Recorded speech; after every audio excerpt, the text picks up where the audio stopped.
Yawn. Start the stream with a yawn. Yo, yo, yo, yo, yo, yo, yo, yo, yo, yo. Live. You know what I'm saying? Who do we got here? Jared, who has finally realized Christ is king. Yeah, like I was gonna. You told me I was fired if I didn't. 2005 secular atheist. 2005 first quarter secular atheist, or 2005 second quarter secular atheist. Also, isn't that just code for bigot? After End of Faith came out, but before the Age of Reason. Or no, what's it called? What was Dennett's book called? Something reason. Troy. I am esoteric.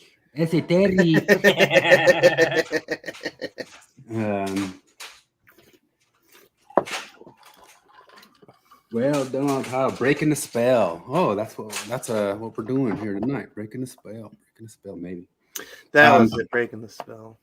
Kwaku sent a message saying that. Well, we talked about it. If you listen to Midnight Mormons lately, they have been talking about should you just hang out with women or have dates with women. And Kwaku was a strong proponent that you only do hanging out nowadays. You do not do dates because that'll make the young women cringe and run away. And of course, they've had a couple different live streams where they put that to the test and they asked a bunch of different women what they felt about that. And they all said, no, we want dates, fancy dates. But we all know women don't know what they want, right? Traditional dates? That's what they're saying. Traditional patriarchy dates? Wait a minute. So Kwaku told me a date may have come up, but he was going to try to cancel. So wait, are you trying to tell me that sometimes women will say that they want things that they don't actually want? What? No, that can't be. Everybody. Full red pill. Women are your property. Exactly what they mean and mean what they say and say what they mean. So this stuff's gonna get weird. I mean, this is kind of stuff I was leaning towards, hoping to bring about. I had on Leyland a couple of days. Kevin and I did, and we talked to him about his beliefs. And he is somebody who got brought up in the Jim Bennett world. I don't know if we should be going to this already and waiting for more people to come in. But I guess we'll wait maybe a minute. 2 minutes and 33 seconds. I'm trying to think of a version of Bros Before Hoes. All I got is Theosophists Before Biatches.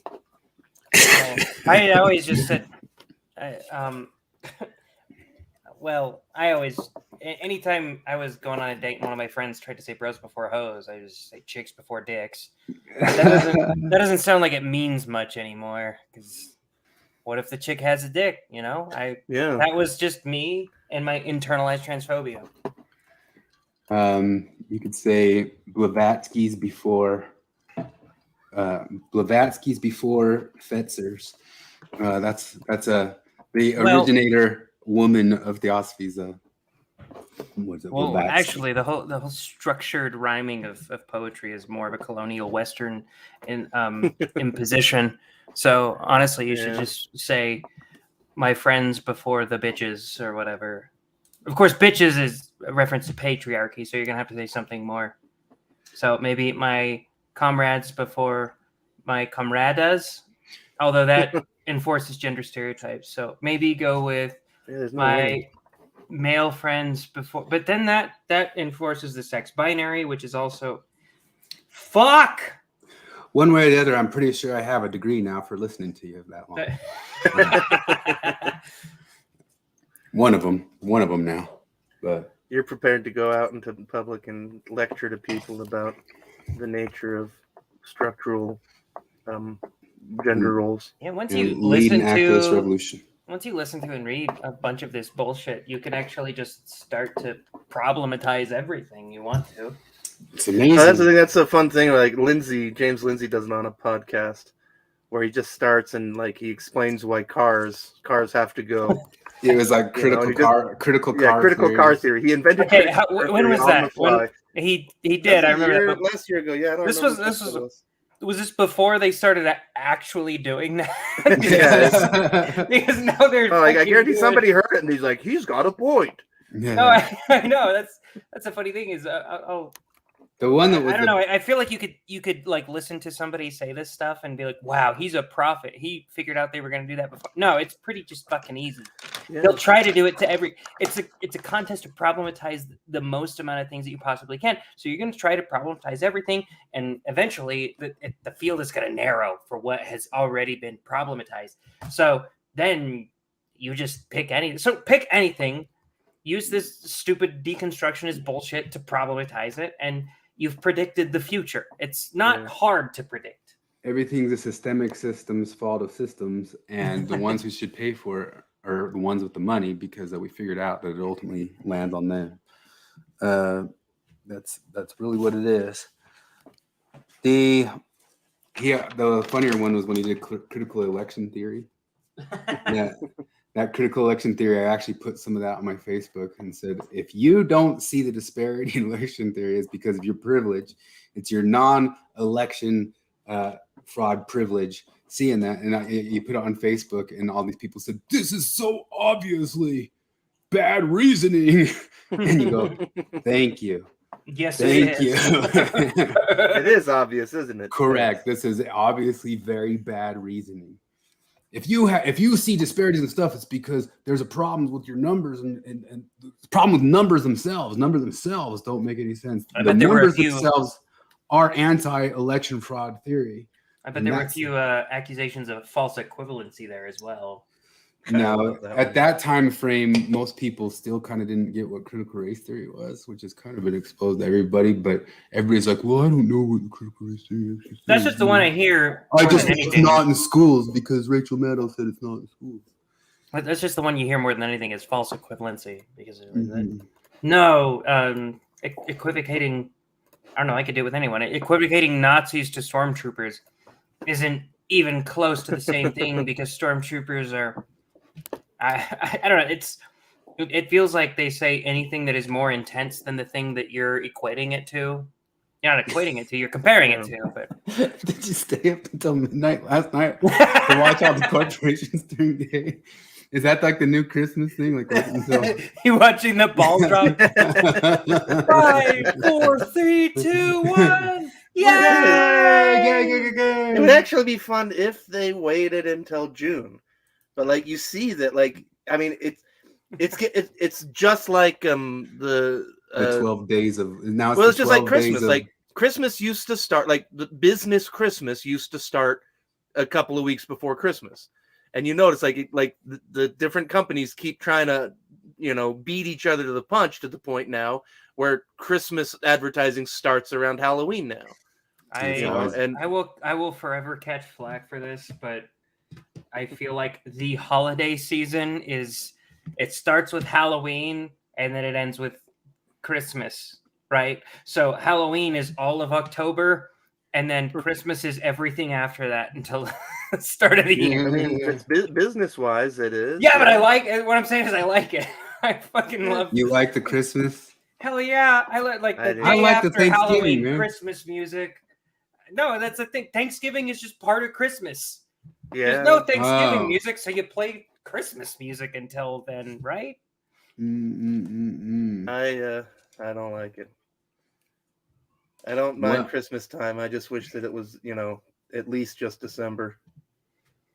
Well, Yeah. we like it because we get drunk and watch shitty Christmas movies. Oh, I just do. Oh, I mean, you can I've do that. still anytime. never figured out how to incorporate alcohol into Christmas tradition, whereas most of the world's been doing that.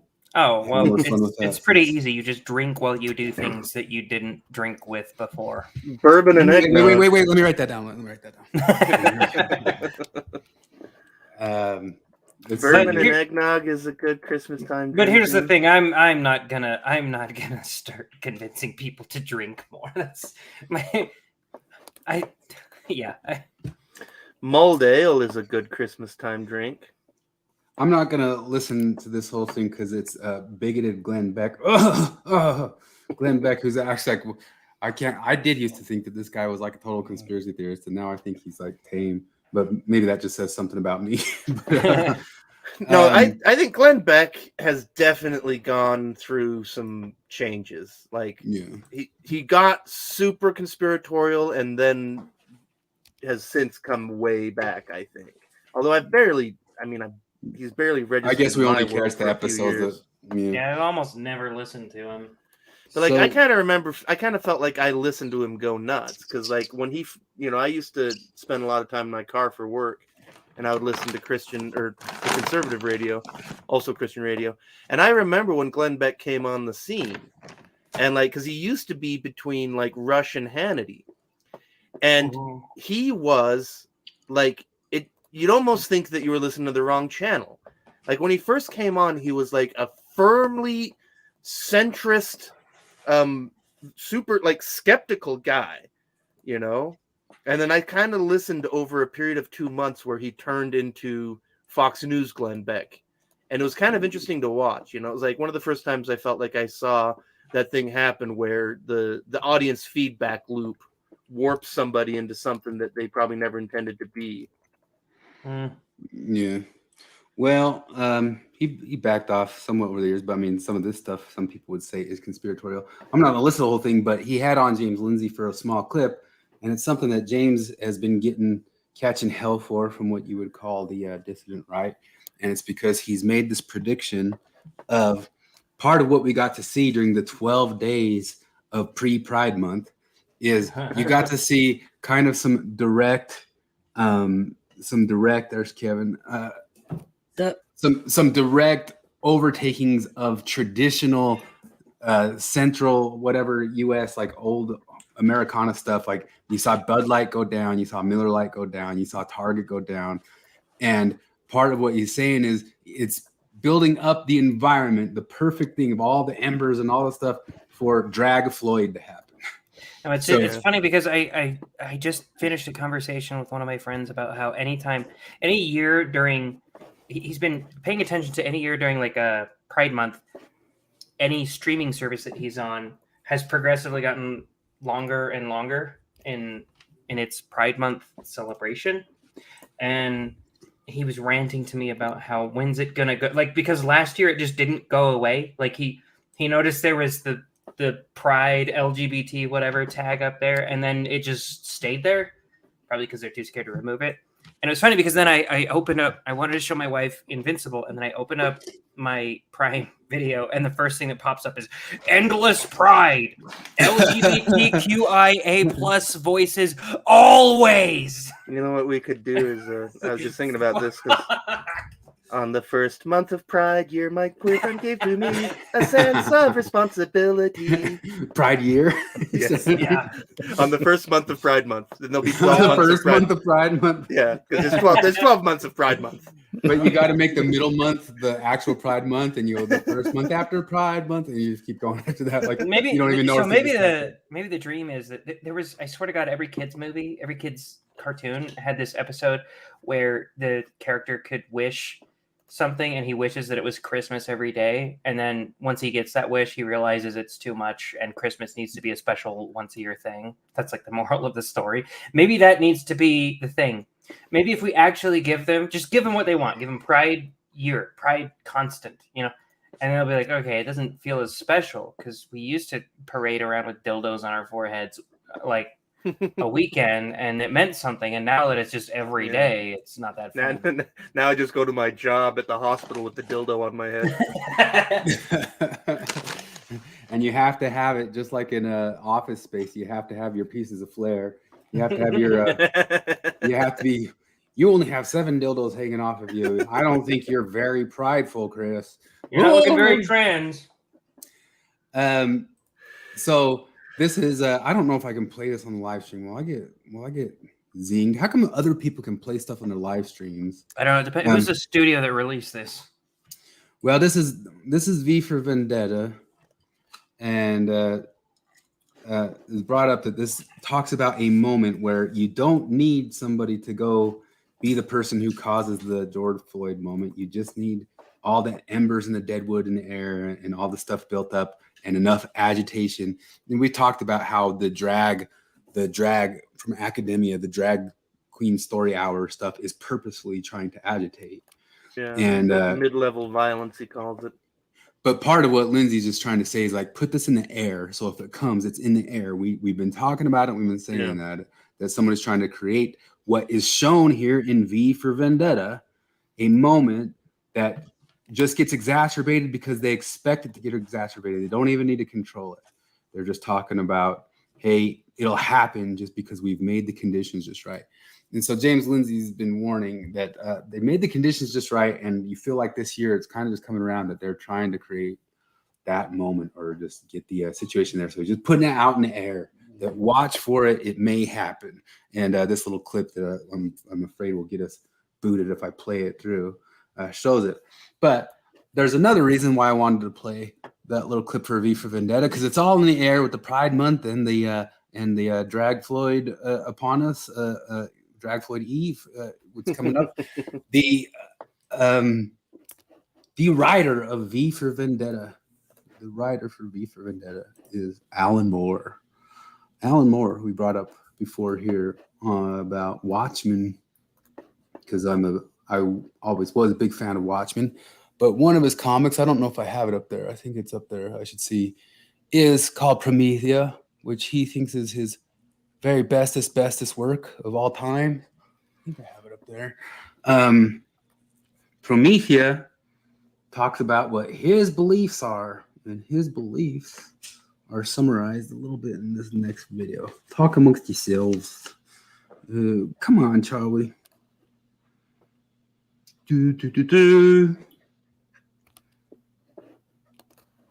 Ow. Hey. I've lost the Facebooks. Oh, where's the Facebooks? You were talking that whole time. What did you say? Did you swear? I said a lot of really, really cool and insightful stuff, but I'm not saying it. Oh, I think it's probably slurs. But respond to it, please. Mostly slurs. Oh, it had this big porch time thing going on here.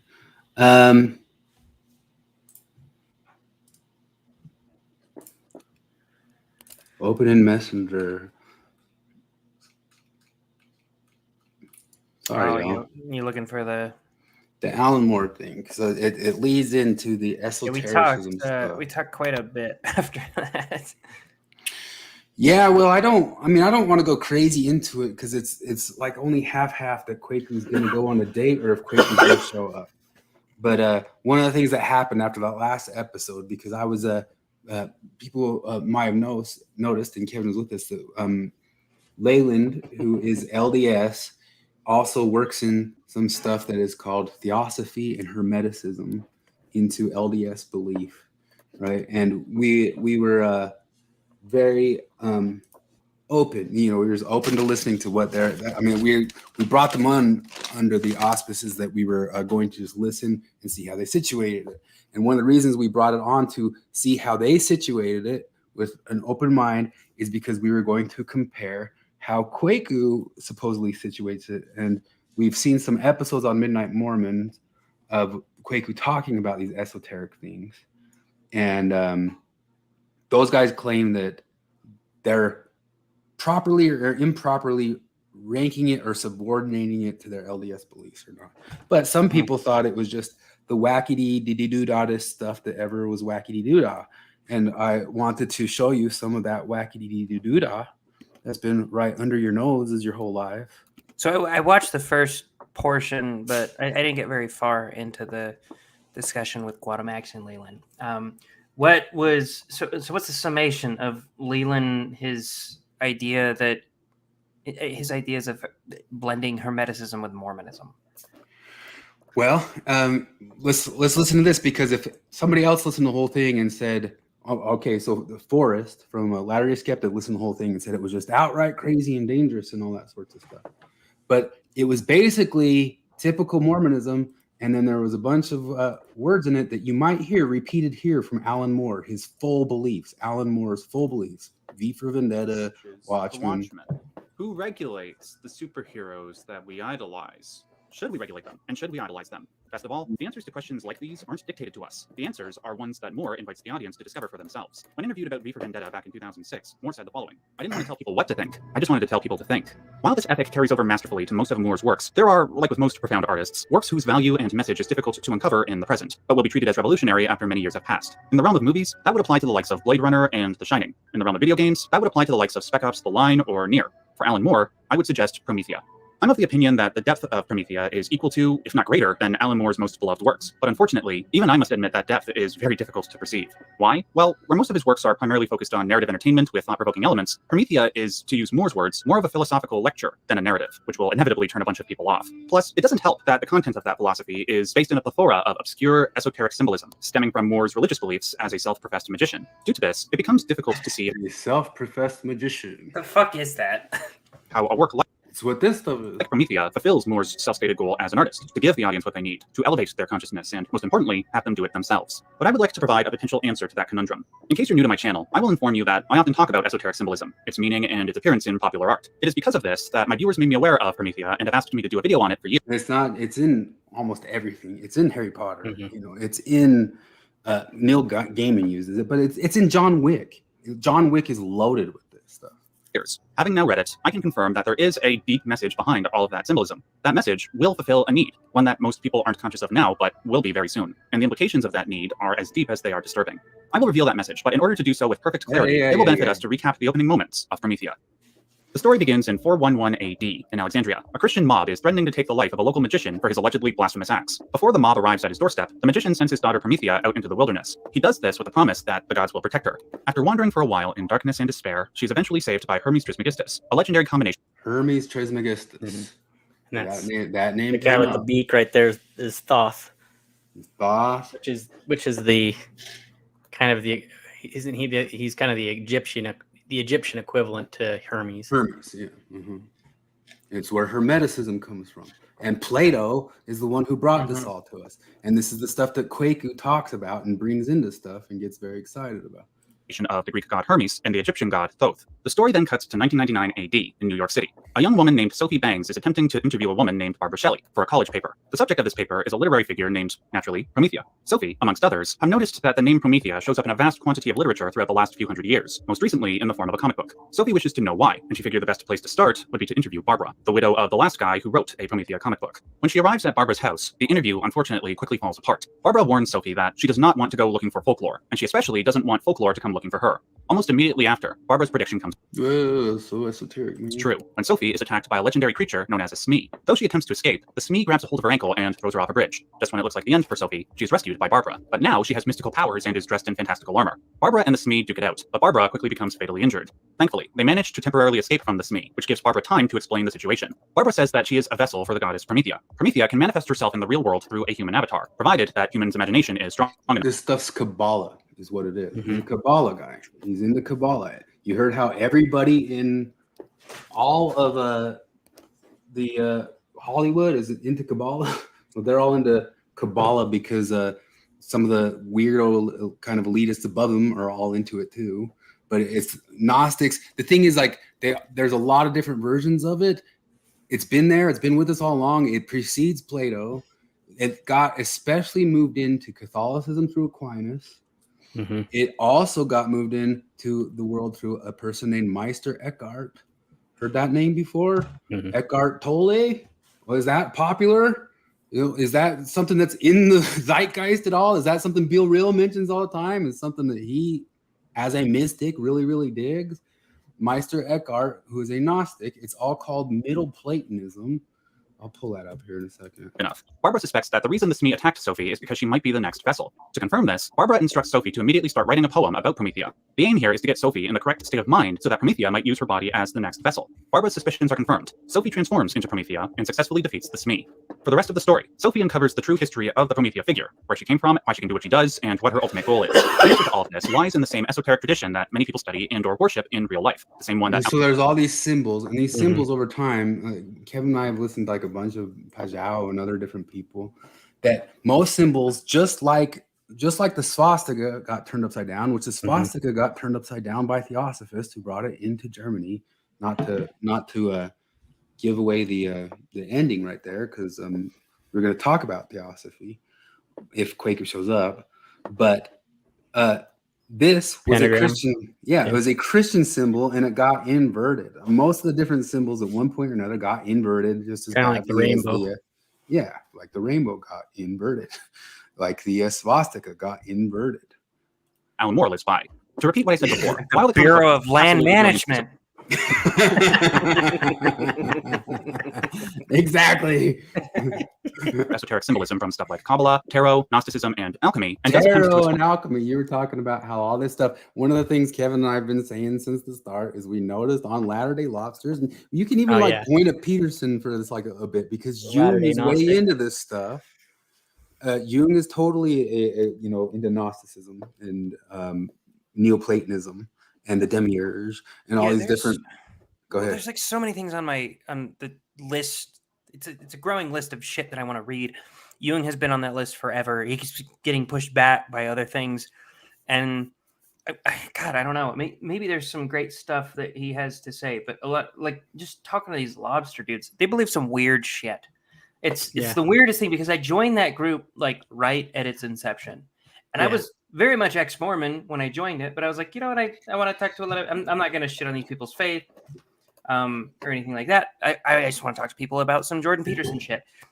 But they were all talking about tarot cards and stuff like that, and I was like, when okay, did wait a that minute. happen? Because I remember I joined. I wasn't like right at the beginning of it. So it's hard to say. Like, it didn't seem like in the beginning they were all busting out the tarot cards. It was always more. It was like when they got bored of Peterson, and then so they had to turn to like the tarot cards and shit. So they've been not talking about Peterson very much for quite a while. I don't know. Was Alejandro the mod when? Okay, yeah, because Morgan was the original mod, right? Right. And when he was, or the admin, and when he was the admin, that was when the group was brand new, and I just remember, God, I remember him talking about the tarot cards all the time, and I was like, okay, I don't quite understand this, right?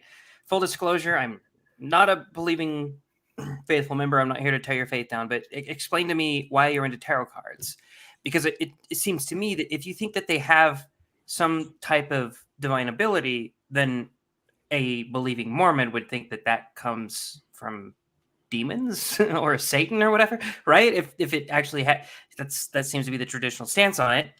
And if you don't think that they have divine ability, then why the hell are you using them? And he was just like, well, it's, archetype stuff. It's good for talking archetypes. And I was like, what do you mean? And it felt like the answer was kind of just, well, you should know what we mean. I don't know, like read all these books and you'll know what we mean. And like, I think my biggest beef with any of these things is how goddamn vague they are. It's purposefully vague because it becomes like an initiate language. Yeah, people are hinting it or talking. It's esoteric. They're winking it at you all the time. They're slipping in imagery of it, and it's almost kind of like a handshake, secret handshake. Yeah, between people, because their secret handshake is in the language that they use. And there's some people who are pure versions of it, but what's happened almost through every religion throughout all time, and it's even kind of one of the things Alan Morris said, is at one point or another, when they say religions start turning towards the philosophical, what it means is they almost all turn into incorporating this stuff, which is hardly philosophical. It's more mystical than philosophical, but it does come from Plato. And that's a crazy thing. I remember it was very difficult for me to get into philosophy because I was like, as soon as I left Mormonism, I was like, all right, now it's time for philosophy. Like I need to. I'm going to learn about all this philosophy. I want to learn about Stoicism. It's going to be reason, man. All reason. Yeah, Stoicism is Neoplatonism. Stoicism is a version of Neoplatonism. Well, the thing is, if you just like read Marcus Aurelius, it's pretty reasonable shit because it's just his diary where he's telling himself like, "Hey, don't be a pussy, get out of bed." And but the more you delve deeper into this stuff, the more you're like, this is just a lot of this philosophy is just nonsense. Yeah, I mean, like especially like nonsense or not. I mean, it's not that super bit of reasoning. Like they've picked and chosen areas of reasoning within it, but it all has a mysticism at the bottom, at the end of it, and that's something I've been kind of harping on, for a while. But when religions start moving towards more philosophical, I was gonna pull something here of the dang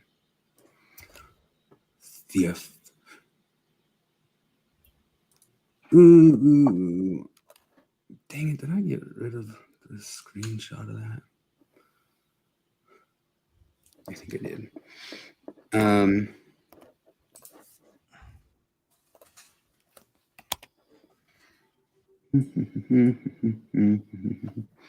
University of Tennessee Martin. Share this tab instead. Middle Platonism. Table of contents.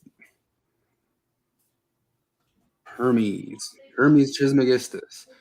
But the stuff that was coming up that was being called supremely wackadoo from Leyland, maybe just by force, is stuff that's as old as time, and basically almost everybody believes, or at the bottom of their beliefs has a version of following this.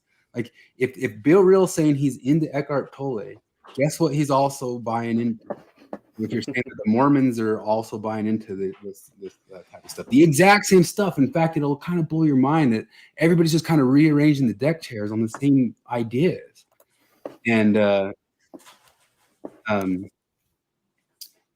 this Hermes the thrice great. What I'm just saying right there is also that Leyland wasn't inventing stuff out of his butt at all. And not only was he not inventing out of his butt, some of it he said that he could root in the actual doctrine of the church. And one of the things that I believe, Kevin, I don't know if you agree with this, but if you listen to it, I think what he was there to show us is that he still defers to current mainstream prophets and apostles. Yeah, he said that pretty clearly. And this stuff has how he makes sense of it. He can find it in the doctrine, all that stuff, but he still defers to Russell Nelson, and he situates it as something he tries to understand and use himself for his own thinking underneath the umbrella of pretty mainstream Mormonism. Sure. So he's saying that, like, as opposed to Kwaku, or as opposed to how he interprets Kwaku, he puts mainstream Mormonism first and hermeticism second, whereas he thinks maybe Kwaku puts hermeticism first. Is that the whole... Yes, not just thinking. I don't know that it came from Leyland, but so one of the things that Guadamax has been showing to us is that the hashtag Deznat, even that she had a clip from me showing that the Defamation League, the Anti-Defamation League said there's no group there. There's no there. We're the Defamation League. You're talking about the anti. Yeah. They say there's no group there. It's just a hashtag that people would use and connect up to like different tweets and posts and all that sorts of stuff. There's no like meeting. There's no Christian nationalist march that they're all doing or some sort of thing like that. But one of the things that they don't have a month. Yeah. But one of the things that they started doing is they started becoming critical of Kwaku, placing it higher than basic mainstream Mormonism. And so this is kind of one of the weird ways. Just this week, RFM had a whole podcast where he said that he called a guy who just called in defending Russell Nelson a Lafferty. He called him a Lafferty. And so he came on defending it. I think he was apologetic for it. And one of the more heartening things to me was, according to this podcast, a bunch of people pushed back on him saying, hey, man, it's not cool to call just a random believer guy in Russell Nelson a Lafferty. But one of the things that I feel, going back to Drag Floyd, all the Christian nationalism push, all that sort of stuff, is it's all part of building that fire, or what would you call it? The kindling for that ambient, because they're trying to create a message that stuff that was very, very, very normal. Ultimately, what Deznat is, from as far as I can tell, is people who say we want to defend the proclamation of the family. That's mainstream 90s Mormonism. Well, defense of the proclamation of the family is Deznat adjacent. Yeah, they said they spoke with the guy personally and they made amends, and he kind of leaned into it, but he backed off. But I thought it was really heartening that so many different Exmos said, hey, come on with the Lafferty thing. But I think so much of what you've seen get pushed around in the past year, especially with all the shows on Netflix. There's so many different shows. There's so many different things.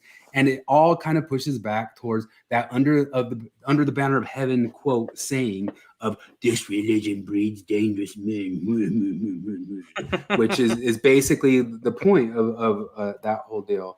And sure, there's dangerous men everywhere. Sure, there's danger in esoteric beliefs. Sure, there's danger in Mormonism, but there's danger in all the things, and there's utility in all the things. And so kind of what we were looking at is we were going to come in and like say, all right, Kevin and I have messed around looking at these weird esoteric things. And Kevin and I have almost kind of straight looked at it as, what is this crap? This crap sucks. I mean, that's pretty much how we started with it, right, Kevin? And Guadamax and those guys said, well, we think that there's a yin and a yang to it. And you see a lot of people saying yin and yang, and like we can rescue some of it. And of course, like Thomas Aquinas since forever, or Maimonides with the Jews, there's people who've rescued it and not turned it into some sort of a extreme craziness. And I haven't even gotten to the tip of the iceberg of why it's got extreme craziness behind it, not craziness. Why it could be the thing that's more dangerous and connected to Pride Month in a bigger way than you could ever imagine. But that's one of the things that I kind of maybe bring up with Kwaku, because Kwaku has gone. Let's pull up those podcasts where he talks about them. Stop as a sharing.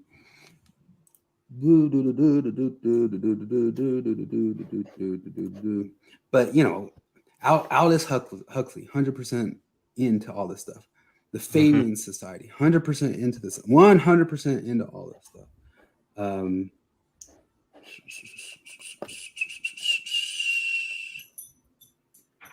keep losing I got too many tabs open. Talks amongst yourselves. I need to get some of those lines from that he used actually in Coffee Talk. Talk amongst yourselves. The only one I remember. No, you guys watched the last season of The Flash, the CW hit sensation that came out last year? I watched 0 seasons of The Flash. Oh, but it's a hit sensation. You've lost the talk amongst yourself privileges. The one I remember though from Talking About Yourself was Roosevelt dropped the bomb to scare the Russians, not defeat the Japanese. Talk amongst yourselves. I'm getting verklempt. I'm getting the feeling that you guys don't want to talk about the CW hit sensation, The Flash. I just don't know anything about it. Fine, I'll just fucking drop it. I'll watch it if the logo's in rainbow. Yeah. Does it reinforce any of my social concerns? Just the shitty ones. Man, still watching original Star Trek. Holy shit. It's so topical. Like, because, last week I saw the episode where the super intelligent AI computer takes over the ship and becomes murderous because it's modeled on human brains. And then just today I finished... No, it was yesterday. There's an episode where, like, there's a people that live on a planet that a supercomputer takes care of everything for them and does all the thinking. So over millennia, they have completely become stupid and helpless because they don't need to know or do anything anymore. The AI does it all for them. Wow. Gene Roddenberry, esotericism. You can play a game with this. Like, find out anybody who was ever famous anywhere. Look up if they're into the occult or esotericism, and they probably at one point or another were some part of some sort of society that was into Hermes Trismegistus. I don't know about Gene Roddenberry. I'm just no. That's the other thing that's funny about the original series is that, like, it's super Christian. Like. Yeah, it's they're not shy about it. Anyway, this episode came out almost a year ago, where Kwaku believes the Book of Mormon is Theosophy, and you should too. And I just re-listened to that today. Yeah. So, what do you remember from it instead of sitting and watching it? Maybe what do you remember? Like, what stuck out the most to you? I mean, the part about Theosophy didn't really. Honestly, the thing that stuck out to me is the thing that always sticks out to me about those guys is that, like, they're always looking at wokeism and talking about secular atheists. And I just want to yell at them, like, the things have nothing to do with each other. Like, like, first off, the woke aren't secular. They might be atheist, but it's incidental. Like, it doesn't really matter to their religion. They can fit theism or atheism into their religion either way. The woke are neither secular nor atheist. They Yeah. just think they're both of those things. I mean, because those definitely not things became secular. sort of the predominant. So secularism and atheism became the predominant sort of class of those who actually critically think, right? And so the woke, they kind of glommed onto that, like, yeah, that's us. We're the thinkers or whatever. Yeah. Mhm. I don't know. Or I watched this and I feel like Theosophy doesn't mean anything. That's what I thought. And he called it I don't know. I feel like he just tries to make really weird claims, like the Book of Mormon is an Atlantean text. Yeah, no, like really the only connection I got is like hidden, like rediscovered ancient wisdom. It's like, okay, but like that's really the only connection to like Theosophy proper. Yeah, so it's not wisdom that was lost. Like the wisdom that was rediscovered, he said, was like saying that the Atlanteans lost their society from the pride cycle, and pride led to their fall, and it was the same in the Book of Mormon. It's like that wasn't really a lost message, like during any period of time. It feels like I don't know. I feel like so pride cycle type stuff is a big part of Theosophy, because one of the things that they get into about that sort of idea is that instead of kind of traditional Christian ideas where everything's moving towards like eschatology of utopia, there's cycles of stuff ending and blowing up and falling apart and then reconfiguring and all that sorts of deal.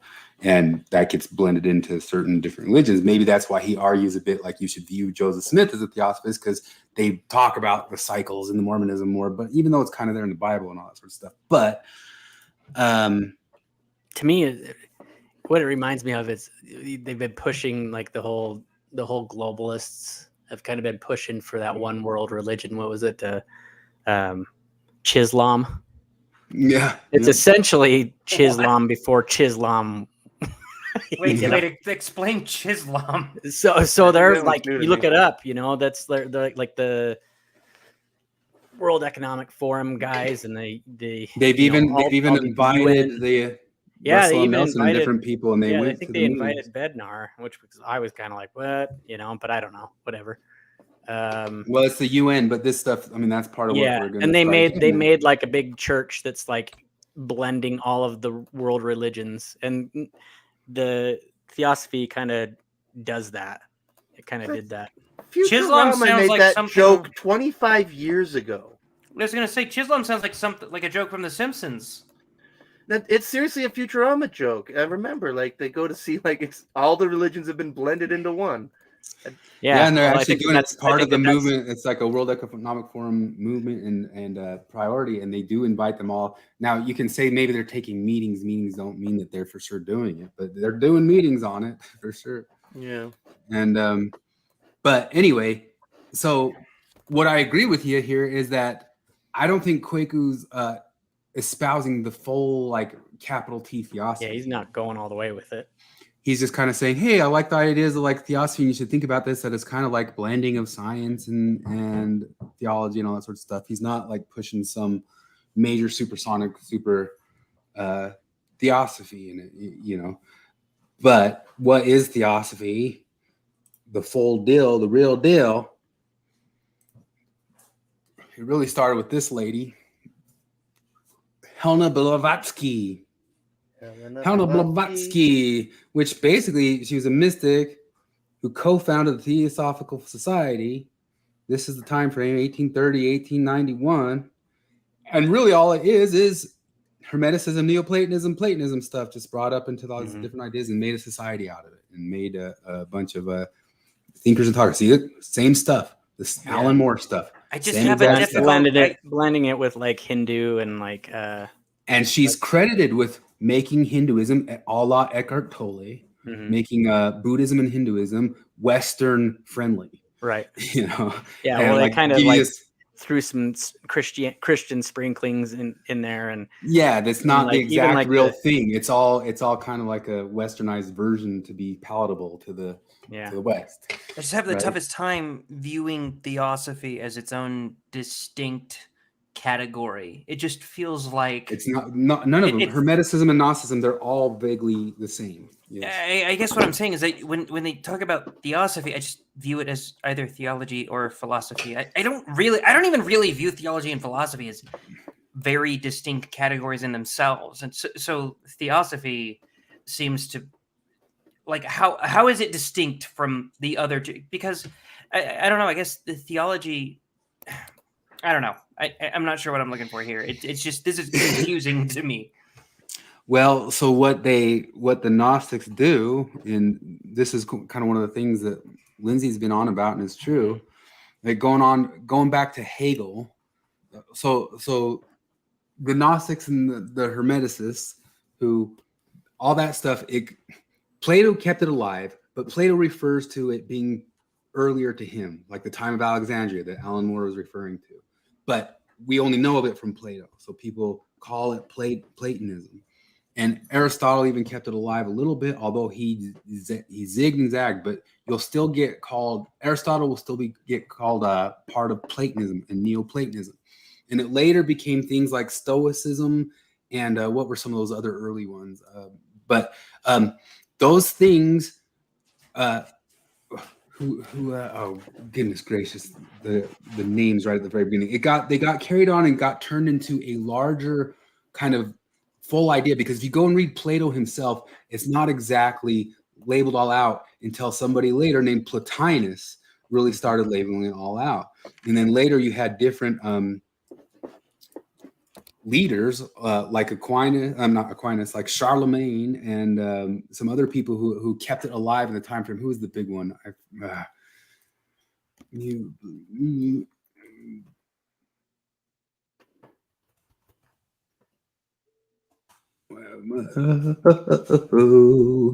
Augustine. Augustine was huge for bringing it around and keeping it alive and doing that sort of stuff. Then it got lost, maybe a little bit, like all the stuff got lost and got brought back around by the Moors. And all this stuff is inside of Islam as much as it's anything. Sikhism is pulling to this stuff just as well. And basically, what it is that stuff that we've talked about before, which is kind of like that Platonic hierarchy. But then what it does, like, what do you think about when we talk about Hegelian stuff?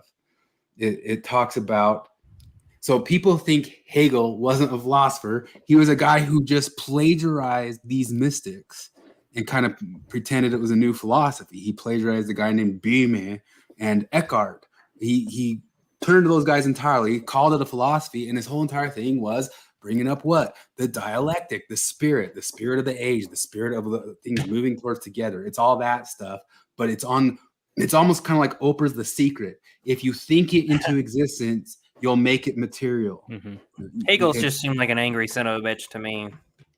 Yeah. But so it's basically got that kind of stuff, that you kind of have magic powers. You have magic powers to think and speak things into existence and have them come together through this dialectic of wanting them and thinking them and being them, and the people meshing the ideas together. So this sounds, I guess, most adjacent to woo. I guess like energy healing and it's new agey. It's new aginess. This is actually where the term new aginess came from.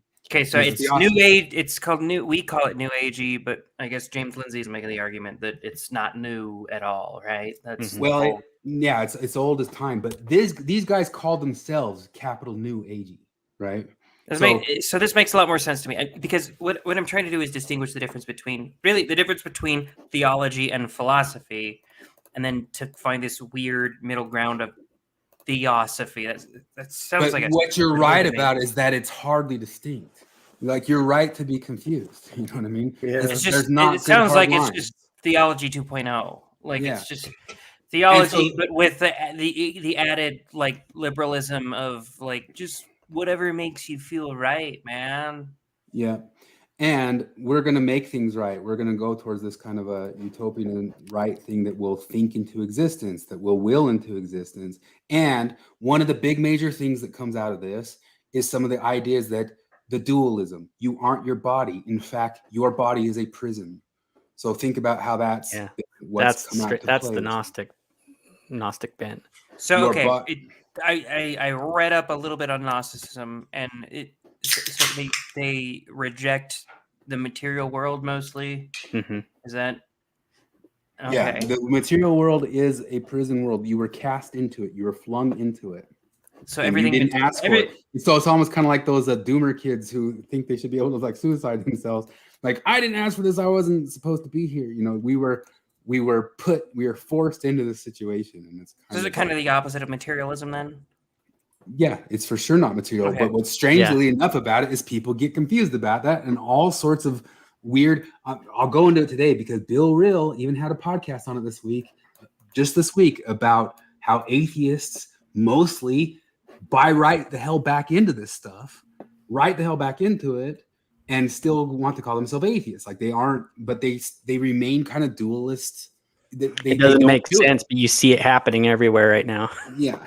Sure. I'm just trying to get some answers on this because the more every time I look it up, every time I try to watch videos on this shit, and I'm like, what the hell is Gnosticism? Well, one of any of this shit. There's a reason why. Yeah, it feels like whoever's explaining it to me doesn't actually want me to know what the thing is. Well, there's a bunch of it's esoteric. It's trying to hide from you. It's trying to say like I'm the one who has the secret knowledge and the secret. It. It's like that. It's the distinction is named. That's where the power lies. It's all religion, except that like the things that are generally categorized as religious within those frameworks, the truth, the knowledge, the change, all of that comes from higher up, from God or something. The Gnostics or Hermeticists are God. Yeah. But they're playing hide the ball. Or can become it. Become it. But like that's basically the distinction. The attainment of secret knowledge. Yeah. Yeah, and in this life, not in like one of the things Pajau usually says about this stuff is the nice thing of Christianity is that it happens after the story. Yeah. It's not in the story, and you don't realize like what a nice thing it is that they wrote that into that. So that's your whole James Lindsay thing when he says that I have a hard time associating with people who say that they can become God or are God in this life. In this life, yeah. Okay. He says I can make a coalition with anybody, so that includes religious people because they believe in a God. They aren't him. I assume he's hanging out with Charlie Kirk all the time now. So yeah. Or an atheist who's actually holds their atheism and doesn't actually fall into weird mysticism, not without realizing it, and believes themselves not to be God or somebody who can go transhuman themselves into a God. But part of the whole entire transhuman world comes from this world. Anyway, back to her, the spiritualist movement. That's one of the other things that to answer one of your questions is. This stuff is older than Plato. Every galaxy brain in history who got into it wrote more than Aquinas. You know what I mean? Like if you want, and then really the differences between the other is just how people organize. Some of them organize. We're going to organize some Hermeticism, Gnosticism. We're going to organize some Gnosticism, Hermeticism. We're going to organize some, and this rearranging the deck chairs and calling ourselves this society, this religion, the Sikhs, the Islam, the this, that, the Maimonides, whatever. But it's this a ton of those are 2,000 years of distinctions of people just kind of rearranging the deck chairs of the same stuff and calling themselves a different thing. And each one of them writing tomes and tomes and tomes and tomes of this stuff. When you want to know what I think of when I think of this stuff, I think of the video game Dark Souls or Bloodborne. And like you go run into a cathedral of Bloodborne, you go run into a cathedral and there's like these just old swampy, broken down, whatever, even kind of gross monks and stuff, but there's books and books and books and books and books and books and books in there. And those books are what I'm talking about. Just all this weird esoteric. And in fact, Bloodborne gets into this stuff. Bloodborne is 100% like playing off of these ideas. So is Doctor Strange. Doctor Strange. So what would be a H.P. Lovecraft is in. What would be a short gist of esoterica or esoteric ideas? Well, I mean, the stuff we've been over here, the that you can. We've talked about like 7 branches of it. Okay. Yeah. So like Kabbalah is kind of like basically Jewish Gnosticism. Mm-hmm. There was Christian Gnosticism. So mean, secret hermeticism- combinations, I guess. It's secret I combinations. definitely it's think that initiate is. language. I definitely think James that the Lindsay secret calls it like the oaths, secret you know, parasite of that the kind of West. That's parasited itself under Mhm. everything, all the way down. But people, all you the know, way. I mean, going into the whole conspiracy theory realm, you know, all these, and here's the thing that I think part of it is, it gets so fragmented, you know, it's like the whole, like Illuminati and the, you Okay, know, so- like that kind of stuff, or like the Masons even. Yeah, Um, the Masons are 100%. Masons are kind of a, like, they draw on a lot on Kabbalah. Sufism is the esoteric form of Islam. The Sufis, Yeah. the whirling dervishes. Yep, That's, and they're Sikhism. Muslim mystics. If you get into it, they're going to be talking about the Platonic one.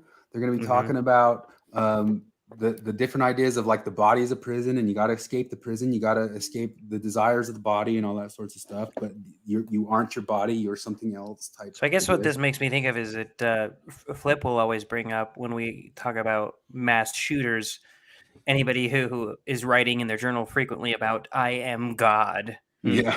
Yeah, the So- bad combination is I am God and I hate the world. That's the So deadly it combination. kind of Yeah. it kind Which of feels guess- like entire organizations that are built around "I am God" and I hate Guess the world. most of the people who have most of the money in the world start buying into these religions and start Mhm. following into that exact sociopathy.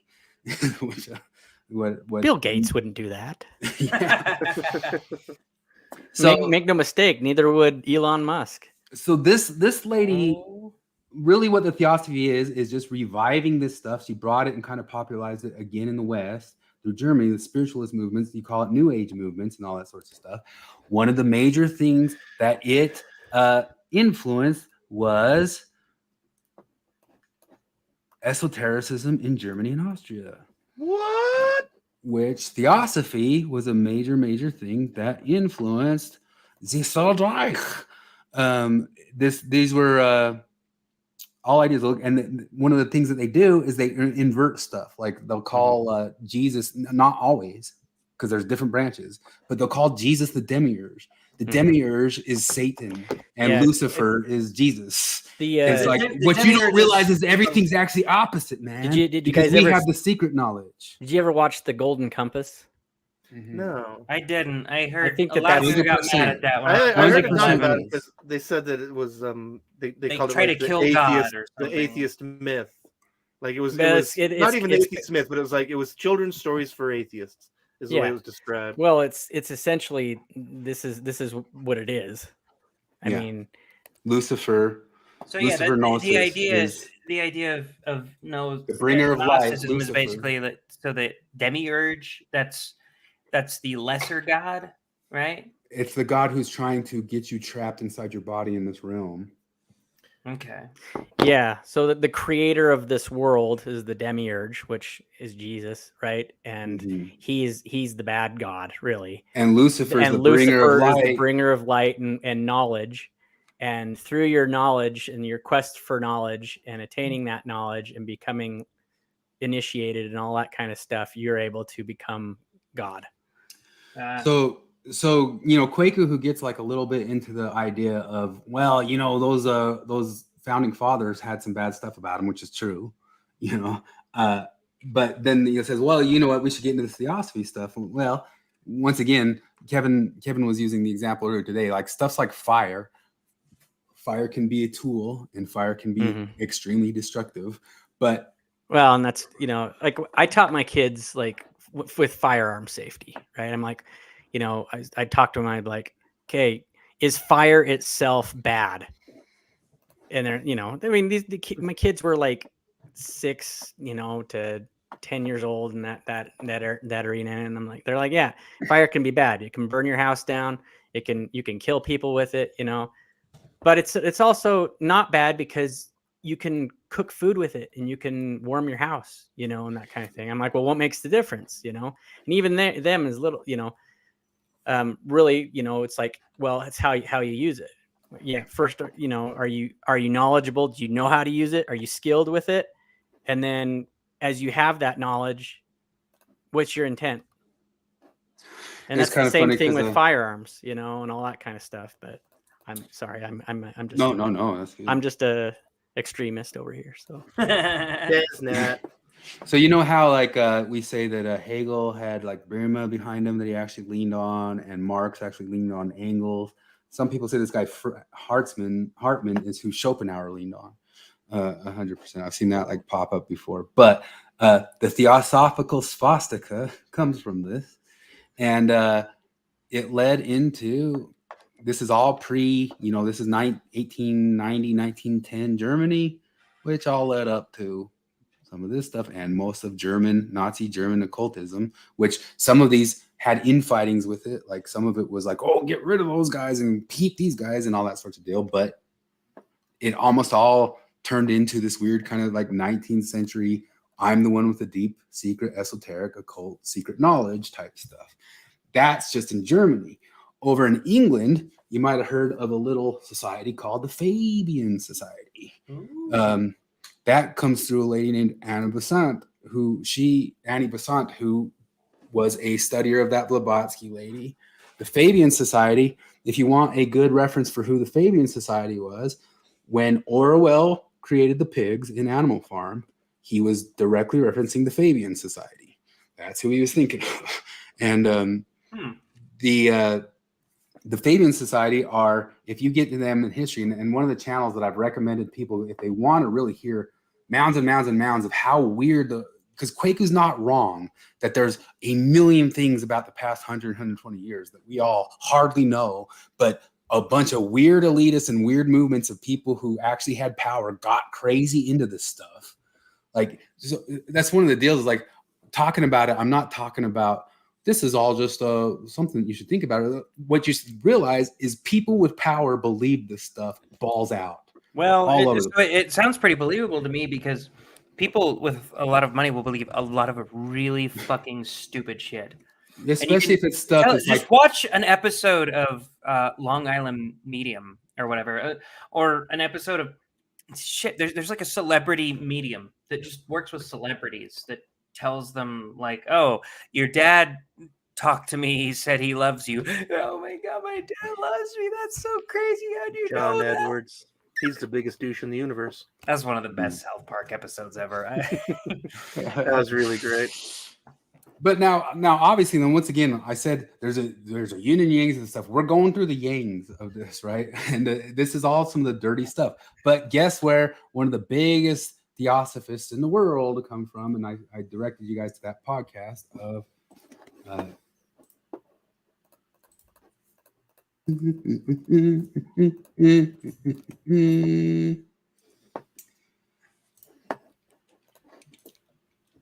Oh my goodness, I got so many things open. I got a total change of subject real quick, but did all your phones just blow up with the news about the debt limit? What's the news?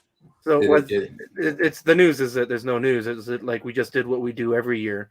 But the reason I bring it up is a few days ago I was listening to somebody on YouTube put all of Norm Macdonald's weekend updates into one giant video, right? And one of them, this is the thing, is like it was like what, 1995, and one of his news bits was about how we were at risk of defaulting on the loans because they couldn't, the Congress couldn't get to consensus, and he mentioned that the debt at that point was $4 trillion, and we're up to what, 34? Yeah, I $1 trillion a year is how much we've increased the debt. I remember them telling me about the debt when they were like, man, and one day it might even crack 1 trillion. Like, imagine. Oh no. What's the point in having a debt ceiling? I feel like having. I feel like if you have a debt ceiling, that's like where you cut yourself off. Like, I'm definitely not spending any more money after that, unless I spend that much money, and then I'll revisit it, and I'll say, well, never mind, I'm going to spend more money. Maybe we just need to go into bankruptcy as a country and just deal with that. All shit. it is, that's the idea, is that eventually we will. I know, just do it. Do it right the fuck now, and it's going to suck a lot of ass for us and our kids. Oh no, and your 26 grandchild. It's like that. It won't get paid off. Yeah, somebody on Lotus Eaters, they broke it down as if it was personal finances, and the personal finances are like, you make $36,000 a year, you spend $47,000 a year, and you've got 1.2 million in debt. You're not going to pay it off. At what Yeah. other point do you allow somebody else to make decisions like that for you? Like, at what point did we decide to be like, you know what? Yeah, let's go $1 billion into debt this week. Yeah. What I'd hate to tell you about Pretty this, stunning. if you get really into detail about some of these things, You son of a bitch, you're tying it back into Gnosticism, aren't you? it's people who believe this shit. God damn Keynesians, it. it really was. Yeah. Keynesians and different people really got into this stuff. What the fuck or what the F is SEL? Social emotional learning. So, the deznat guys and all that stuff, because this is something with Leyland, we're still planning on doing it, like, because he says that he can situate it and not let this stuff run wild and become your whole thing. Maybe he does, maybe he doesn't. But we're letting him make his case, because the whole point was Guadamax told us that we were talking about this negative view of it and wondering why Kwaku was getting into this negative view, and that's ostensibly why Kwaku was coming on tonight, is to try to clarify, like, wait, and whereas I don't believe the things that I said that I believe. Yeah, and that's some of the stuff we want to ask him about, if he wants to talk about it, and that's what he was kind of wanting to get out in front of. But the social emotional learning stuff. So if you have like even Leyland and Deznat and those guys, if you see on their Twitter right now, they've all kind of got umbrellas up. And what's that umbrella? You know what that umbrella is? I think you told me I'll see if I can pull up the picture of it. But that umbrella is kind of like protection against Pride Month stuff, sort of idea. But social emotional learning, if there's anything government imposed that is there to make kids navel gaze themselves into doubting their bodies, doubting their depression, doubting their such stuff, it's this social emotional learning stuff. And it's in through the UN. It is in entirely into like our schooling systems and pushing that stuff on kids everywhere. There's different versions. There's innocuous versions. There's over the top versions of it. But it is 100% from Alice Bailey, who was the follow-up Theosophist. She was like the top lady right after the Blavatsky lady. Her name's Alice Bailey. She wrote a book called Education in the New Age. She wrote this book called Education in the New Age, and through the Fetzer organization, they brought this stuff to the UN, and they Which pushed Fetzer all these... was one of those real wealthy guys. He owned the Detroit Tigers and all that. So he was all into this too. The Midnight Mormons themselves had an episode where they were looking at weird esoteric imagery from the UN that had all these like obviously kind of satanic looking paintings. If you look at this stuff at the UN, they have all this weird art there. They're like, what the hell is all this art? Well, these guys formed a trust called the Lucius Trust. The Lucius Trust was based off of Lucifer. It was originally called the Lucifer Trust. That trust is where the UN prints all of its stuff out of it. It's their printing press. And they print all the Alice Bailey stuff, and they push all this crap into schools under the auspices of this Theosophy stuff. And if you get into what social emotional learning is, part of some of what they do is like they'll have like 17 points of how to get into what were the 17 points of like how to make a better society, and those 17 points are based off of the Corpus Hermetica. There's 17 points in the Corpus Hermetica. It's hermeticism, like 100%, and they move it in, and through this whole thing, it's all new agey wackadoo stuff to make your kids doubt their bodies. So I guess how often can you do something ironically before it becomes not like no longer irony, that like you actually believe the thing that you're doing, like, because that's what it feels like we're getting to with a lot of the atheistic communities, like the Satanic Temple. I think that's the magic of it all.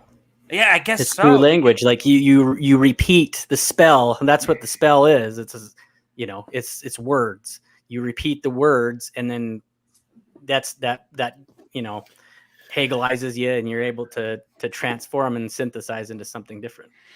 I suppose so, because I'm sitting here wondering how often Kwaku can say things like Scientology is actually really great before he becomes a Scientologist, and how often people can say things like Lucifer is great before, like, I'm an atheist, but Lucifer is great before they can actually become straight up Satanists. And how often I can say things like Christ is king before I become an actual Christian. So that is now actually a progression, because like even like within like a lot of like Gnostic like Catholicism and stuff, like they end up going in and like becoming like Luciferian. That's where Sure. I guess what I'm saying is that if I'm going to do something ironically, it might as well be positive. So like if I were to ironically become something, I guess Christian is like way better than Luciferian. So I mean, Kwaku may or may not be listening. I don't know how often he listens to the stuff he's supposedly listening to the other one, but like, yeah, I mean, Kwaku and the Midnight Mormons were completely magnanimous with me. They let me on. They let me come in and talk. I'd be completely magnanimous and open and try to be affable and all that stuff to him. But yes, I directly wanted to ask him like how much. And one of the things he said to me is like that he wanted to back off of being associated with this. But this is the crux of the other issue. All the way back with Jim Bennett and all those sorts of other guys, what started happening with the Deznat people, and we were going to talk with Guadamax because she says she has more receipts on this stuff, is that they criticized him for taking it too seriously. They say we dig this stuff, we get into this stuff, but we subordinate it to Russell and Nelson, right? And then I think that's actually one of the few times it's very difficult to tell when Kwaku is being serious, and that did feel to me like one of the few times when I was very certain that he was serious was when he was worried about Deznat. Well, then part of what came from that is. And this is one of the things to ask directly to Kwaku, just, not to ambush him. I don't want to ambush him either, but no. One of the points is they say that some of the smearing came from just avoiding that hard topic of saying, wait a minute, how into this are you or aren't you? Are you taking this sort of stuff to heretical levels or some sort of deal like that?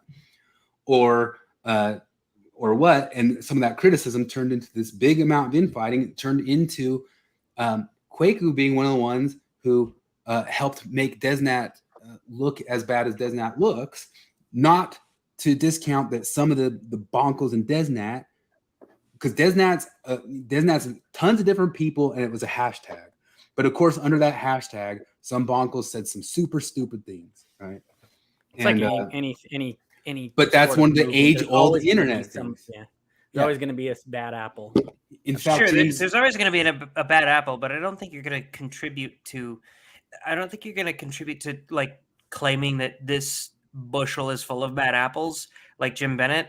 If you claim things like absurd, it feels like the exact same thing that happened with alt-right, because every time you say alt-right, there's like I swear to God, 80% of people just don't take you seriously. Yeah, and the same thing has happened. Yeah, the same thing happened with Deznat when people like Jim Bennett say things like, and this is an actual tweet from him saying that anybody who claims that the family proclamation to the world is doctorate is Deznat or Deznat adjacent. Mm-hmm. Saying shit like that makes people think, oh, Deznat must not be a big deal, because that's all Mormons. Yeah. That's almost all Mormons probably think that, except for Progmos. They're not Mormons. Yeah. it's maybe that's a no true Scotsman fallacy, but Progmos, they're fucking infiltrators. Yeah. So from the very start of this whole thing, one of the things that we were trying to do is saying, get off your horse of calling Mormons Laffertys, right? And we have the example of RFM kind of getting that carried away with him just sort of week. But this whole deal is, James Lindsay just today had a podcast about it, Name the Dynamic. And part of one of the dynamics is let's if we kind of frame something as something crazy, or like the drag Floyd thing, we get like just enough kindling in here. Somebody in a big enough movement is going to do something just sufficiently stupid enough for us to all point at and say, "Oh my gosh, oh my gosh, oh my gosh, oh my gosh." There's a little bit of something like that going on. And one of the things to put to Kwaku is asking him is like, did you help create that Deznat? Some people under the names of Deznat did some stupid things, but did you also help create the view of anybody who kind of believes that way, believes are danged Christian nationalists or Laffertys or some sort of deal like that? And part of what's crazy to me about that is you go and listen to what do you have? I'm going to see what you guys are like. Yeah, put that. Did you make that one, Kevin? No, I just saw it today and I thought it was fantastic. But if you go and listen to Jim Bennett and Jim Bennett go on RFM and Bill Real, the first thing he does is throw Kwaku and Cardon under the bus. It's like, well, I don't know if they're deznat, but they're certainly deznat adjacent. It's like, so it's basically you framed the box for you, like, because I get some people will say, well, how can you be talking to these guys who use the deznat thing? Well, I also got the how could you be talking to these midnight Mormons way back then? These midnight Mormons are deznat, we're Christian nationalists. And the whole thing is all just to frame the community and the world and the things we've all grown up in and been around and not been crazily murdered inside of to make it all hyperventilate of what I've called, I was going to call tonight just oikophobia of this whole thing of just thinking like, oh my gosh, we've just all been the worst the whole time and we're all going to kill ourselves because we're all Christian nationalists. Let me share the screen.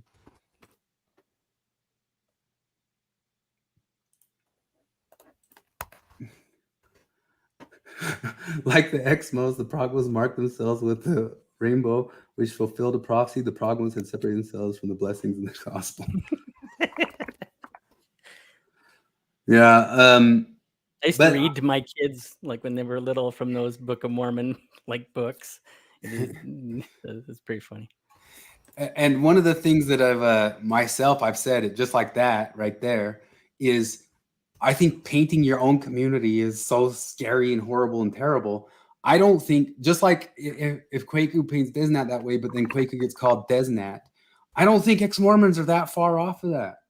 Like ex-Mormons, you don't get to wash it out of you so easy. If you want to paint Mormons as so supersonic horrible, but you left at 30, you don't get a very huge pass in the world, especially to Maoists.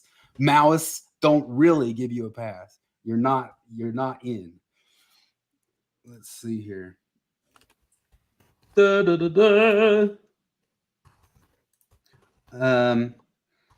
So this episode,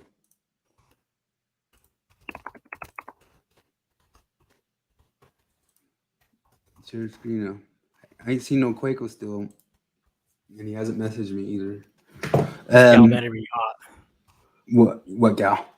The one coming up in no, the one that he's out on. Oh, the one that the one he dished us for to go that he stood us up for. Yeah. Well, he said he didn't do dates, but now I guess he got talked into doing dates, right? Maybe that will lead to marriage and love and marriage. So, Almost Awakened podcast, they did this episode on 7 kinds of atheism. Did that trigger flips a what is it, slogan? 7 types of atheism. 7 types of no golf club. Yeah. Yeah, I'm in 7 different no golf clubs right now. And in all of them we don't play any golf. But they what they actually bring up, and they read a book by John Gray, which actually gets into the stuff that we've been saying, is the 7. Well, he says it's 5 different ways people fail at actually being atheists. He's not saying that they're real, all actual atheists. It's that they fall into stuff or act in the same way. But I thought it was real interesting that Bill and she were open to listen to and go through and talk about all this sorts of stuff, because a lot of what we've been saying. I think Bill still sometimes reverts back to the same old stuff, because they have one point where they say scientism isn't. If you treat scientism like a religion, you're doing religion, and he goes, yes, but science has the answers. Not in so many words, but basically.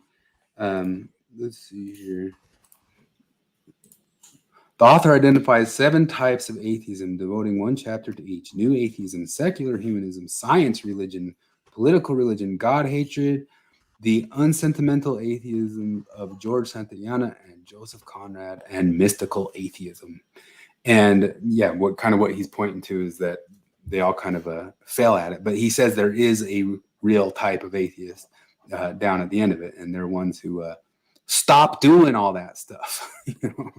And do you find yourself in one of those camps, Flip, or are you just an orthodox atheist? That just bugs me. Just like, because I mean, like, I just like for 15 years, you know, I thought I keep repeating this thing, you know, where, you know, like fighting with the fundies and the conservative Christians, you know, and they're like, well, because in the atheist worldview, and I keep trying to hammer this thing down where it's like, atheism is part of my worldview.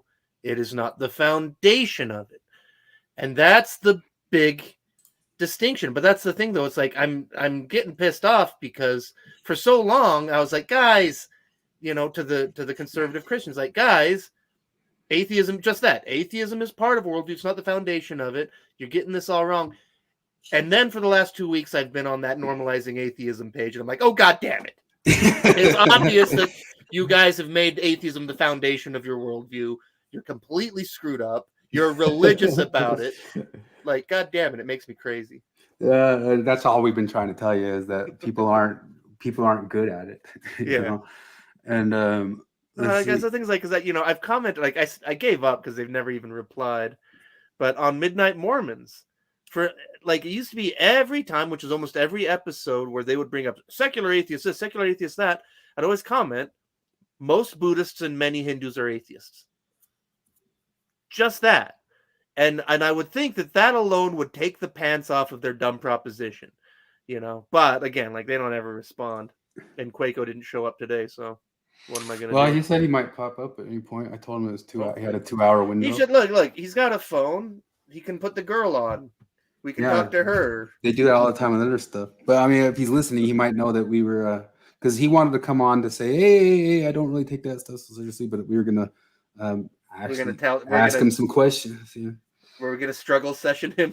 We got other questions. And talked about 7 new religions in America. And so both of these books, I'm kind of combining them together. Plus, they both had kind of the number 7. And so, you know, humans, we just can't resist the pattern. And so I thought I would combine them because they both address this idea of, okay, God is dead, people are leaving religion. What do people do next? And just kind of examining this. And so I'm really excited to talk to you about the 7 forms of atheism that John Gray lays out and see what you think of these. And then the first 5 that I'll do, he considers, and he's again very controversial. He rubs a lot of atheists the wrong way. But his idea is that kind of the first 5 that we'll go over are not pure forms of atheism, that they're still operating kind of in the shadow of God and monotheism, and that Western civilization can't escape this gravitational pull of Abrahamic religions. And then the last 2 he considers to be pure forms of atheism. And so we'll just see. I'm curious to see what you think about how he kind of sectioned off atheism. And again, I didn't know this guy before they read it, but I mean, the guy, I think he's kind of made our exact points pretty much all the way throughout it. Flip, I think you should head up the Restored Atheist. Theosophical Atheist Society of Mystics. The Organization of Latter-day Atheists. Yeah. Which is basically, let's be real. The Organization of Restored Atheists of Latter-day Godless.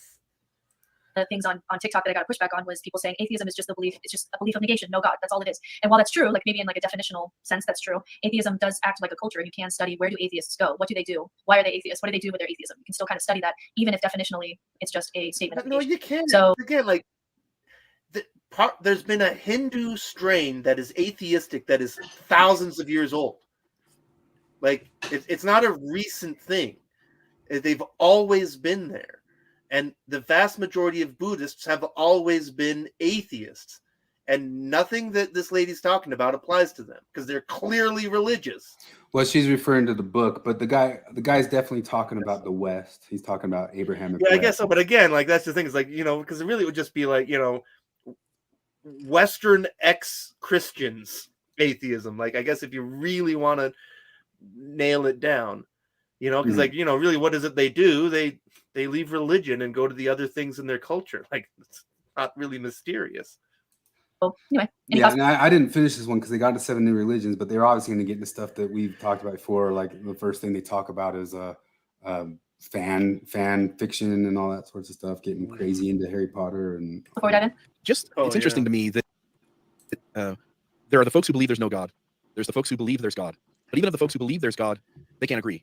Hence, they would essentially, within the community of other believers who can't agree on what it is exactly God is, what exactly God thinks, what exactly God has said, makes it sort of the strange thing where they're really pointing at the atheists and saying, you're wrong, yet they all sort of disagree with each other. And I don't know. I'm not going to poke at them. It's that really what I guess find a group of like 5 or 6 people who agree on anything that are that important.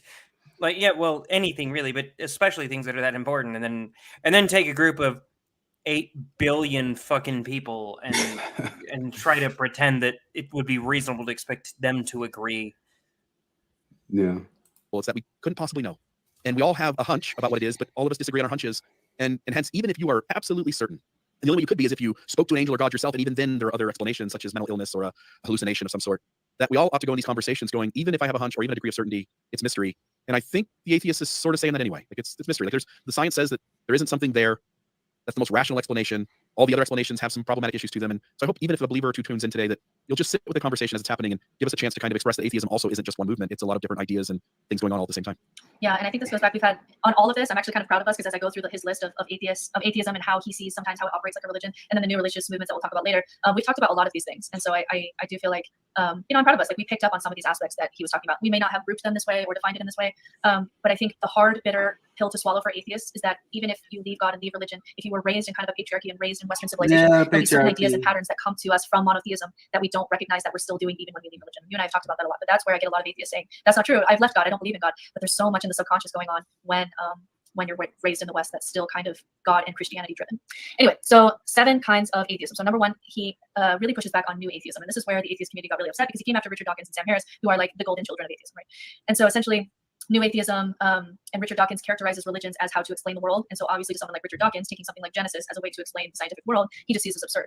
But what John says is that religion has always been more about how to live in the world. So a quote from him, it's their idea of religion as a failed scientific theory of everything, a primitive science that people like Richard Dawkins and new atheists think of religion as a primitive science. When it comes to the Genesis myth, even early Christian scholars said you mustn't read this as literal rendition of fact. It's a mistake to confuse religious fundamentalists with the vast, rich tradition of religious life. And religion is not an explanatory theory of the world. It's a way of making sense of living in the world.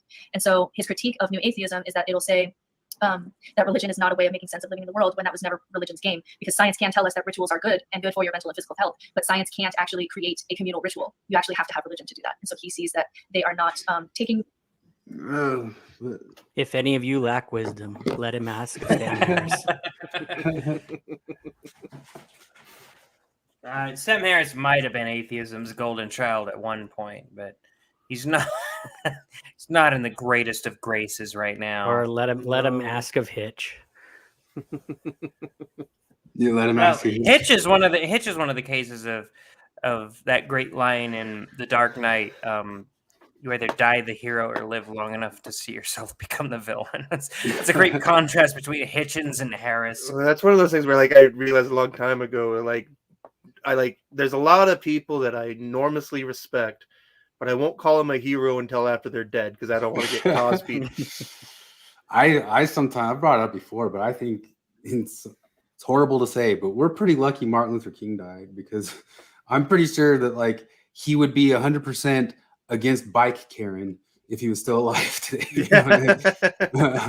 But also, I mean, like, that's the thing is, like, can you imagine if he hadn't been killed and the next year the FBI released the tapes? Like, what would that have done to the civil rights movement if he'd been exposed for his sexual impropriety? We'll put it nicely, you know. Well, I mean, I brought it up before, but it's a super duper good episode of Red Dwarf is based on this idea.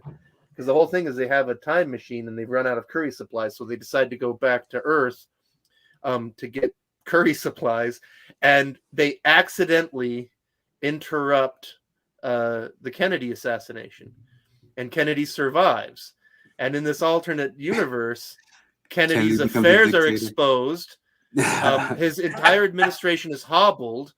He fails to beat the Russians in the Cuban Missile Crisis, and a nuclear war ensues. And I'll spoil the ending because it's so good, but it's so brilliant. It's like it had to be a British TV show that did this, because an American TV show couldn't. And they did this in the 90s, by the way. But the way they solve this, because, like, you know, they've got this running gag where, like, they keep trying to interrupt, they keep trying to fix the, I can't think of the shooter's name all of a sudden. I want to say John Lee Harvey Oswald. Lee Harvey Oswald. But, like, it keeps going wrong. And so finally the way they fix it is they beam into the paddy wagon where John Kennedy is being taken away to prison in disgrace. And they tell him, like, in an alternate reality, you died and your legacy is glorious. And so they convince John Kennedy to be the second shooter on the grassy knoll. Absolutely brilliant. What's this? Wait, what is this called? Red Dwarf. Yeah, Red Dwarf is one of the best TV shows in history. Okay. That's so funny.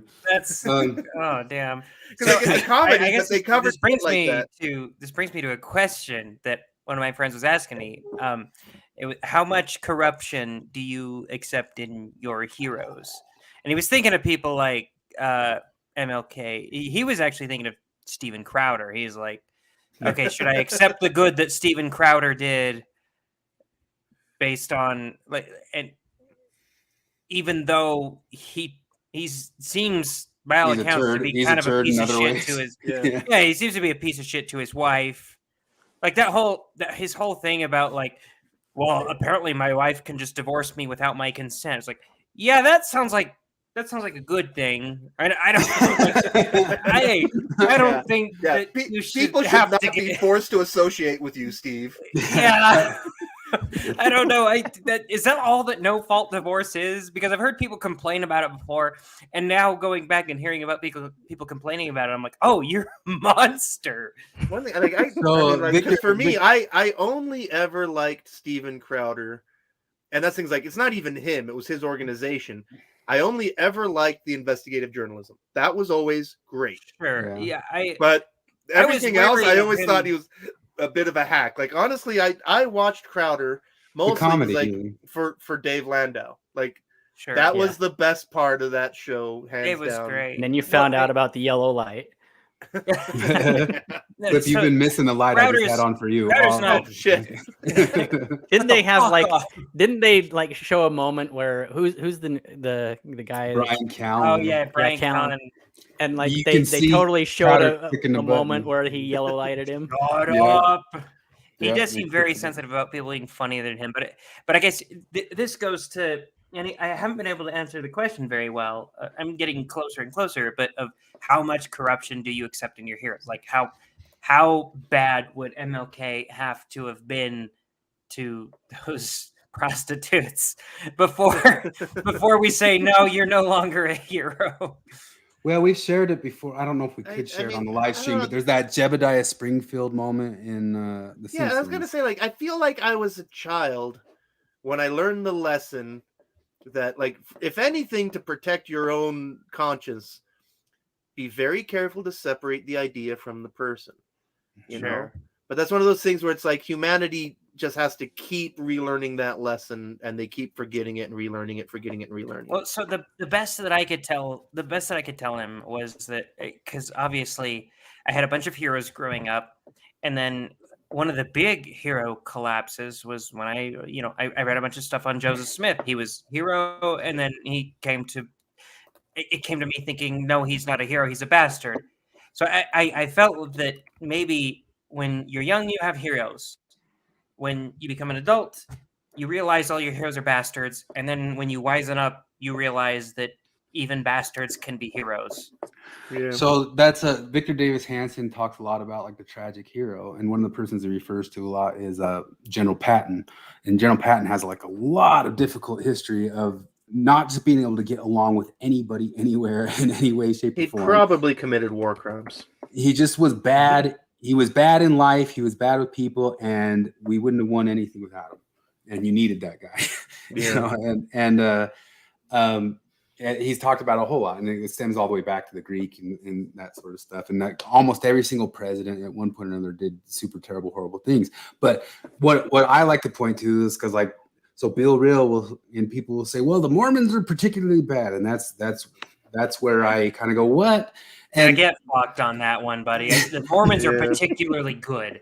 But one of the right? things that they point to, like as well, like I say, you're into Eckhart Tolle, you're into the mysticism. All the mysticism sends back to Plato. You even in this episode talk about, wow, we need philosopher kings, which goes back to the Plato thing, which I know that you have your criticism of that, Jared. Which if we got to that, I'd let you should roll with your criticism of that. But the whole idea, he goes to that, like if we had philosopher kings, we would just be in such a great world and all that sort of stuff. Well, guess what? In that republic, in that very writing, they talk about putting down their sex slaves to get around talking. Like, oh, let's stop banging these real quick and get to some conversation. It's right in the text right there. And guess what those sex slaves were in most cases? young boys. That's what they were. and it's right in the beginning of like, let's go down and have a symposium and bang. Or wait a minute, I'm getting kind of sick of this banging. Let's talk about philosopher kings. You're only saying that because your boy's fat, Larry. Yeah. All No, of your I've mysticism been- has that right in the text of the beginning of it. So I've been thinking the rescuing idea here is the idea of societal evolution. That's probably not the right word for it, but like we don't just evolve as individuals. It seems like we evolve as entire societies to have. I've brought this up before, but like a lot of the old conservative types will shit on the night person, but there's a reason that some of us are night people. We needed people.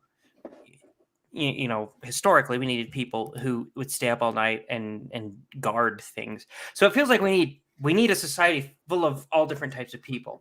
That seems like a thing that like Peterson tries to get at, and honestly, a lot of these people, a lot of the most wise storytelling that I hear tries to get at this theme of balance. That like, no, you don't. You're a conservative, so you think everybody should be conservative. You're a liberal, so you think everybody should be liberal. But in reality, conservatives need liberals and liberals need conservatives. Like conservatives need liberals to tell them when like, hey, buddy, we can't own people anymore. And liberals need conservatives to say, hey, buddy, progress isn't sterilizing kids. Like we kind of need each other. And that's why that's my big criticism of the philosopher king idea is that seems like it's Plato saying we need somebody to be everything. And you can't be everything. You can't have a person that's everything. That's the philosopher king is somebody who is both a philosopher and a politician. And I don't know that you can be both of those things. The closest was Marcus Aurelius in a lot of views. There's problems with him, but I don't know. It doesn't feel like we can have all of those things. It's asking to have your cake and eat it. Yeah. I don't remember who I was talking to, but I was talking about something about like, because like Peterson talks about, like some people are very into things and some people are very into people, and like, because that's women and men. I'm more Usually into things. men. Yeah. I'm more into things than people, and so things make sense to me and people don't. But like, when I'm in a room and like a child is having a crisis and there's usually a woman around that understands children as people and is very good at handling that, I'm so grateful for that. Oh yeah, she's so the leader right now. Yeah, exactly. She's like, what and we I will need. back off. I'll be like, you do your thing, and I'll think about fucking engineering. Yeah, maybe do this asking thing for where you make this kid feel better because I don't know how to do it. I'm no good at it. Like, so I'll I guess try maybe if I have to, but maybe asking for a philosopher king is the same thing as asking for a father mother. Yeah, it really is. Did you guys ever watch Mr. Mom in the 80s? No. Michael, I didn't watch anything in the 80s. I wasn't alive. No. Oh, that's right. Well, you should go back and watch it. It's Michael Keaton. Michael Keaton, Yeah. I get pizza. I'll be right back, Mike. I gotta make sure my kid went back. He shot himself, and I gotta make sure he went back to bed. Why did you have kids? Why did you do that? Because kids are fucking great. All right. Why? Oh my gosh, you got. Don't listen to Bill Reel. Apologize to Bill, the planet. Man. I will not apologize to the planet. Having kids You is have the any best idea the goddamn carbon thing in the footprint world. of that? I love shitter? my fucking Yeah. boys. I'm gonna go make sure he went to bed. So Kevin and I, part of the deal, like when we were talking with Layla and all that sort of stuff, is we were the bones and the credit that I throw towards the LDS.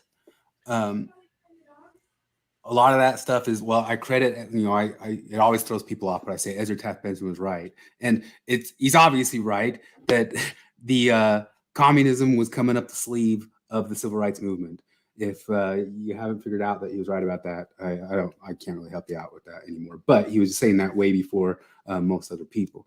But the other thing that they're right about is just have as a babies. You should just have as babies. And one of the things that he said in that speech that kind of threw so many people off is he just kind of pushed, stop thinking about it and just go have kids. But I was going to... I got to run out for a sec just No. to keep talking. Dang it. Okay.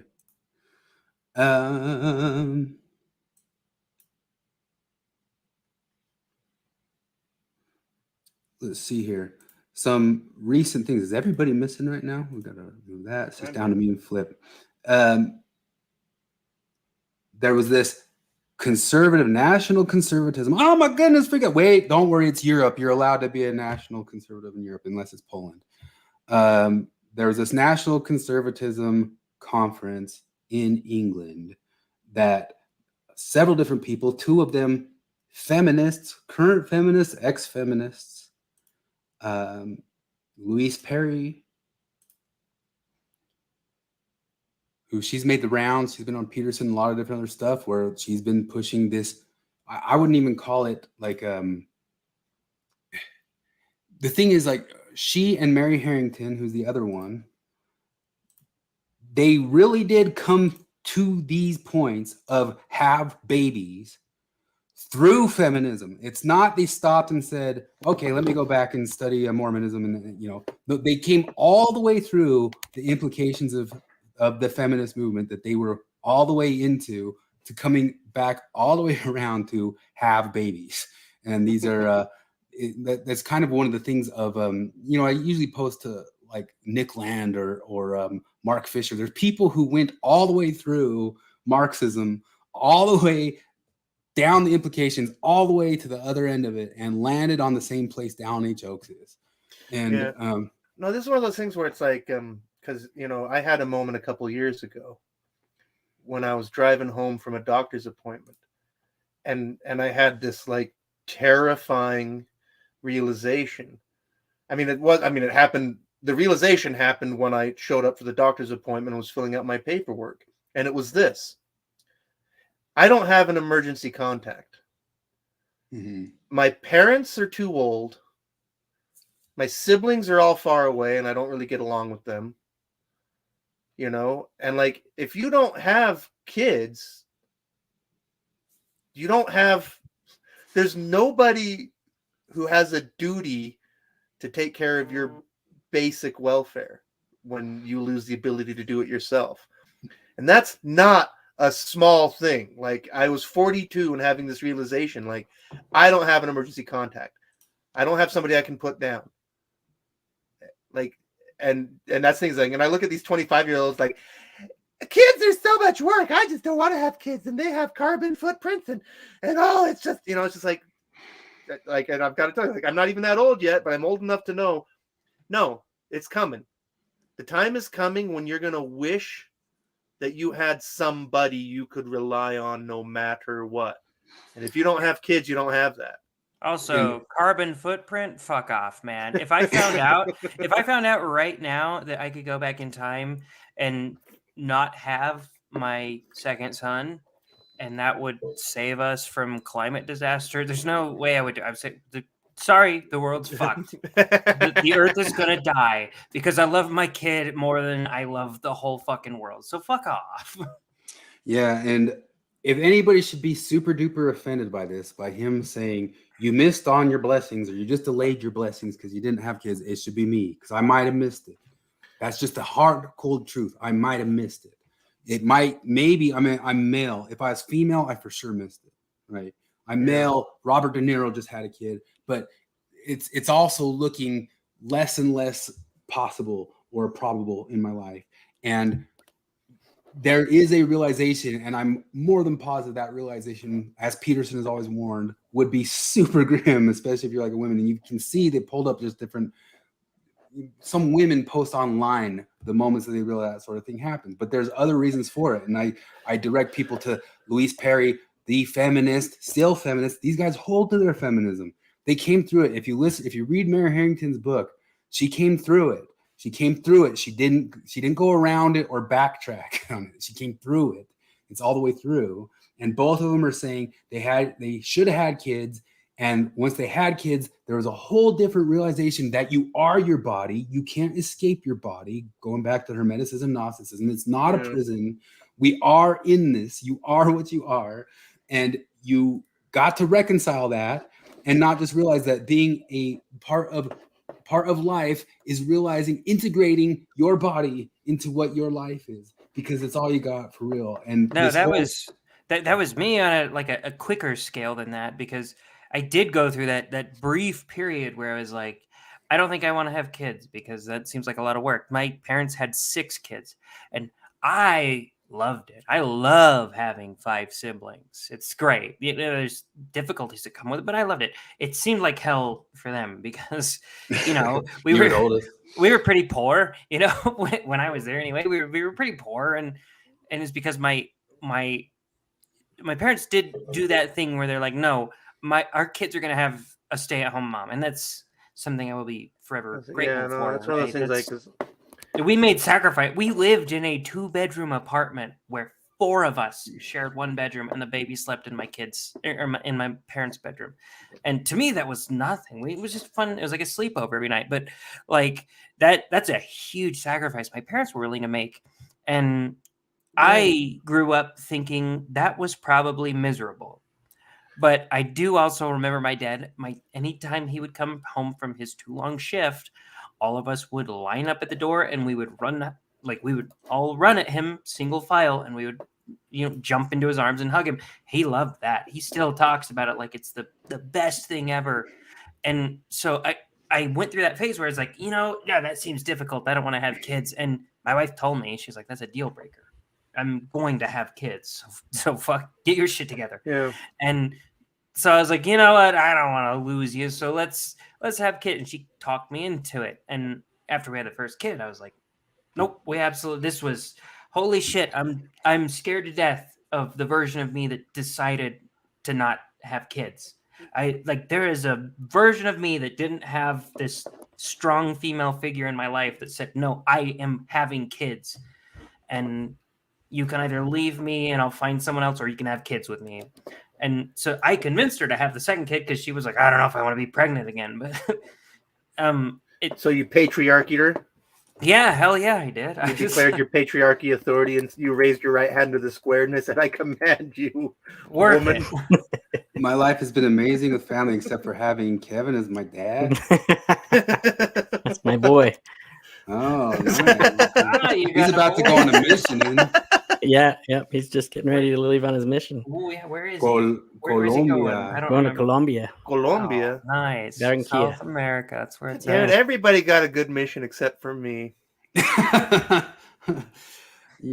It could have been worse, man. One of our buddies we were talking to earlier today, and he went to Billings, Montana, man. No, I think that would have been better than my mission. Yeah, maybe because so. it's a different place. It's rural, it's sparse. Like I said, I went to Sandy with 80% fewer Mormons. That was my mission. I remember I had this dude. It was a zone leader, and he was talking about opening his mission call.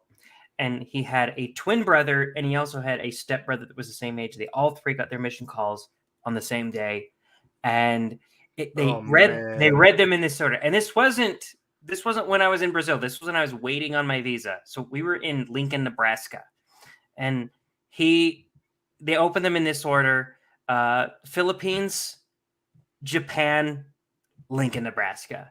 And he used to tell me about it. He was so he liked his mission quite a bit, but he was like, man, when we opened that, I was pissed. I had to fight back tears. I was devastated when I opened my mission call. Because the other thing is, I was emotionally preparing myself for the disappointment of being called to Brazil, because exactly that, the visa thing. I have a passport. I'm a citizen of Brazil. Surprised. And so I thought for sure, just to I thought they would just put me in that category, just oh, he can go. They can't throw him out, But nope. Well, I was half a believer enough at that point that if I hadn't liked my mission, I probably would have gotten out of it. So me being relieved at where my call was also made me go, oh dang, now I'm gonna fill it out. Now I'm gonna complete the whole thing. No, I have to, because I'd probably back out if it was Idaho or something like that. But I mean, I'm glad I went, and I had a lot of good experiences for sure. But I mean, more than anything, my deepest desire of my heart was to learn another wacky language. I really wanted that more than anything, because that was the other thing that bothered me, is that the mission I got called to, had closed down their Hmong department like 6 months before I went there. It's like, you idiots! Like, I would have learned Hmong for you. Like, Oh yeah, so I that would was have been my so into that. my mom was giving me hell for taking German in high school. She's like, why don't you take Spanish? You'll most likely be called to a Spanish speaking mission. And I was like, You know, that's 'cause I don't why. want- yeah. That's why I'm going to take German, because it's very unlikely that I go to Germany. So I'll have to learn Spanish anyway. I don't care to be ahead when I go to the MTC, because I'll learn it. So I took German too. I barely remember any of You, it. I were you did- in I Rio did too, Grande do actually. Sul? Where was your mission? Rio Grande do Sul, yeah. Because, I mean, I don't know what it's like now, but there's still a lot of German people down there, right? There were. I'm 'Cause, like, I keep telling people I met a Nazi on my mission. Oh, 'cause yeah, no. He was a very, very old man that spoke fluent German and broken Portuguese. so my dad was in Rio Grande do Sul, but in the mid-60s. And then there were still whole villages that only spoke German, and there were a lot of Nazis. Oh, jeez. So, yeah, one of the reasons I had that babies aren't products things up, and it's one of the things Mary Harrington talks about, because so much of their ideas are both Bill Reel, I pulled up Zelf on the Shelf, Bill Reel and Zelf on the Shelf, they actually talked some girl who messaged them on live stream into going ahead and feeling good about going through with her abortion in a couple days. And we maybe pull up that moment or something like that, but it was reassuring to her. And then Bill Reel says one of the more obvious things in the world that's rational and just science is right about is that abortion is good. But one of the things that Mary Harrington points out to, and it was one of the deals they were talking about on this this podcast here, was babies are not products, is all of that strangely kind of demystifies people, demystifies a person. Part of what we were talking about with Leyland, and Leyland was talking about, you lose the metaphysics. We've talked about this a bunch. You lose believing that the souls are important. You lose all that sorts of stuff. You actually go down these routes of like atheism or mechanistic, or your bodies aren't your bodies. And then what comes out on the other end of it isn't just like a devaluation of people, but it's also just products. Like babies are products. And these guys talk about surrogacy and the Kardashians and famous people learning that they can maybe start farming out baby having to the lowly people who make less money in the world, and the future of maybe incubating babies with I mean, this world's getting so weird with where the text. Oh, these people act like they're pure material atheists, right?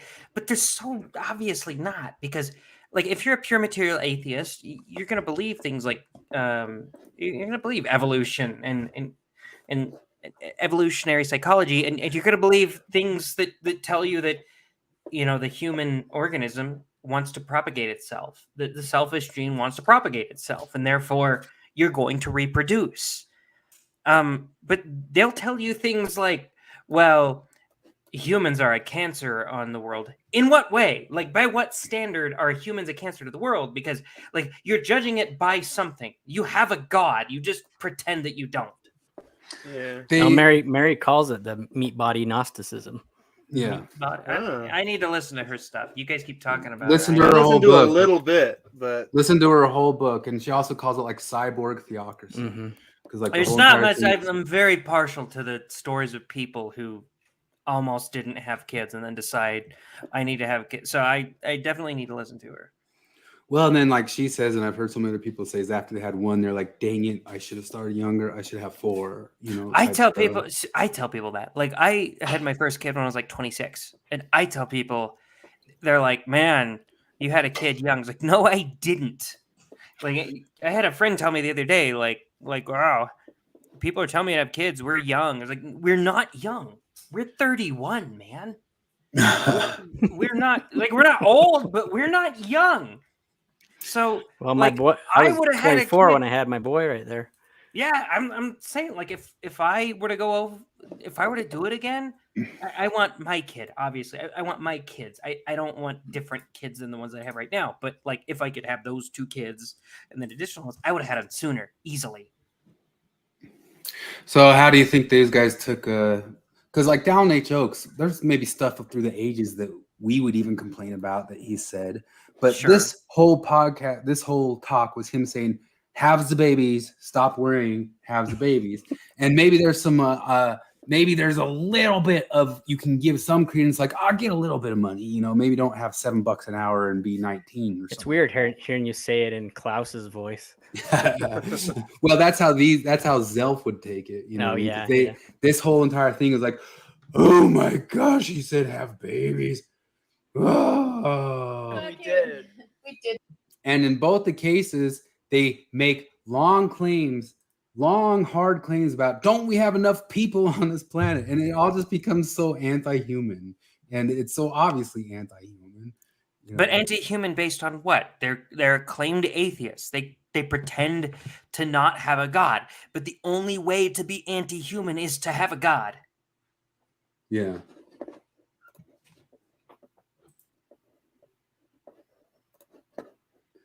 But And that I don't is know. yourself.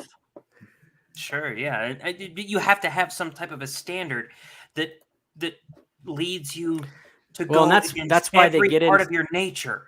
And that's why they get into the whole elitism thing, because it's like, you know, well, we all have, since we're all the gods, you know, I mean, us up here, you know, all the plebs down there, we can just dispense with them, you know, through our net zero initiatives. Sure. I just, anytime I watch Samantha Shelley, she looks like the anti-Jared to me. She is the version of me that wasn't talked into having a kid. And it depresses me. And I'm like, that's what I would be. And so I'm projecting all this stuff. So maybe I'm way off base here, but when I see her, I see all of the things that I would have been had I been firm in my no, don't have a kid thing, and had I not been talked out of it. And that depresses. Well, that's what the Mary living hell out of me. Mary says the same stuff, you know. Yeah, I'll have to listen to her. It then. wasn't until she kind of she just embraced it, you know, and it changed her whole outlook. You know? Well, she had a moment where her grandmother told her, because she'd gone all the way through being like full, like shaved head feminist and being like on the Tumblr boards. And she said she had, one of the things she also points out is she had many different lesbian, she was a lesbian. She said, I had many different lesbian friends and they are all male now anyway. So how can I still be a lesbian? Male. No, I get all passionate about that shit because the part of the problem, because we had this discussion earlier where the stuff that Mary Harrington brings up is great, and a lot of that is more on the female side of the issue. The male side of the issue is like a bunch of boomer dudes complaining about their wives and children, because that's all I deal with all day. Most of the men that I work with are Mormon, and then the rest of them are Catholic or Christian or whatever. They're all pretty religious guys. Fucking almost all of them are always bitching about their wives. And I'm like, well, fix it. Okay? Either fix it or leave. Do one of those things. Don't tell me this yes, dear shit. And all of them are bitching about their kids. Like, oh, don't have kids because when they become teenagers, it's hell. And I'm sure it is. I'm sure it's very difficult. Kevin can probably attest to this. But I'm not going to like, say I never said anything. But I'm like, But, I'm I like mean, I very just didn't, but, resolved to never telling any of the guys younger than me to never have kids. I'm like, no. Well, it's fuck that. hard. Because if the more people told that to me, the more convinced I was to not have kids.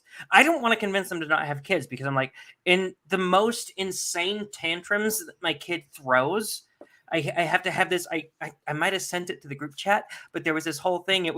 This guy said on Joe Rogan, he said, I always picture when I'm 80 years old, like when my kid's throwing a tantrum, I picture that I'm 80 years old and that I'm going back in time.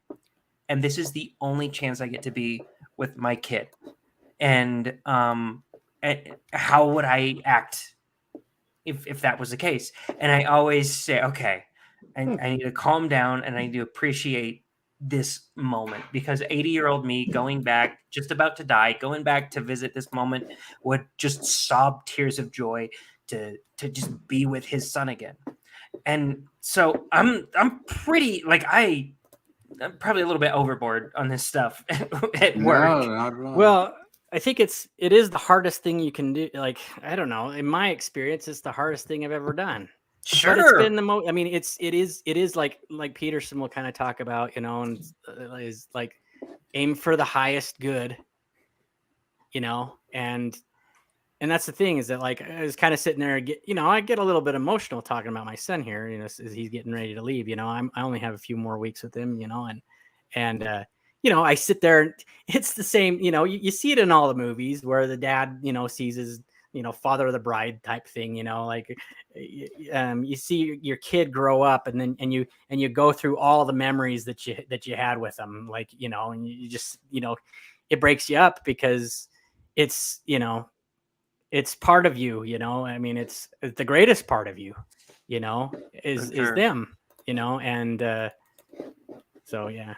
It's a shame, it's a shame that these guys, that's the thing is that like they keep going and it's like, you end up, and even Peterson kind of says that, like a lot of times gals they'll get to where they get, to where all of a sudden you can't have kids and like, oh, wait a sec, what do I got now? All right, so we got Oaks is saying, have kids, don't delay your blessings, as he put it. We got Mary Harrington saying, I wish I had the kids. We got that. Let's see what ex-Mormon world has to offer. You should be happy later. Either way, you have to obey me. It's like, sometimes it's this way, other times it's that way. Either way, you just have to submit to him and turn off your fucking brain. Okay, can I just say, comment from Lexi, I have to get an abortion in 2 days and I felt so guilty and I'm only 5 weeks. I didn't realize my Mormon upbringing would affect me so hard. Hearing you guys talk about it brings me comfort. I know there's not really anything we can do to like shift the fact that your body has just like received all that conditioning, but you do not need to feel guilty. No, it was there is nothing it's more. Definitely. What else could it be? Nothing what else honors could it be the other than sacredness. conditioning? What else could it be other than conditioning that tells you, hey, maybe don't kill your offspring? Of human life more than not bringing it into the world. When you are anything less than 100% jazzed and ready and down for it in every single way, what does that look like? Who is 100% ready for children? Yeah, Kevin, I'm sure you were ready, right? You were ready to have a kid. I was right so away. ready at 24. I had everything made. Yeah, no, I was totally ready to go. I mean, safe, legal, and rare. Is that like at the door? Like this is just 100% a type of birth control, right? Yeah, for sure. 5 week later birth control, and no need to feel guilty or think anything about it. Sure, whatever. But life coach Samantha, I think in any scenario like this, the answer for you on advice is shut up. It's not your place to say to some random person on the internet, this is not my realm to talk to you about. You need to sort this out for you. Well, wait a second. No uterus, no opinion. She has a uterus, so she gets to have an opinion. That's how that we're works. in cyborg theocracy, man. I'm going to buy one and I'm going to staple it to my back, and I'm going to be allowed to say, hey, maybe chill out on saying stuff like that to random people. Also, I have a uterus. Oh, that's right. Yeah, prove me wrong. You identify as someone with uterus. I forgot. No, I just have one. Prove me wrong. Well, tell me right now that I don't have a uterus, you fucking bigot. In future surrogacy incubator baby future, I'm going to buy one and put it in my microwave, and that's going to count. So too small to want to have an abortion. Yep, children ought to be born into like a hell yeah atmosphere. Big hell yeah. You're saving the kid. Hell yeah atmosphere. Yeah. So we love you, and I hope it is as painless as possible. I know they can be shit from what I've heard. So how empathetic. Which way, Western man? Which way? Oaks or life coaches? You got an apostle or a life coach? Which is which here? Anyway, maybe Kwaku's queen. Maybe Kwaku, since he's out on a date, so he's taking this stuff serious now, is moving himself towards having a baby, and maybe he'll chill on esotericism. Maybe not. I think he already was, because I think if he has a baby with the girl he's on a date with, we'll forgive him for ghosting us. Otherwise, why are you wasting your time with that bitch? We want to see it. We want to see a baby, or the opposite. You got Zelf talking people into murdering them. We're sitting here saying, make a baby, Kwaku, or else we're not cool anymore. We're fucking cool as hell. We were more saying, Jared talking about how amazing to have kids is my spirit animal. Oh, yeah. Lukewarm Mormon's kid is adorable as all hell. Me and Morgan, last time we were in Utah, hung out with him, and his kid is cute as shit, so he gets it. Wouldn't it Yeah. suck though if your kid was ugly and not cute? that's That's why you don't actually have kids, just- because maybe your kid will be one of those ugly. Dang, this kid's a little ugly. I should have aborted. Oh, where was I don't think it's biologically possible for you to think your kid is ugly, but If only That's Sam a- Shelley had talked me out of this hideous. That's a- oh no, the divorce queen needed to tell me to kill my kid. It's a whole episode of Seinfeld, right? The ugly baby. You remember? Oh yeah, they look at Kramer. Yeah. You want to know what though? I had a theory a while back, though, especially like with like little girls. Sometimes like the weirdest looking little girls turned out to be the prettiest adults. I was about to say, like, there is this Yeah. weird thing where like ugly babies make beautiful adults, beautiful babies make weird looking adults. Like I'll bet you that like damn it, his name Clint Howard. Clint Howard was probably the cutest. Yeah, baby he was in probably history. stupid. Let's look it up. Yeah. Do we have baby pictures of Clint I bet Yeah, Howard? you like there well, I is. mean, think That about was- like I Macaulay wonder. Culkin. Macaulay Culkin was, and then now as an adult, he's like, what the hell happened? He's actually less weird looking now. He's Okay. He was more weird looking when he was Who's on the drugs. the kid in the Sixth Sense? He came out. Oh Pretty look, weird there's looking. Well, Ron he and just- Clint. Oh, They yeah. look, Clint looks totally normal. And then, like by 5 There's- years old, he was an alien on Star Trek because he was such a weird looking dude. And they should have known that braces were needed by that point. But other than that, because I mean, he was a kid when his older brother was already famous and stuff. Yeah, But he used to appear on Louder with Crowder all the time, and that stopped. I wonder. why Clint that Howard. stopped. Oh yeah, Ah. I don't think I ever saw Clint Howard on Loud. yeah. Clint Howard is a conservative and used to appear on all the time. Wow, that's news. You learn something every day. Praise Christ. I Christ is thought king. you weren't going to say that anymore, man. Well, I buckled, my DEI officer, the porch time DEI officer came to me and was like, look, man, you got to say it. They're going to fire you from this this lucrative gig you've got. Give me a second. I've got this tripod. There we go. There he is, Louder with Crowder. A blooper. No, it's actually just a long boom. That's what it really is. This was a beautiful How you baby. doing? I'm doing great. $100. This is an $800 grit gaff. My frigging. This is teetering on the edge of. Jeez, how long ago was this? You want to try back real quick? Let's do that. 5 Okay, years. call me right back. He used to Wow. appear on all the time. Okay.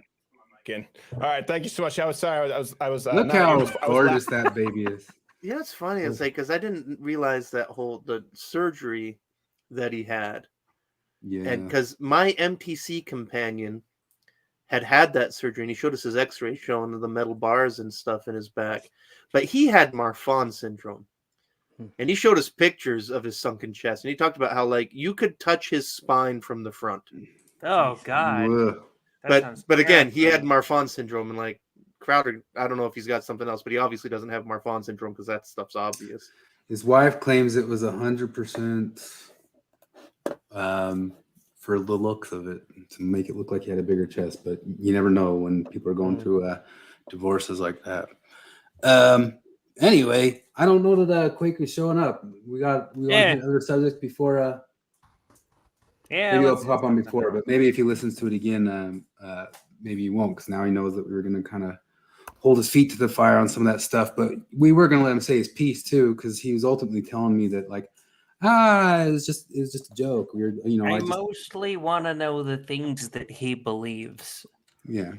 Like, because I feel like it very frequently it happens that he makes some claim that's absurd, and somebody's like, "Wait a minute, that claim sounds absurd," and he's like, "I was clearly joking." Yeah, I'm sure he'll ask for receipts. I don't have them. the meta irony thing. I'll look for them at some other point. But yeah, Well, but, it I mean, feels he like was meta gonna- irony. He was going to say it. I mean, he probably was going to say it here. He said, "I'm mostly joking when I'm talking about theosophy and all that stuff." So. Okay, but like you use words like unironically, because unironically it's the next literally, right? If everybody said literally until we realized that literally just meant an exaggeration. It was just hyperbolically. That's what literally meant. Hyperbolically, I think L. Ron Hubbard did nothing wrong. And if you were to say that, I'd be fine. If you say literally, I believe L. Ron Hubbard did nothing wrong in like 2005, I would have been like, fuck you. If you said it now, I'd be like, yeah, I get that you're joking. But now it's unironically. If you say unironically, L. Ron Hubbard did nothing wrong in 2020, well, I'm going to tell you, well, fuck you. I don't know that he said that. I'm not saying that he said that. I'm just using that as an example. Well.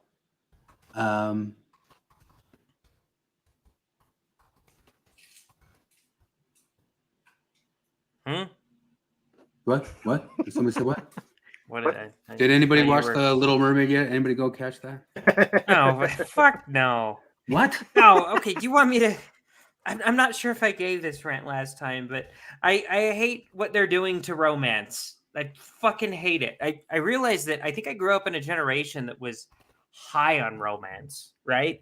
And there's this beautiful, like, one of the things they said they were going to do in this new Little Mermaid movie was, like, well, Ariel, she doesn't just go to the surface because of a boy. She goes because she wants to go.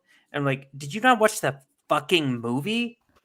Because she had an entire collection of shit. She was rabidly curious about the shit that was happening above the sea level well before she saw the guy. And then she saw the guy and she's like, I am in love with this guy. And that's young, dumb love, which should not be as discouraged as it is right now. And then she met the guy and it actually turned out great. And he saved her. He could have ran away, but no, instead he turned around and he dove into hell in that ship and he saved her life, putting himself at great risk. Now they're changing that to be like, nope, she didn't come for love. And he's not the one that delivers the final blow. It's Ariel that delivers the final blow. But the problem with that is that in the original movie, King Trident, as everything is resolving and Ariel is looking without her legs, she lost her legs. She's looking up longingly at the life that she gave up to save her father, right? She's looking up at the man she was in love with. King Trident talks to Sebastian and tells him, well, there's only one thing left to resolve. And he's like, what is that? And he's like, how much I'm going to miss her. And he, like, it's this big deal for him. And he turns her in, he gives her her legs and lets her go up. But the whole reason he did that was because this Eric guy proved himself. He threw himself into danger and hell to save his daughter. And he's like, you know what? That was a stupid idea for you to love this guy. Or at least I thought it was. And now he proved himself. So it's no longer a stupid idea. But now they're not going to have that. Now it's just going to be Ariel. It's probably not going to be King Trident giving her legs. It's just going to be her being like, well, I actually watched Ursula do the magic and I can do it myself with no side effects and everything's great now. I didn't get any of that from the first version at all. I just saw a white privileged man get some non-talking girl and enjoy the patriarchy. That's all I got from it. God, I love Against the her patriarchy. consent. I'm trying to think when the last time I don't think I've seen Little Mermaid since the 90s. You're 100% right about your view of that stuff, and that's some of the stuff Disney used to be so good at putting all those ideas in imageries and certain just little visual, thoughts and ideas and just perfect. And all the gems. Freudian slips that they put in there, or Oh yeah, Freudian messaging. I had that box, man. I had that box, and I noticed that wiener before anybody ever started talking about it. Oh fuck! I remember thinking that the priest in there a was conspiracy. I remember thinking He that had it a was boner. silliness the boner, yeah. Until Yeah. it came out, they're like, "Oh no, that actually happened. It was some disgruntled employee or something." Jared's all sentimental, and here's his wife saying, "I think she was just a slut and really wanted a vagina." She had a fish vagina, you asshole. Hey, Was there? You guys like watching bad movies? We do. Have you ever seen Society? I don't think What so. is this? I haven't seen it. Have I? Okay, you can't watch it because we have a rule. Because it's good. You're only allowed to watch bad movies. The rule I don't is, watch rated R movies. The rule is that if you've seen Society, you can't watch Society unless you watch it with someone who hasn't seen Society, so that they can What be is it? part. What is it? I don't know this one.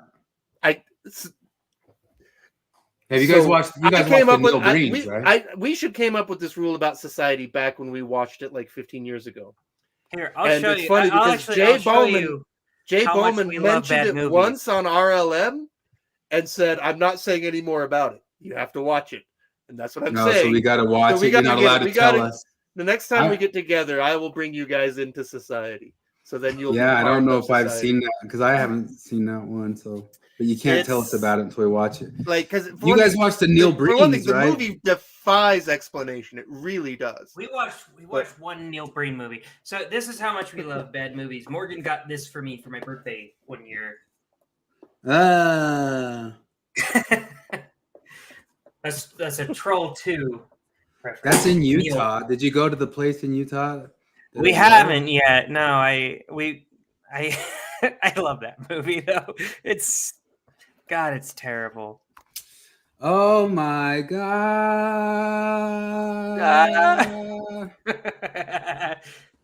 God, I love it. Troll 2. You guys have seen Kevin and Flip. You've seen Troll 2, haven't you? Which one? This a Utah special. Troll 2. Oh God. You're late. I'm sorry we had a small mishap. Here are the keys. Here are ours. Have a nice stay in Millbond. You in our city. Do I have to pause this or anything? I don't have to pause this, do I? Still telling the same story, Josh? Yeah. You want to know what's funny about this? Is there's no Troll 1. It's just Troll 2. Powers of evil are very strong here. I forget the backstory of why there's no Troll 1, but Are you sure? I remember seeing that. there's no Troll 1. That's part of the legend of this thing. That there's no Troll 1. Well, there was the Troll, wasn't there? Is that not related? This is kind of like American Psycho 2, maybe. A sequel to 1964 Troll. Okay, never mind. I thought there was some sort of backstory.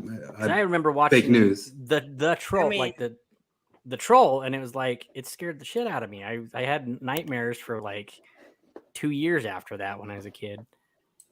I had nightmares from the Ewoks movie.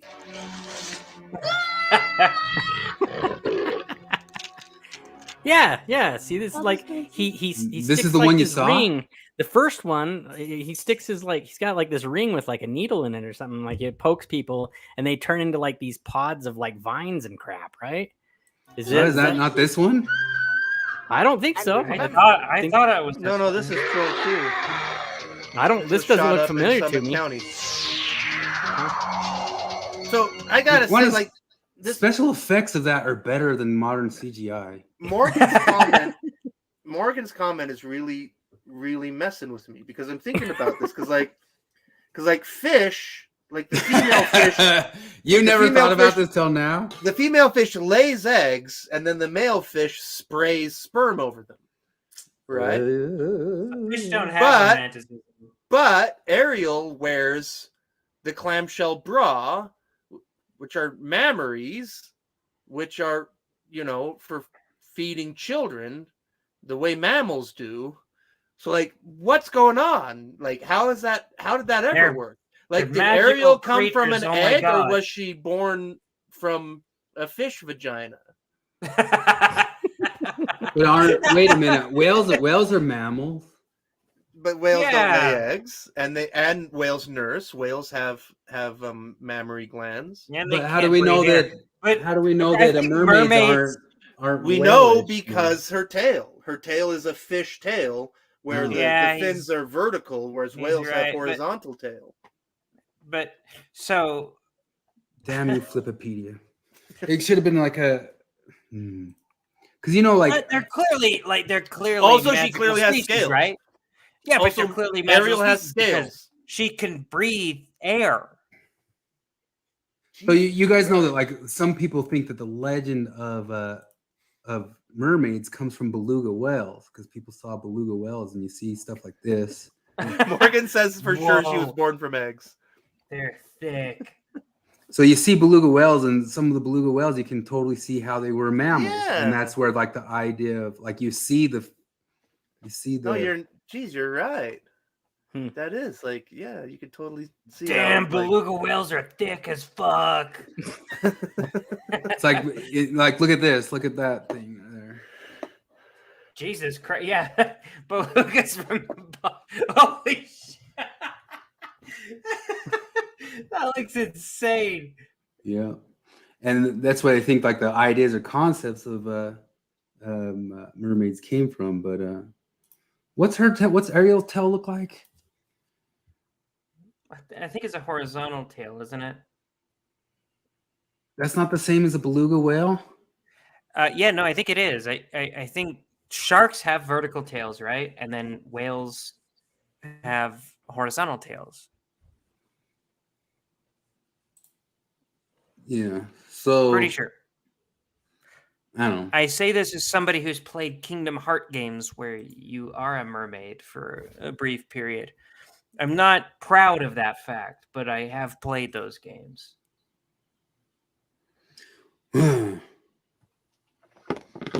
Anyway, let's see. We got any more crazy shit to cover?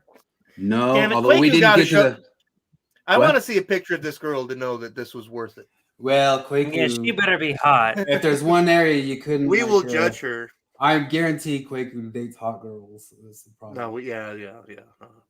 Let's see here, but we didn't get to the best part. I kind of feel bad for Kwaku because, like, I mean, he's getting all the ditzy hot girls, and like he doesn't even filter down to the ones with like feelings.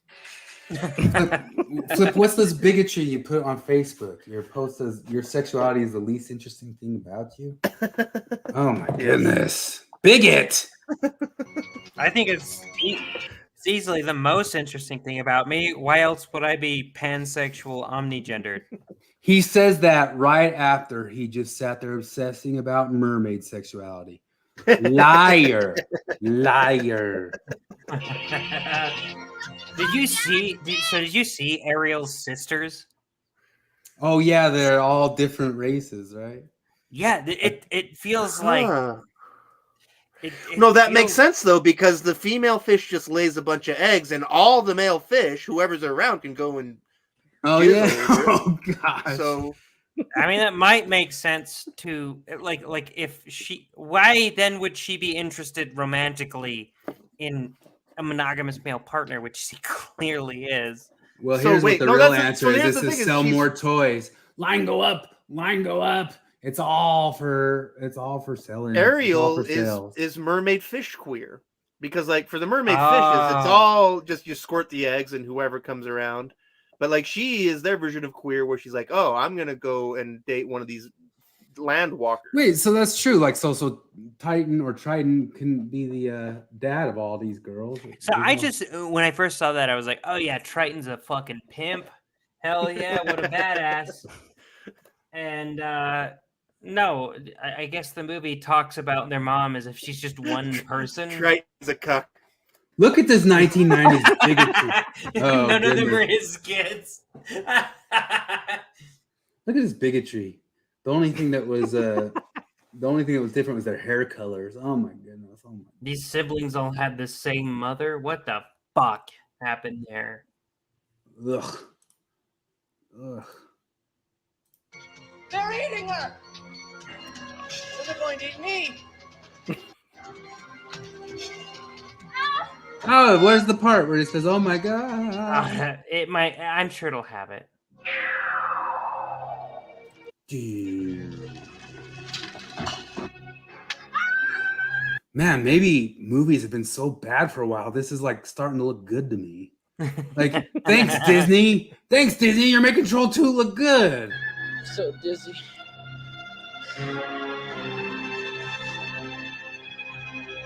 Camera work. Live, actual, like, hard work on, like, real special effects. People like live directors who special don't effects. directors who don't say shit like, we'll fix it in post. Yeah. Focus, changes focal points. Like, this might be the best movie, one of the worst movies made back then, but one of the best movies made since 2010. If you could just delicious and purified. I saw this thing. I actually think George Lucas sort of did it, but I saw this thing about how they can just with a couple little eye and face movements, they can kind of make CGI versions of any actor now, and that's part of what some of these strikes are coming up, because they know just like their writing can be done by AI pretty soon. I mean, could you imagine like if George Lucas was able to, and some people think that he did this in some of that stuff that he directed just in kind of bad ways, but he could change your acting performance to be what he wanted to be. Like I don't like sand. It gets in my brain. He goes, well, I think that needs to be a little bit more monotone, and he changes it for you and doesn't have you like redo it. It's all just done in post with a. Yeah, so I might be wrong about this, but I don't actually think that line was so terrible. Oh my gosh. I think there were worse lines. No, I think there were way worse lines in Attack of the Clones. Attack of the Clones was terrible. And maybe the problem was I didn't watch the whole thing. Like I decided I was going to watch all of the prequels to see if they were as bad as I remember. I got through Phantom Menace all right, but then Attack of the Clones, I was like, okay, this is where I'm done. Have you watched the so Plinkett reviews? Yeah, they're great. They're cathartic.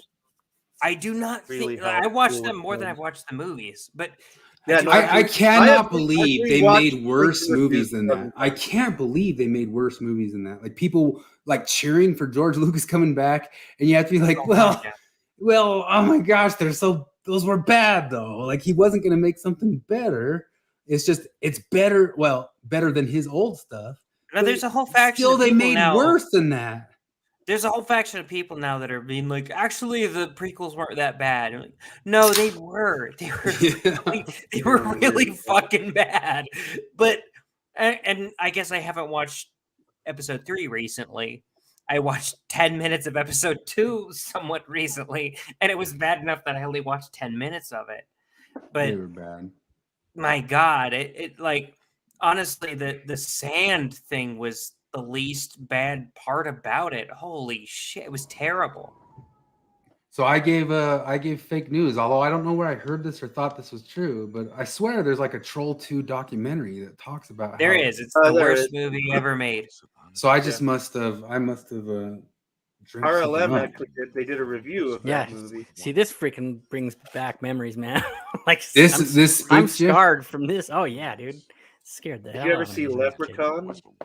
I didn't see that one. But it didn't scare me. I had nightmares as a kid from the big monster in the Ewok movies. Way of life. Leprechaun is special because it's about the same time and the same quality as Ooh, Troll. Warwick Davis. Yeah. But the thing that makes Leprechaun special is that it has pre-nose job Jennifer Aniston. Yeah. The most mischievous. My friends and I watched that whole entire thing hoping to see her naked. Hey, dude, and we did he's not. It's the guy from dude. He's in. Speaking of which, Upper Echelons had that little episode this week about bringing boobs back to. See, they just recycled this costume from Labyrinth. Is that what it is? Yes, Hogel. Oh, yeah. Is that Hogel? That's Hogel. Yes, for Hogel, sure. right? I thought it looked exactly like Willow. Scared the shit out of me when I was a kid, man. Apartment to apartment, and transforming That did? this building Oh, yeah. into a different fairy world. We live in a fairy world now. It's Fairy World Month.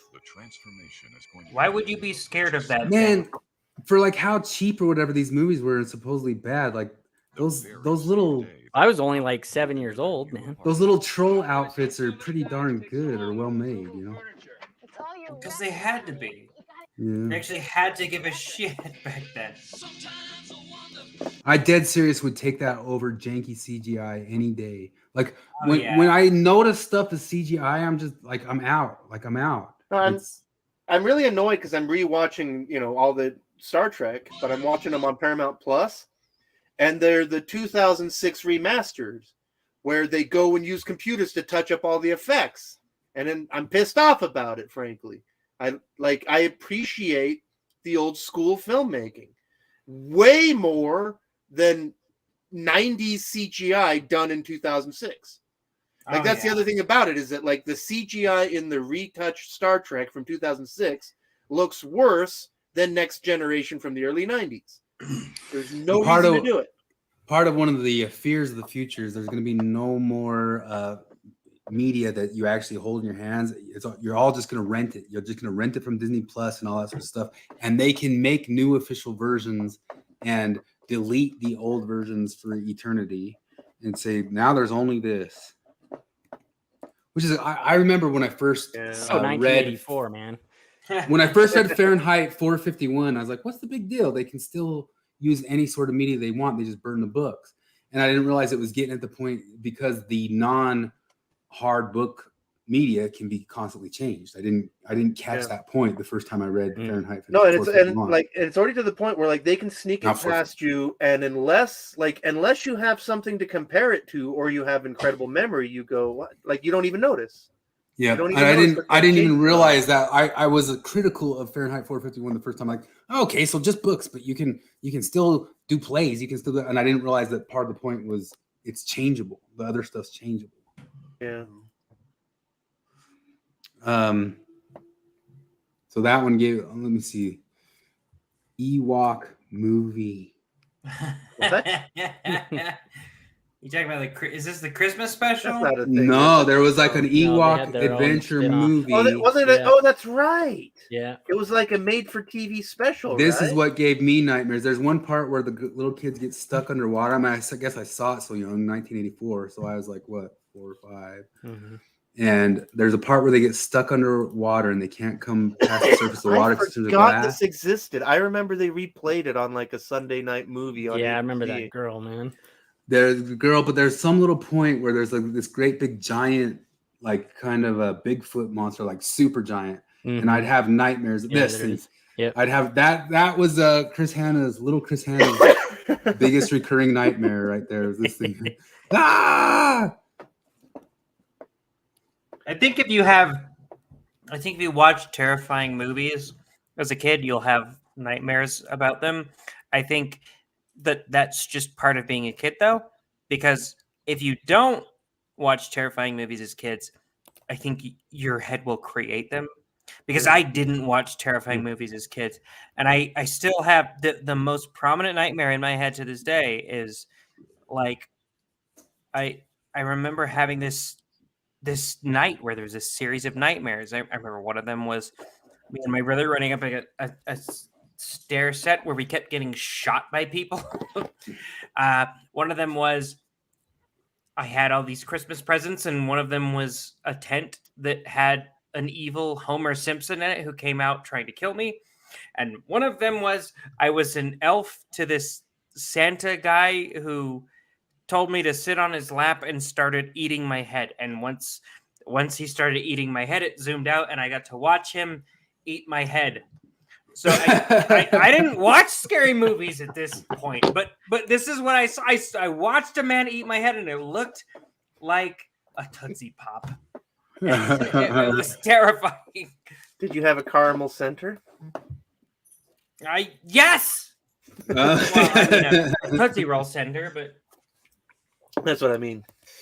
All right, y'all. I think Kwaku's no show, but maybe he'll pop up later because I think he still wants to clear his name. And with Guadamax, she still wants to show some for next week. Receipts is the stuff. I mean, we'll see what he wants to do or not. And I mean, he gave me the heads up. He was gonna be like, maybe he'll come, maybe not. But I got the girl, so I mean, he was good faith about it. But maybe not now that if he listens back to us and knows that we're gonna kind of poke it at some of the stuff. But I'll do it. I want to do it in total good faith, like Joey, like Kwaku. Tell us what you believe. Like, sure, I want to hear him out.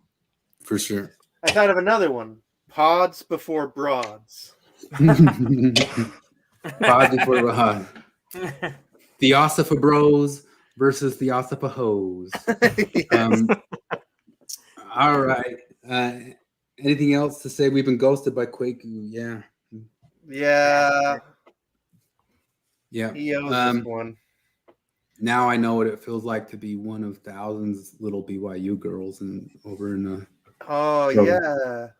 I bet wonder there's how many. We're just 4 more little hearts that Kwaku has broken this way. Yeah. He didn't show up on Midnight Mormons tonight, did he? No. Was there a Midnight Mormons tonight? Bitch. I thought that didn't come out until midnight. No, doesn't look like he did. Man, I've been gearing myself up to listen to their evidence. There's more evidence of Book of Mormon stuff than ever. Because I was like, God damn it, guys, you are. There's some stuff that they have points on in the sense of like there's more and more things that turn out to have actually existed in the old world, which might have been some sort of thing like if ex-Mormons. Well, that's the other thing that I listened to him talk about. Like I've heard him say many times, where like they do this dumb straw man that says that like the case against Mormon archaeology is that they were too stupid to invent wheels. It's like, no, nobody says that. Nobody says that. Yeah, what they say they is try to go woke with it. We don't find wheels with hubs and axles in Mesoamerica, Pre-Columbia, and it makes sense because terrain-wise, it wasn't conducive to wheeled vehicles. So there you go. That's some of the stuff that they point at, and a lot of different. I mean, Daniel C. Peterson pointed out some different people. They say there was a lot of things that used to be anachronisms that weren't. But some of that you maybe could have predicted because, like, you've got a whole civilization. You're going to go finding more and more stuff. Nobody says they were too stupid to have invented this stuff. Like, I mean, for example, like, God, if you look into Mayan writing, the Mayan script, God, that's fascinating. It's totally unique in the world of scripts, and they had it for like 1,000 years, But some of that, what it does do is give any evidence to historicity of the Book of Mormon. But obviously they weren't stupid. But some of those things that they're doing, I mean, it's just they're just right about in the sense of like they said there's no cement. Yes, now there's cement. Just stuff like that. And I guess that's small stuff. But then that's kind of what a lot of it is. I don't know though. It's like the part of the problem is they do things like they said there is no swords, but this one dude found one Damascus steel sword, and I'm like, well, okay. I mean that. Well, the horse thing. I don't know. The horse things turned out to be. But that's also one thing that I'd be myself, even back then, I'd be like, there's not like a ton of evidence until you have the evidence. You don't have evidence. But if I were a betting man, I would bet that sooner or later you'd find out all sorts of mammals. But also like the horse thing is a thing, like they think there's evidence that there were horses in the Americas, but that they were all gone by the time the events of the Book of Mormon. Well, the evidence so what they do is they'll say things like, well, they said there were no horses on North America, but we found out there were horses. There were horse species in like 60,000 BC, and then later we found there was one in 40,000 BC. So they're saying that maybe further there's some stuff like, there are some more reasons. So I get that. Morgan comment. Morgan said Morgan sent them out of the park. Yeah.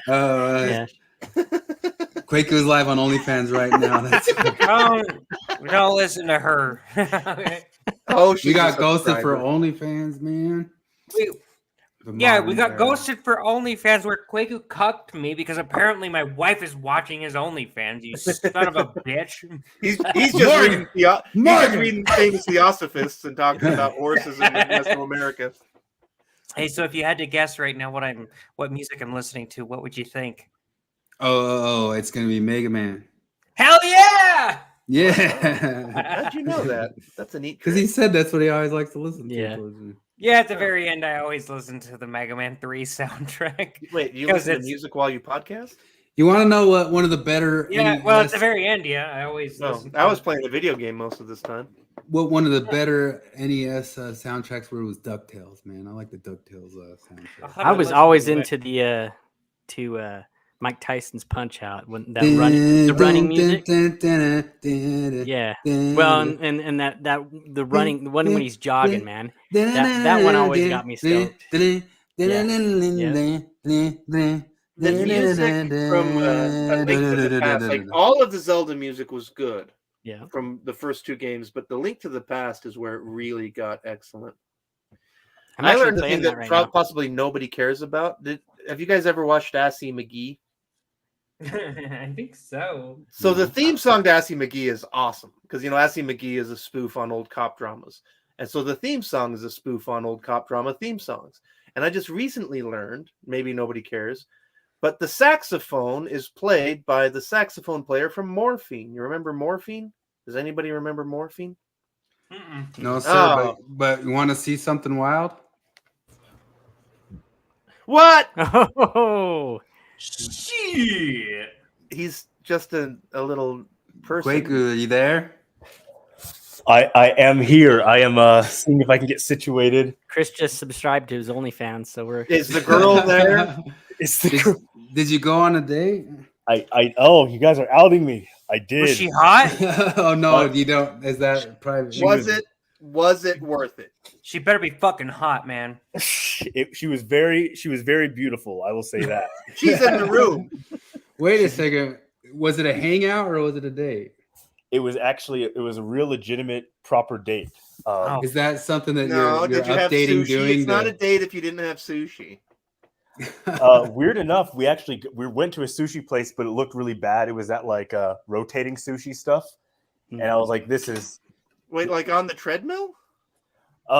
It's like on that giant conveyor belt. Yeah, the conveyor belt of sushi. Where was this? They don't have those in Utah, do they? They Where do. are you? They have one in Vineyard, Utah.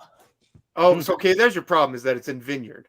Because I went to a conveyor belt sushi in Seattle and it was excellent, but that's a whole other city. Yeah, I wouldn't go. I wouldn't have any sushi in Vineyard, Utah. Hey, Vineyard's not bad though. It's like the new cool city, you know. I'm just trying to get this lighting to look right, so Well, you don't want to be embarrassed, right? I gotta make sure I do Chris's show justice. I can't look like a hooligan. Oh yeah, we hold a very high standard to all of our guests. You came in just the moment we were wrapping We're up. high quality. We're high quality. We felt like we got streaming stood stuff. up. We finished our appetizers.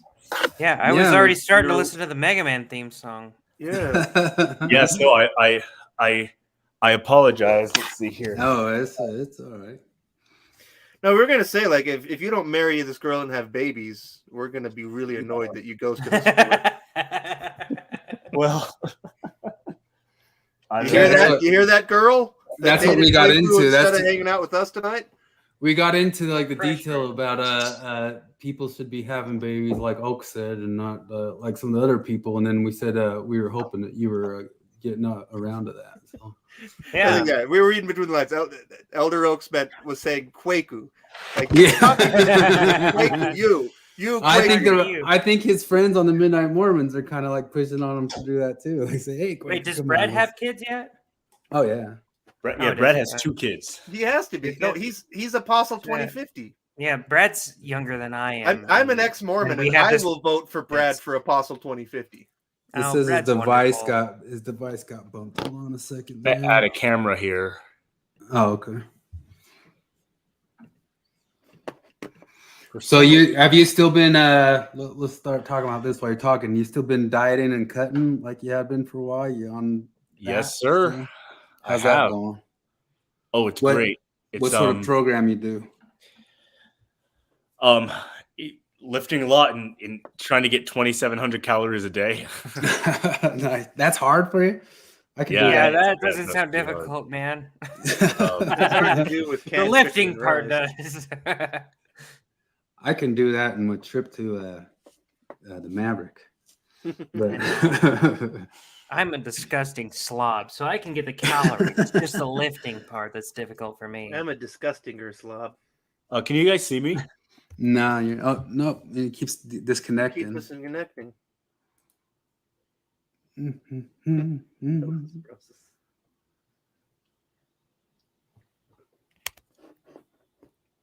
See if it comes Don't worry, back man. on. Dude, he's I'll just a tease. He's just a giant tease. Look at him. That's okay. I'll listen to Mega Man 3 as many times as it takes.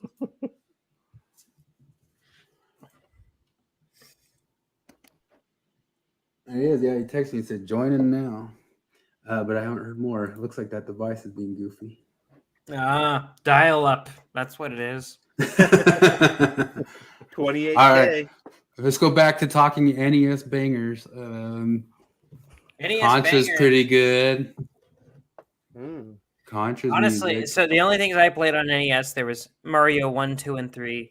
2 was my favorite, which I found out recently that wasn't supposed to be a Mario game. Yeah, it was reskinned.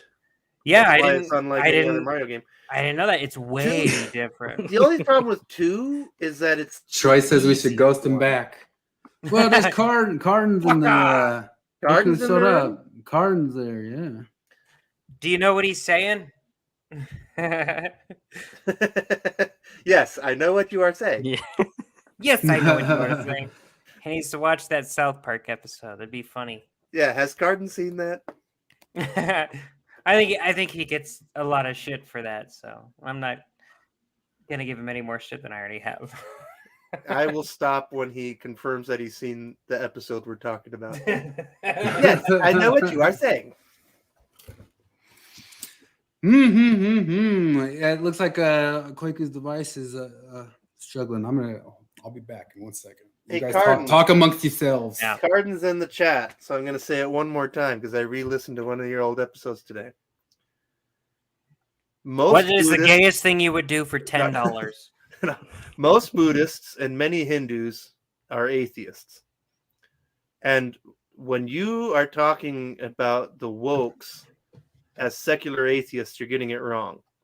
Because the woke are not secular in any way. And atheism is incidental at best to wokeism. You can be a religious woke. I mean, you can be a theistic woke or an atheistic woke. It doesn't matter to woke.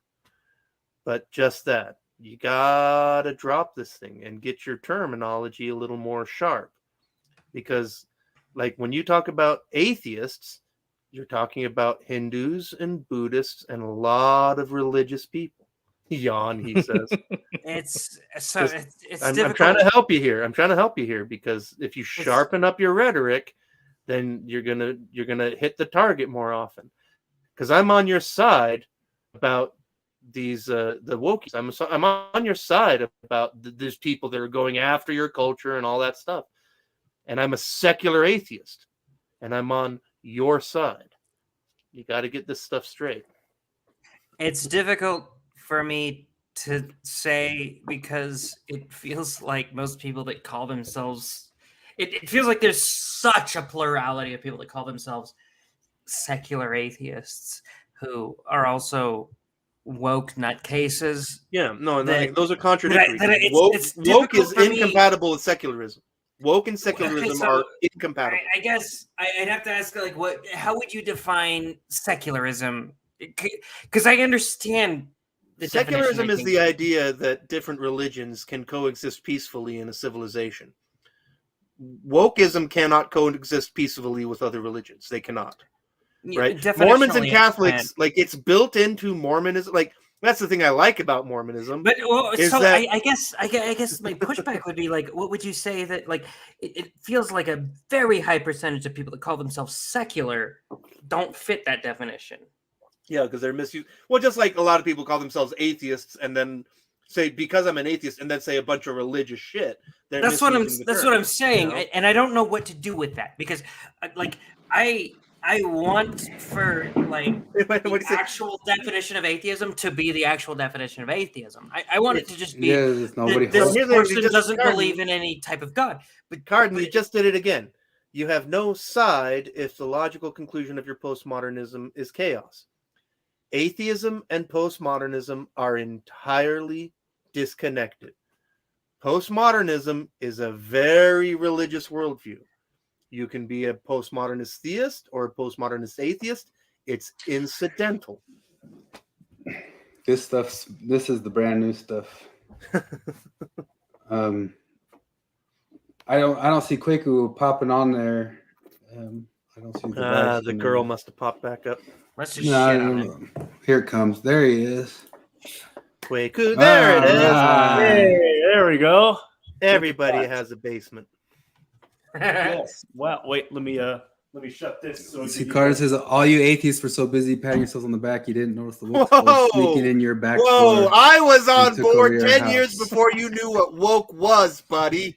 Okay. I have been fighting thing, this I fight feel long like before you knew different that it was damn a fight. subject tonight. So wait, I feel right like about that. I feel like there's a different thing. Like there's a different word that defines both flip and. Hey, let's all and revert back to Cardon. 2005. This is great. Yeah, I'm a 2005 secular atheist. Look at my name. There it is. You are. I feel like you guys are You guys are on the same side, and you're arguing particular. I don't know.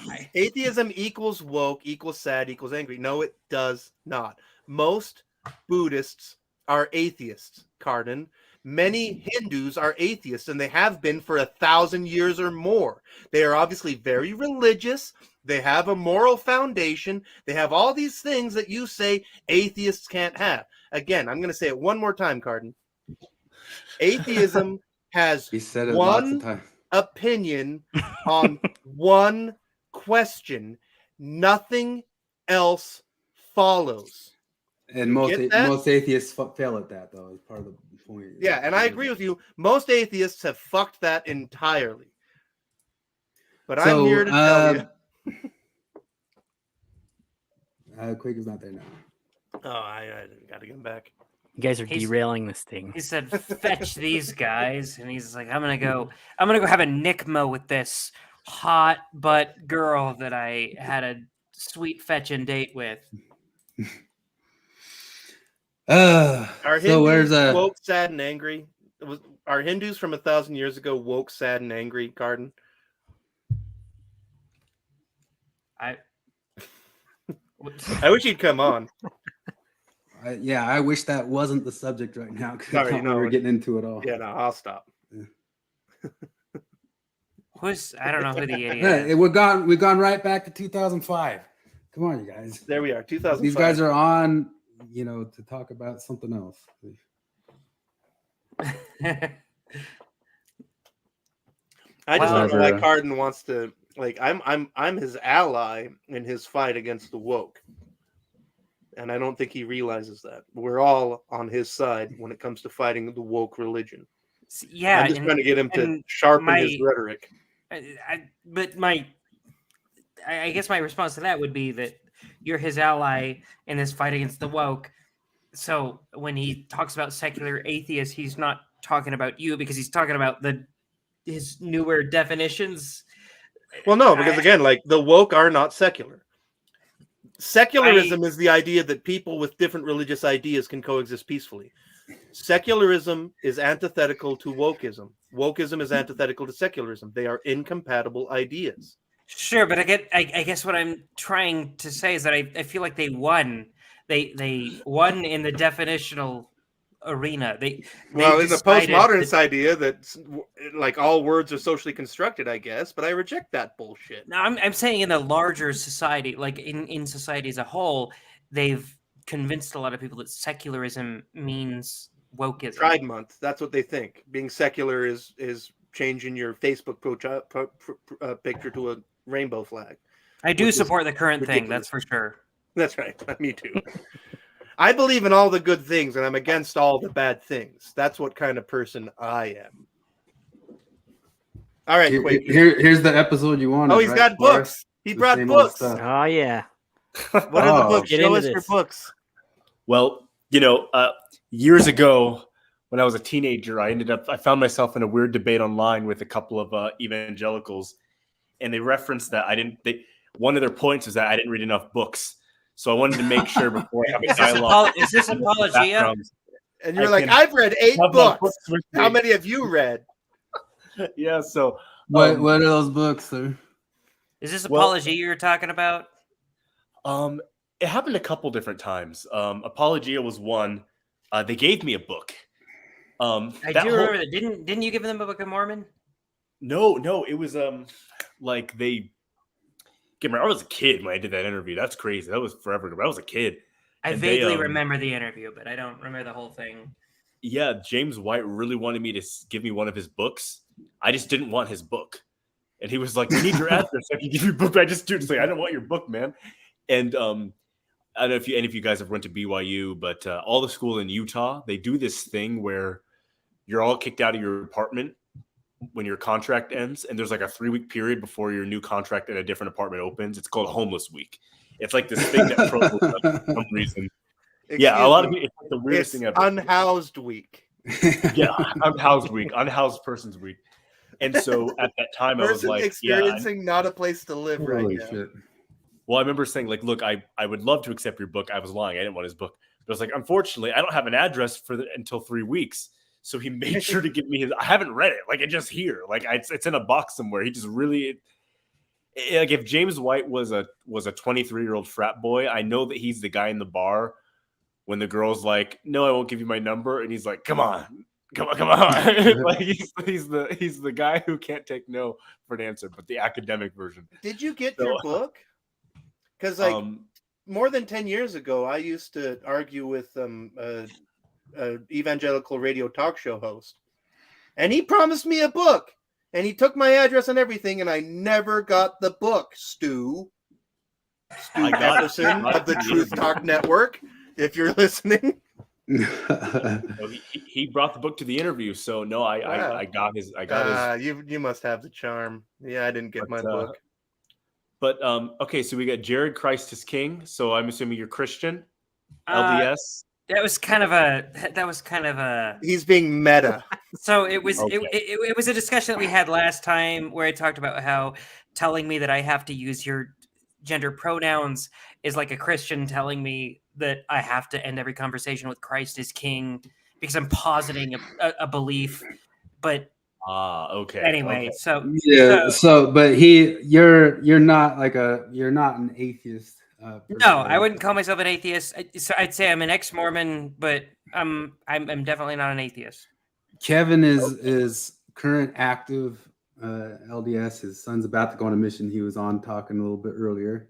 I am ex LDS, far more to some people's chagrin, apologetic for the Mormons, and Flip is an atheist. Although all of us are. Go ahead. Like I say, I'm an atheist, but I'm a fanboy for God. Like, some people are into comic books. I'm into religion. I just don't believe in it.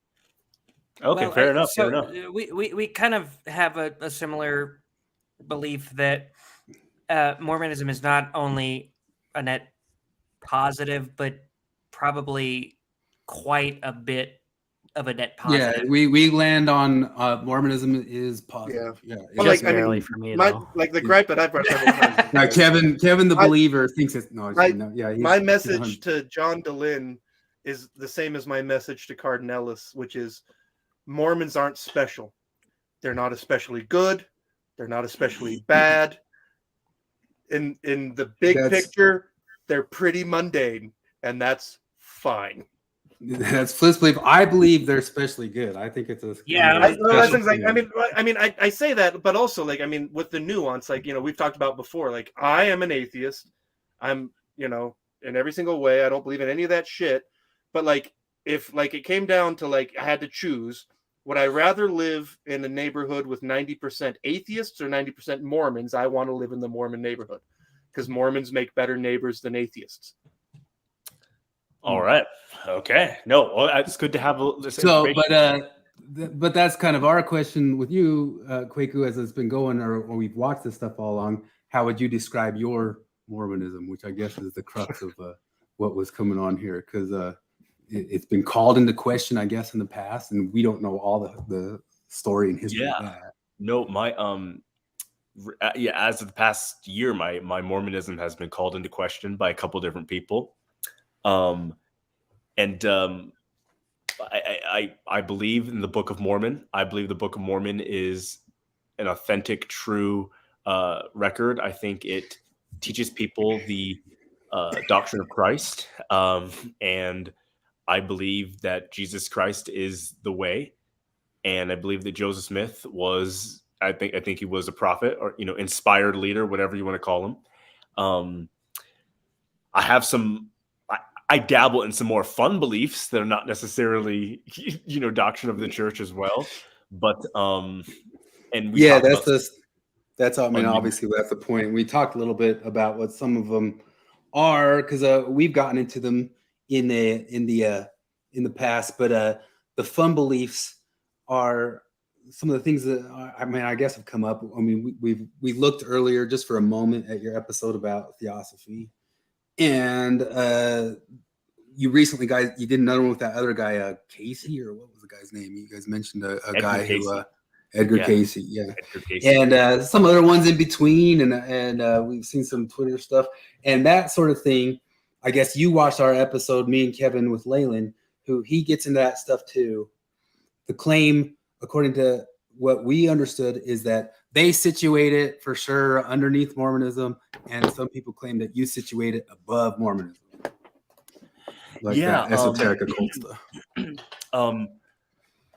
So kind of a hierarchy of like where does it fall within the hierarchy of belief? Yeah, so I listened to that podcast, and I'm going to try to be as nice as I can to Leyland and Guadamax. I had no clue what they were talking about. With about 50% of what they were saying, I had absolutely no clue where they were getting some other info from. I believe they're referencing a tweet where I said my faith in order, and I think I put God, Jesus Christ, unorthodox Christianity. I think that may have been the phrase I used. LDS Church, something like that. But I had it in order. And the deznats, and I use the term deznats because I'm referring to people that have collectively used the hashtag deznat, have engaged in the meme behavior. They stick to a certain network of people online that they consistently retweet, quote tweet, reply to, and push up. Those people came after me hard for that. And they were saying, I can't believe Kwaku doesn't understand the Godhead. He thinks God and Jesus don't agree. And I realized it wasn't worth having a conversation with the guys because they saw a list in order, and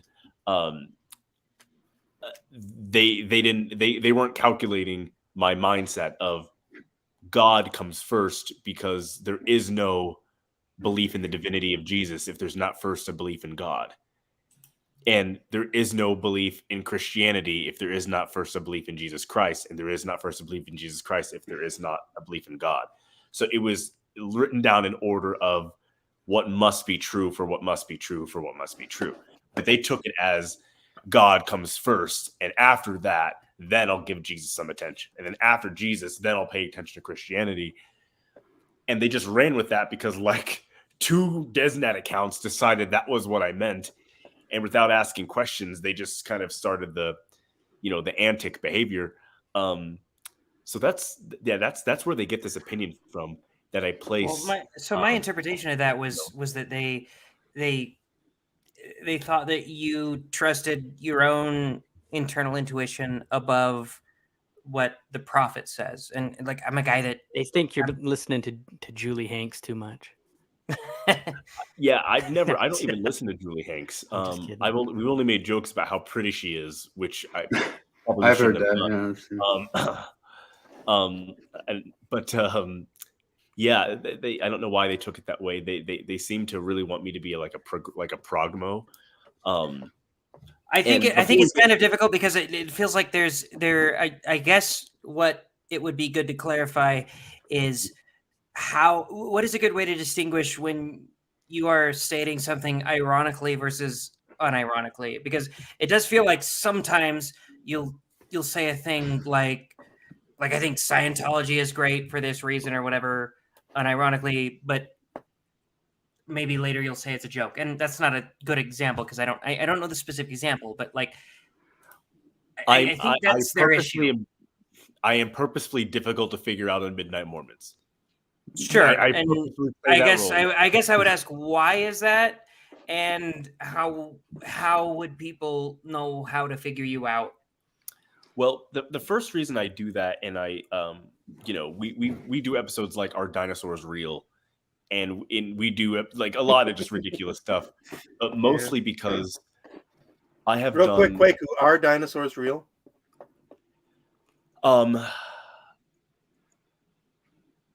It's a yes or no. No, he's going to talk yes. about Atlantis Yes. now. Okay, no, we'll drop it. Yes. No, dinosaurs. Were they real? Yes, they were. They were real. Or do they currently walk around the earth? No. No. Okay, we're on the same page then. Perfect.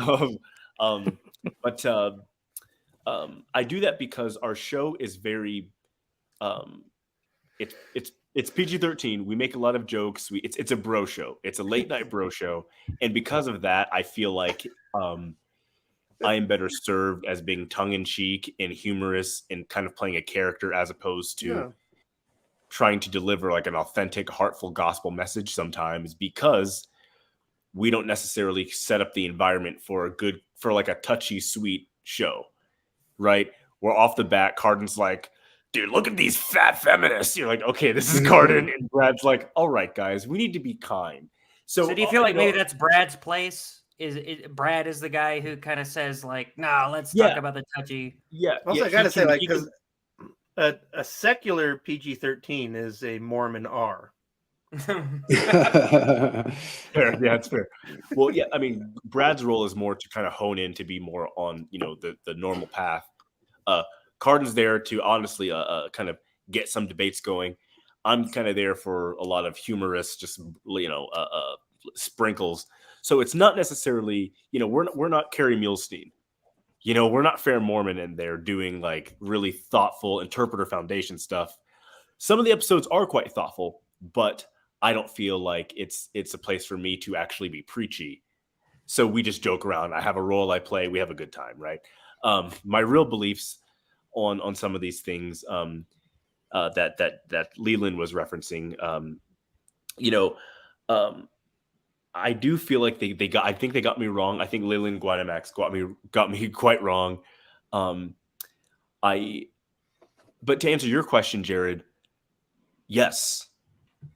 Unequivocally, I think you should put your own intuition before anybody else's. I am puzzled as to why people who create blogs and music about, cosmic eschatology would criticize others for, expounding on some of their own theories and thoughts. Sure. So I guess what I would say is that like I'm coming at this from an ex-Mormon who mostly wants Mormonism to stay pretty similar to what it is. So like to me, I would say absolutely, like I'm going to put my own intuition before a lot of other people's thoughts. But to somebody else who is sort of an Orthodox believing Mormon, like how would you tell them, like, I think you should put your intuition maybe before the intuition of Russell M. Nelson? And this isn't me trying to do a gotcha. I'm legitimately curious. Well, so if we go to the scriptures, it says, by the power of the Holy Ghost, you may know the truth of all things. And Doctrine and Covenants defines truth as knowledge of things as they were, are, and are to come. There's nothing in the Book of Mormon or the Bible or even the Doctrine and Covenants arguably maybe in 132, but I think there's some trouble with that. Is nothing in there says to just blindly follow or trust the prophet. There's nothing in there that says that. And if we want to tell Generation Z and millennials that prophets' words always come before your own, then we're effectively telling them that the prophet is infallible. So if we're saying that if we're going to go on board, if we're going to go full Catholic and say the prophet is infallible, then I guess I'm a progmo, but I've never found that to be doctrine of the church. There's nothing in the scriptures that say that. And in fact, you don't have a testimony if you fundamentally believe that prophet comes first and your intuition comes second. You don't have a testimony. You don't even need God then. Why would you need the Holy Spirit? If all you needed was to just blindly follow the words a man speaks at a pulpit, why do you need the Holy Spirit? There's no need for it. So that attitude that's encapsulated in deznat of, hashtag always follow the prophet, whatever your thoughts are on a subject do not matter as much as whatever a prophet or an apostle has said. And they don't even do a good job of that, because you can pick your apostle battles. If we go to the subject of evolution, we can have a Marky Peterson, I raise you a James E. Talmage. So they don't even really do a good job of that. But the reality is, if you don't have your own thoughts, you don't believe. You're just following. Sure. So maybe would you say that like mostly believe like everything that the prophet says up to a certain point, like until it very much violates your own moral intuitions? I guess Kevin would be more suited to talk to in this, because it'd be more interesting to hear Kevin's perspective as the believing more. Here's how I've always looked at it, because I'm sympathetic to what you're saying totally, but I mean I'm also am sympathetic to what Leyland and Guadamax are saying at the same time. But the way I've kind of always looked at it, and I kind of I'll entertain some of those esoteric things as well, the fun ideas and stuff like that. But I totally agree with. I mean, we were given agency for a reason. You know what I mean? I always kind of noticed in the whole book, in the whole Moroni's promise, that what he says is to ask if these things are not true. So you're not asking if they are true. You're asking to challenge it. I always thought that was kind of an interesting thing that also when you read between the lines in the scriptures, and I see that, God wants us to use our reason. And so I've always kind of looked at it like that. And I've looked at it, that God has kind of a hierarchy of communication. So he utilizes prophets to speak to everybody as a whole. But the messages that go to people as a whole don't always translate to personal experience. So I agree that, that's why we are given the Holy Ghost, to be able to be able to guide use our own reasoning. And you brought up recently the whole thing with President Nelson, Instagram, picture of him getting a shot and all that stuff. And I'm one of the ones that struggled with that. I struggled with it pretty big, and I was just like, wait a second, because I just didn't feel, I don't know. I'm a little bit, I've been keeping my eye out for, all the shady stuff that's going on in the world. And I'm just like, hang on a second, I'm not going to get a shot that is created by a big company that has no legal, that's been given the, what is it that I'm looking for? That they don't have the it's getting late. Credentials? No, not just the credentials. They where the responsibility. Yeah, they're kind of given that pass by the government liability. Yeah, the liability. It's like, forget that. I'm not going to do that. you know, and so, you know, and I prayed about it and stuff. And I personally, in my opinion, like, now I didn't look at that as like something that was like a commandment from God for everybody to do. Maybe some people did, but I just kind of was like, you know, I have my own thoughts in that thing. I kind of feel like it's in a sense, it's like, you know, they have to kind of play the ESG game to be able to continue to buy property and expand and build temples and get into different nations. And so they kind of got to play the game. That's kind of how I've looked at it personally. But the whole like shot for me, I was like, I don't know, it's not for me. So what we talk a lot about on this podcast, we talk a lot about Chesterton's fence, right? Mm-hmm. If you see a fence and you don't know what it's for, don't immediately tear it down until you know not only that it isn't useful anymore, that it's actually detrimental now. And until you know that, you should maintain it. And I think about a lot of that with Mormonism, and I would say that most Mormons that I know would probably say you should follow the prophet before you follow yourself. I don't love that, but I would say that, like, and so I would prefer for probably the Mormon Church to be like, well, no, follow your own intuition. If the prophet says something that is absurdly far from your own intuition, then probably follow your own intuition. And I don't know how to find the balance between your intuition and the Chesterton fence of what most Mormons believe, which is follow the prophet. Yeah, like Morgan brought up, you know, she brought up the whole Chad and Lori Daybell thing, and it's like, I think that, you know, Christ said it. You know, it's the spirit of the law. You know, I think that putting, you know, God has, you know, like with the Bible and Revelation there, like with the scriptures, with Christ's, you know, teachings himself, like those are foundational. I think that like personal revelation that makes me move away from the kind of things that Christ taught, charity and service and living a, you know, Christian life. I mean, obviously the Daybells weren't doing Christian things, you know, and I think that these things have to be in harmony. But I mean, that's the flip end. RFM just this week, we brought it up earlier. Somebody else said, I follow the prophet no matter what. And he likened that to Lafferty's. And that's my whole point, is like one end or the other, it all leads to super violent, terrible people. And my point with all this stuff is we're talking about the narcissism and minute differences.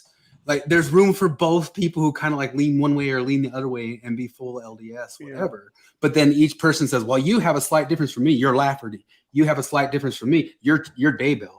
And if I can, the vast majority of people in the world follow their own intuition and don't end up believing they're the reincarnation of a 19th century prophet and then perform ritualistic murder on other people. The vast majority of people don't do what Chad and Lori Daybell did.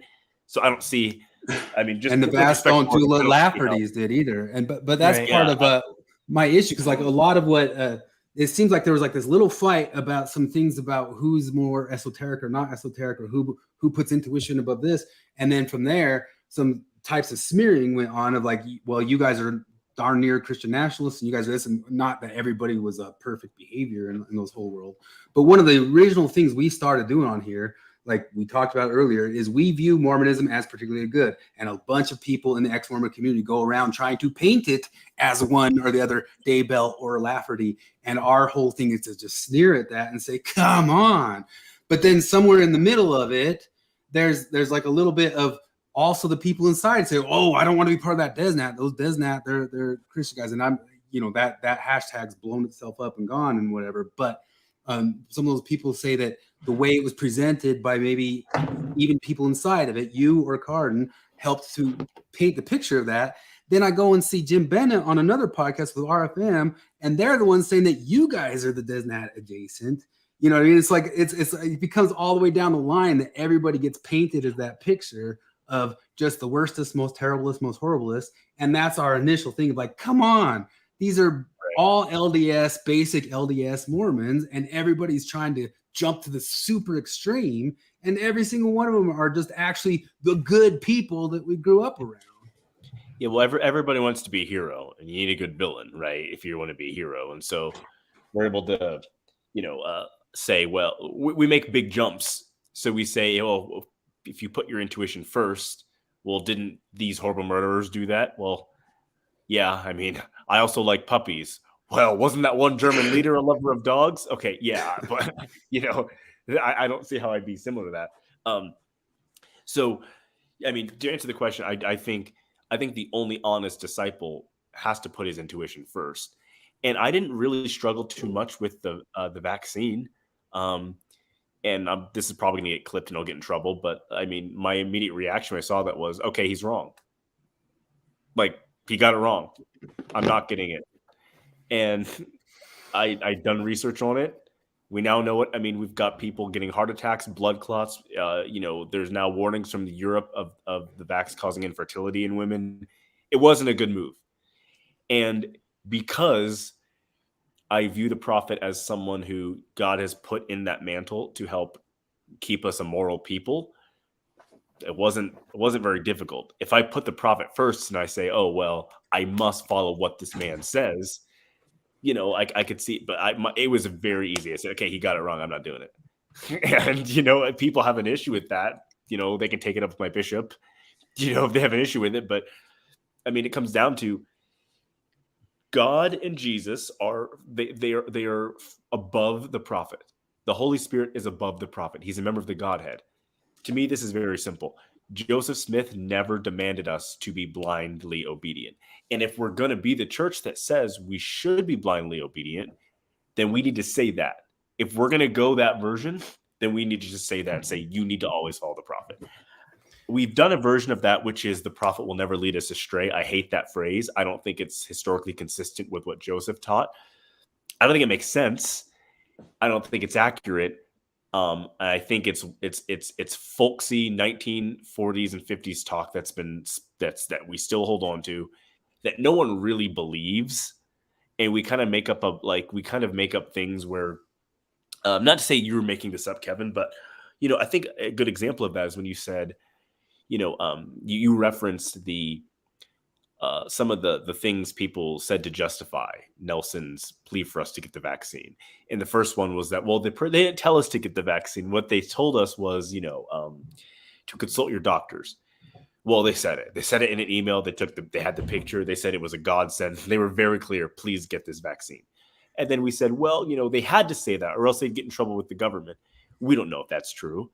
But there was a thing people were saying, well, they had to say that. And then, well, we needed to build temples, so we had to. I don't know of any time in scripture where, the prophets were like, well, we really have to get some of this real estate stuff done. So therefore we're going to do the opposite of what we were making things up because I guess what know, I would ask on this is, subject, I was what is your wondering earlier- axiom here? Like, what would the axiom be because if I live in a very heavily Mormon society, right? And I very much love my Mormon neighbors. We will actually go to church every now and then just because we want to know our neighbors in our community. And if I had to choose between two societies, one society being Mormons who blindly follow the prophet, which I don't think is ideal, or the society where Mormon, basically progmos who follow their gut, I would choose the Mormons who blindly follow their prophet easily. But I guess I would prefer, ideally, some type of a middle route. So I don't know if you have some type of an axiom that pushes you, that would instruct Mormons like you to sort of say, like, well, when this principle is violated, then by the prophet, then I will push back. Well, I see what you're saying. If the prophet was consistently telling us to do things that took a lot of faith to do, I would think your question kind of packs a bigger punch. But generally, General Conference is just them telling us to be nice. Sure. No, I get that. I'm with you. I guess know, I'm it's- just afraid because you know what I I can't feel stop like we thinking should about? be Jim afraid Bennett of went the- over the moon with that. Like, Oh, Jim they said Bennett. be nice. I came out of my choir chair. Zip it I again. thought about not saying it, but I'm going to say it anyway, which is because, like, in this whole conversation, I'm old enough to remember when Hinckley told Mike Wallace that Mormons don't drink Coca-Cola. I'm old enough to remember and- that too. And, like, so what do you do with that? The prophet being interviewed as a prophet went on TV and said Mormons don't drink Coke. And yet I knew a million Mormons, including myself, that said, no, the word of wisdom doesn't say anything about it. You know what they And- did? I'll give you a perfect example of how Mormons answer that question. We said, we love President Hinckley, and then opened soda shops all over Utah.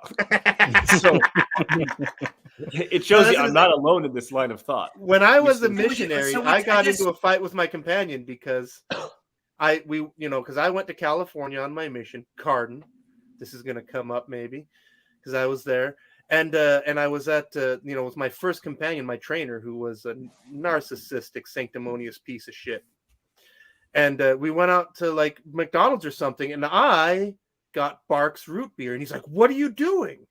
And he's like, I'm like, what? It's root beer. And he's like, it's got caffeine. I'm like, no, it doesn't. And In then some I places- learned that Barks root beer in Utah was decaffeinated, and everywhere else it was not, which was a revelation to me. So I guess the thing that I've been coming to mostly lately is the you know what I'm fucking talking about principle, which I feel like a lot of people miss out on. And I don't know, to me it feels like you know where the line is when maybe the prophet asks you to do something that violates your principles.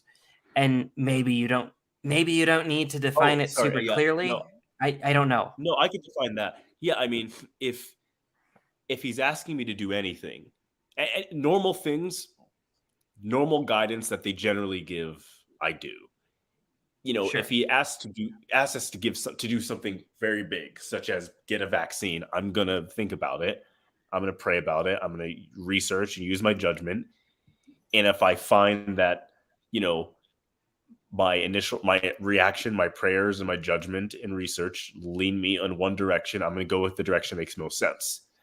In this last one, it was a good idea to not get it. My roommate has heart palpitations now because he got it, right? So, I mean, we all have a line. If he says, I want everyone to, the classic, we're all going to have to move to Missouri. If he tells us all to pack up and move to Missouri, I guess it depends on the house I'm living in. No, I'm kidding. But, if he said pack and move to Missouri, the second coming is here, my initial reaction will actually probably be to go for two reasons. The first reason, that's a very historical thing, which means stuff's about to go down. But two, if nothing happens, then that would have meant that our whole church is probably, not true. And I'll at least be able to have like one of those cool interviews where it was like, I was a part of a doomsday cult and we all went and had tents and we lived in Missouri. And I could do like one of those cool interviews on CBS when I was like, hey, I was there. So Well, you'd have to be one of the survivors of the cult to do that. Oh, I will survive. Cardon says deznat's just an insult boomers use because it made them feel smart and morally superior than those people. Deznat is just as silly as calling someone Nazi or fascist on Facebook 2015. Well, you know what? But my hold the hell on. Calling someone a boomer is is as silly as calling someone as a deznat for all the reasons that you're talking about. But I mean, they're Jesus. I would Christ, say that's a whole different thing. What I'm getting at here is, do you guys? I apologize for that language. I know that it upsets you guys, but Jesus Cristo. Do you guys play into that? Do you guys also call others deznat? Are you guys pushing that along? Are you guys? Those guys over there are deznat, and it helps paint the picture that we've got this big Christian nationalist problem here in basic Salt Lake City, Utah. That I'll give this an answer. I disagree with Cardon here. But let's be honest, if we saw someone make a tweet and they said on their tweet, we really need to do something about these bankers, hashtag Nazi, we would immediately know that guy's a Fed. Okay, we would immediately, because no white supremacist has ever used hashtag Nazi. Stuff glows. Yeah, it glows all the time. Yeah. The thing about Deznat is that was not a name given to those people. They created the hashtag. Deseret Nation or Deseret Nationalists was created by Ayla Stewart back in 2019. The Idaho guy then Always made an Idaho guy. Hey, fuck you. We've got Matthias Sakoti, the Alaska, assistant to the Attorney General, and all these people were using that phrase on their tweets and saying they had group chats called Deznat group chats. They weren't actually planning on starting this secret militia. It was mostly bored guys who were unsatisfied with where they were in life. In my opinion, it seems to be. And they found camaraderie online through humor and memes and slightly far-right politics. And they felt that because their identification as Latter-day Saints brought them together, they would act this out to the Latter-day Saint community. What happened consistently when the Antifa people doxed these guys was we found out what they claimed to be as strong warriors for Christ, posting the Roman aesthetics, grab your guns, get in shape, fight the apostates, let's be tough, we have to build the kingdom of God. It turns out none of them were like that. It turns out they were generally, at home, docile, out of shape people who were kind of LARPing. That's what this group was. And the hashtag has continued on into now other people who always hide their identities. They post things that are, one of the first times I ever called out Deznat is because there's a picture of me that they had re-uploaded and they made an N-word tower, and it's not like these were new accounts that existed for 5 minutes, right? These guys had been on, they had accounts for 3 to 4 years. And we had a bunch of people who were, defenders of the church on Twitter condemn it. But 5 minutes later, they're still retweeting those same people and saying, oh, well, their thoughts on these conversations are good. Ultimately, we can see the community that was there. They've left a trail of public evidence. They left a trail of, misbehavior. So people said those are Deznats. It wasn't a label given to them by, people from the outside force. It was, they created it themselves. They acted badly. And people said, we don't like these guys. And now what they're doing is they're saying, oh, well, Deznat's been dead for years and years. No, it hasn't. Exposed Deznat and the Antifa just went after them last year. And they packed a punch when they did it. And it scared a bunch of them. So now they're pretending, oh, well, we had nothing to do with this. This is just something that's dead and gone. They make jokes about the revival consistently. They still use the same tactics. A guy on Twitter named Benji, who was a convert to the LDS church, who has now left the church and is becoming Catholic. And he talked about, Deznat being, a role in that. He made a Twitter poll about, it was like, is interracial marriage okay? Would you let your daughter, date someone of a different race? And the overwhelming Deznat response is no, it's bad. And it wasn't fake ex-Mormons who created those accounts to frame Deznat. It was people that clearly tweet these things. Like, we know who these people were. So when they're confronted by normal people, even people who are not woke, people who are not super liberal, people who are just kind of normal, people who dabble in esoteric conspiracies can say, yeah, no, you guys are full of crap. Like, we know you're lying. There's documented evidence. You want to have your cake. You want to engage in kind of the far-right 4chan memery. You don't want to be caught doing it. And when confronted, you'll pretend like you're not a part of it. Guanamax, on our live stream with her and Jim Bennett, said she hadn't been involved in Deznat for 2 years. That was demonstrably false. I mean, she was involved in it maybe 2 months before that interview. I mean, this stuff is just there out in the public. So, Kwaku, ultimately, what, I felt, if any, like it could any of it, what if any of the deznat internet sphere might be attributable to meta irony? Some, none, lots. Oh no, I mean, definitely. Because like when you talk about 4chan, because that's the thing about like 4chan is an interesting place because 4chan has no rules. It is one of the only places on the internet where actual, for real, unironic racists can go and express themselves. But there's also an awful lot of meta irony going on there. And I don't know because I'm not real plugged into it. But what I've seen from deznat, a lot of it smells of meta irony, but I don't know. It's difficult to say. How many times do they put things into 3 parentheses? Because that's when it gets into non-meta irony. Because I've seen this. I've even before. seen that get into the meta irony. I don't trust that in the non-meta irony because I don't trust the like the N-word towers that you were talking about. I don't trust those in the non-ironic sense. Yeah. So, the first is I think some is meta irony, but when you're using meta irony in, race humor to defend Brigham Young saying that those who engage in interracial marriage should be killed on the spot, you lose the meta.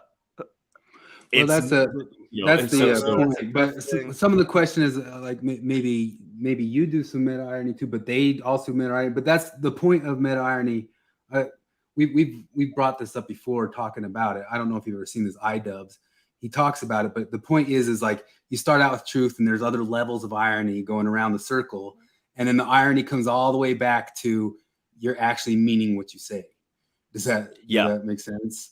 And we agree that's maybe there in the 3 parentheses people just as much. But then we also ask is that maybe somewhat there too in some of like your beliefs? Because sometimes you're saying I'm being ironic, but you actually do kind of believe these different esoteric things or whatever. But they obviously that whole thing was iDubbbz talking about Sam Hyde. Sam Hyde, right? And Sam Hyde.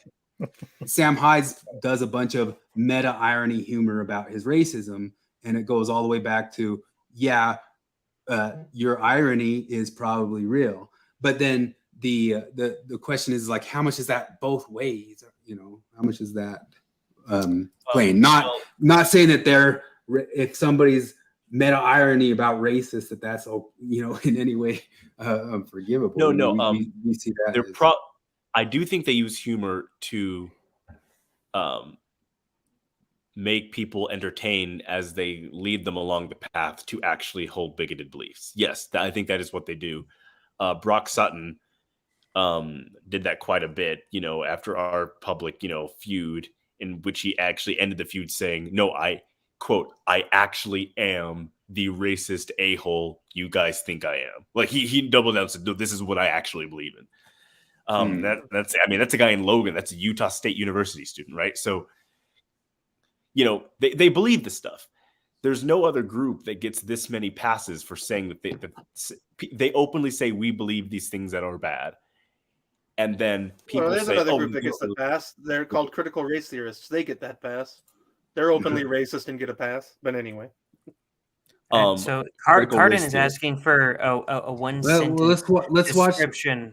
We'll watch the video because we've talked about it before. We can watch the video. Let's get into esotericism. I apologize. Yeah, let's get into it for sure. Because part of it is our question on if your esotericism is meta irony. Does that make sense? But here it is. Take a few minutes to talk about irony. I wish there was a perfect way to explain to you guys why talking to Sam Hyde is frustrating. Not only to a person making a documentary about him, but as a guy who doesn't actually know Sam on a personal level. A lot of people probably refer to irony as having metaphorical layers, but irony exists in a circle. This is the circle of irony. At the top of the circle of irony, you have sincerity. You can't have any amount of irony without some sincerity behind it. Here's an example of a sincere thought. I don't like eating shit.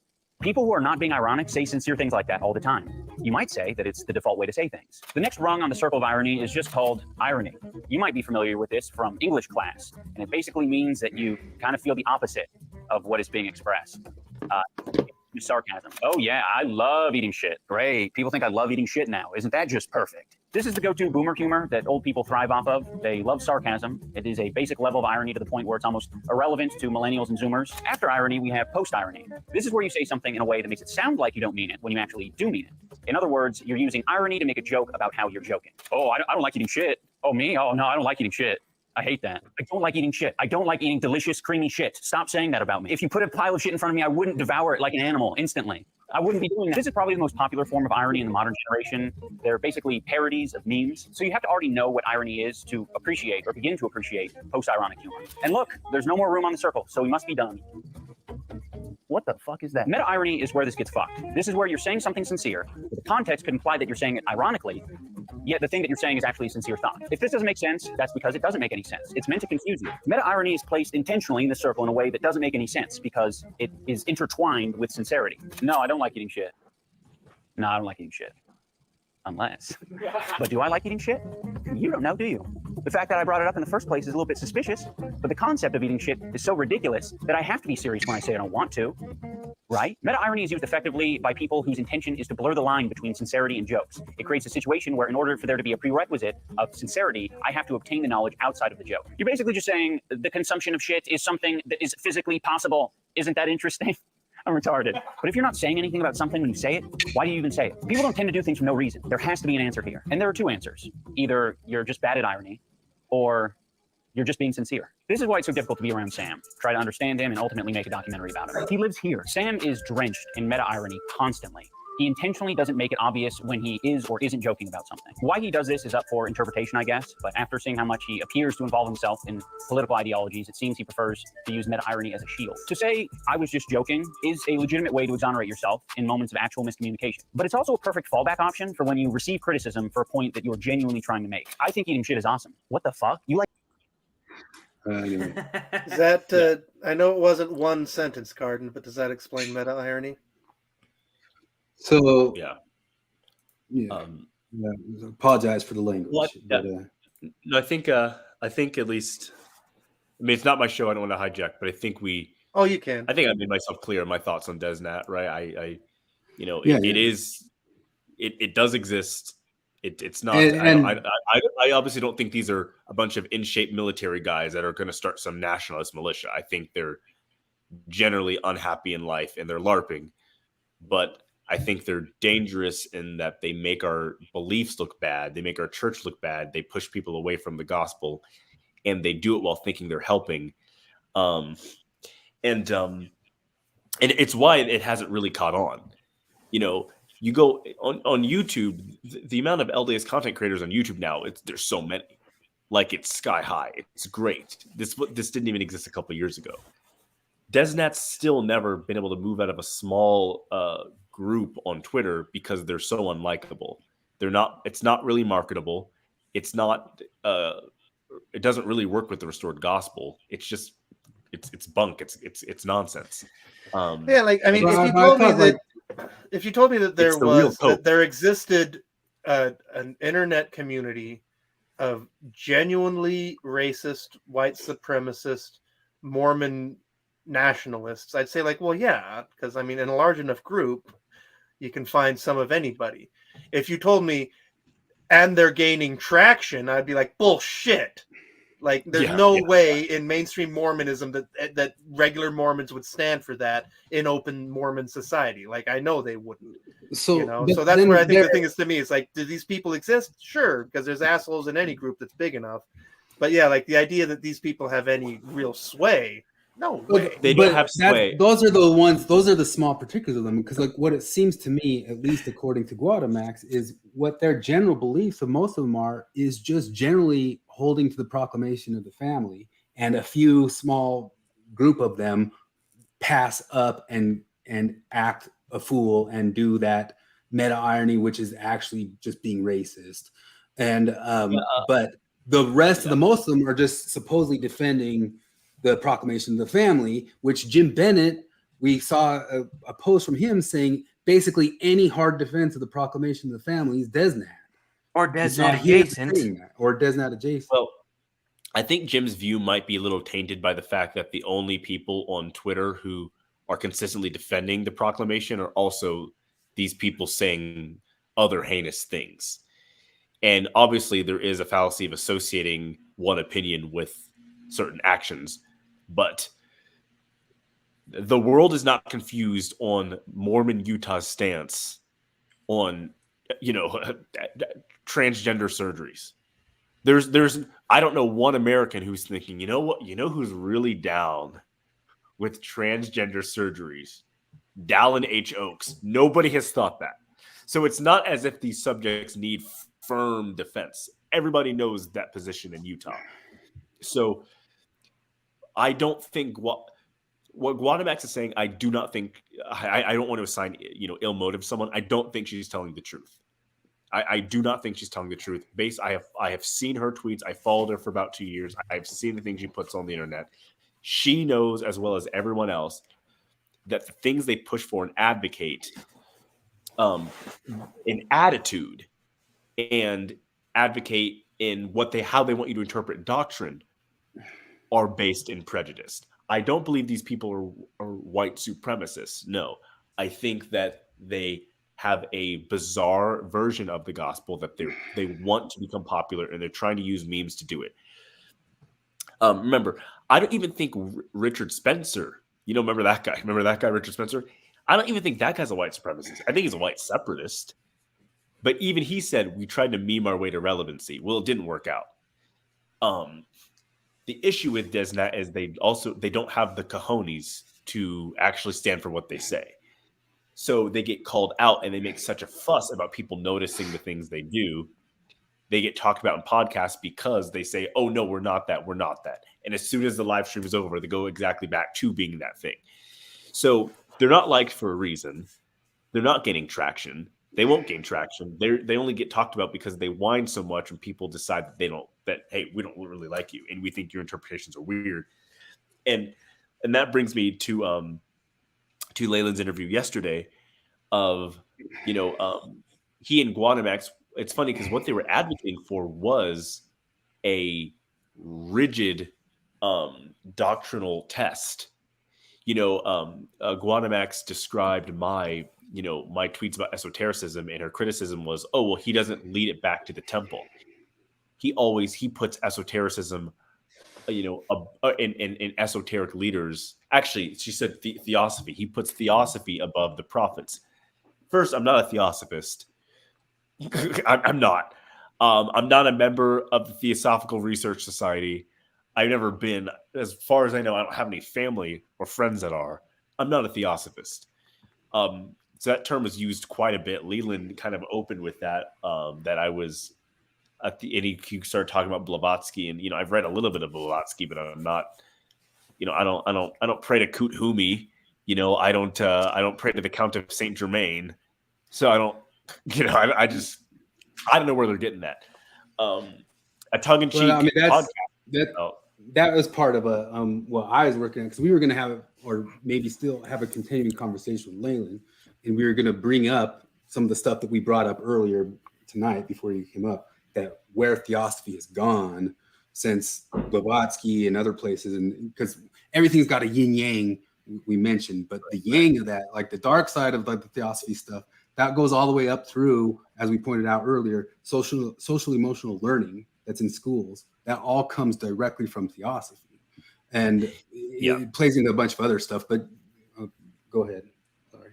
Well, yeah, I mean, in regard to esotericism, I as well have my theories and my interesting takes of the sort of gospel through an esoteric lens. But unlike Leland, I don't fault people for not coming to these niche discoveries that I've come to.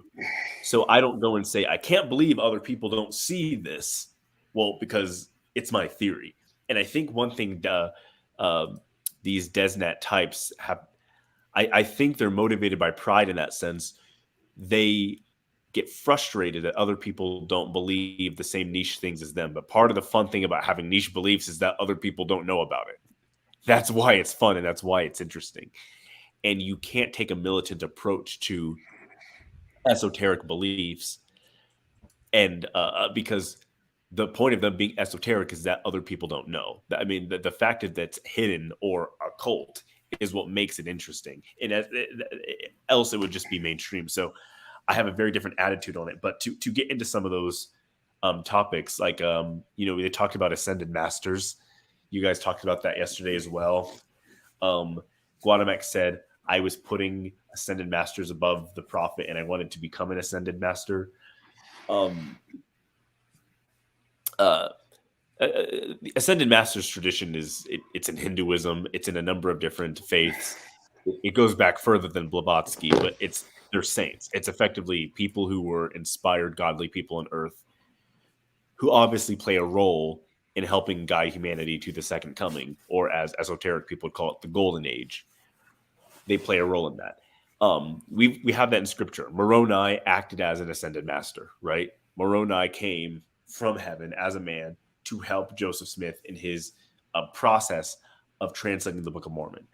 So the idea of ascended masters is not like a crazy thing. I mean, if you're going and you start your own church to pray to an ascended master or whatever, you're kind of doing your own thing. But the only time we talked about ascended masters of Midnight Mormons was in the context of Moroni.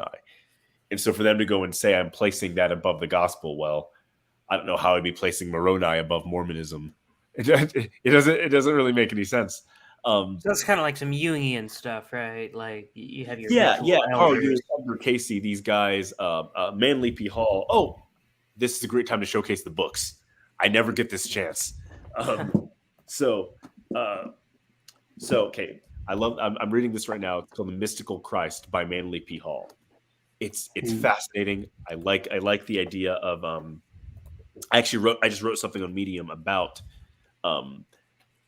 like this version of the take on Jesus, especially in John 17, the Lord's Prayer, where the Lord's Prayer is not the Lord's Prayer. Jesus in the garden in John 17 is heavily about divine unity, and where people get the Christ consciousness teachings from heavily come from John 17, because it's all about unity. The apostles, his disciples, are one with him as he's one with the Father, and he speaks about the unity of them all being one and together, not as a future event but as a current thing. In John 17, Jesus is actually, if I can pull up my notes here, I will. In John 17, you guys got to be careful with TikTok. Sometimes it's a thing on your screen and you don't realize, you open it up and it's suddenly, there's a cheerleader twerking. Whoa, I was about to talk about the it'll listen to you. Yeah. We make jokes about porn in our chat, and then all of a sudden I open up Facebook and it's like, hey, want to see some tits? Great. Let's get okay. John 17, 9 through 10. Jesus says, I pray for them. I pray not for the world, but for them which thou hast given me, for they are thine, and all mine are thine, and thine are mine, and I am glorified in them. And now I am no more in the world, but these are in the world, and I come to thee, Holy Father, keep through thine own name those whom thou hast given me, that they may be one as we are. Right? I mean, this is classic divine unity being presented in Scripture, and it's very much overlooked by mainstream Christians, including our church. But those in the spiritual community who believe in God consciousness, they're really interested in this, and this is something I think works in our church in Mormonism, especially because what we have is the doctrine of eternal families and sealings. So the doctrine of sealings, it's the physical manifestation of what John 17 is describing. It's using priesthood power to bind all people together that they may actually be one. So I think some of these esoteric beliefs are actually what's rooted in the restored gospel. Now, I haven't gone. I think a lot of the symbology is kind of I'm much more interested in this kind of New Age esoteric side of the gospel than Leland's more symbol stuff. People will post about the seal of Melchizedek, and here's what the seal of Melchizedek means, and here's what a lot of these symbols mean. Yeah, well, a lot of these deep symbols we love came from, mid-century Renaissance occultists. You know what I mean? It's like, this is just kind of how it is. I think that these ascension teachings and these New Age teachings in the gospel are, I found them to be very effective for me. But there's nothing in it that puts me away from the church or says, that's opposed to Mormonism. It just seems as if these are people that are upset because I've said things that I've insulted some of their sacred cows, like Christopher Columbus and George Washington. And because of that, they want to interpret everything as I'm saying as something negative, and they want me to be a Julie Hanks. They want me to be a John DeLynn, but I'm not. Well, what I hear is that the Mormon Church pushes you forward because you talk like a white guy. That's what I've heard. Whoa! He did say that. Bucket. He did say that. Yeah, and that was fun. But that's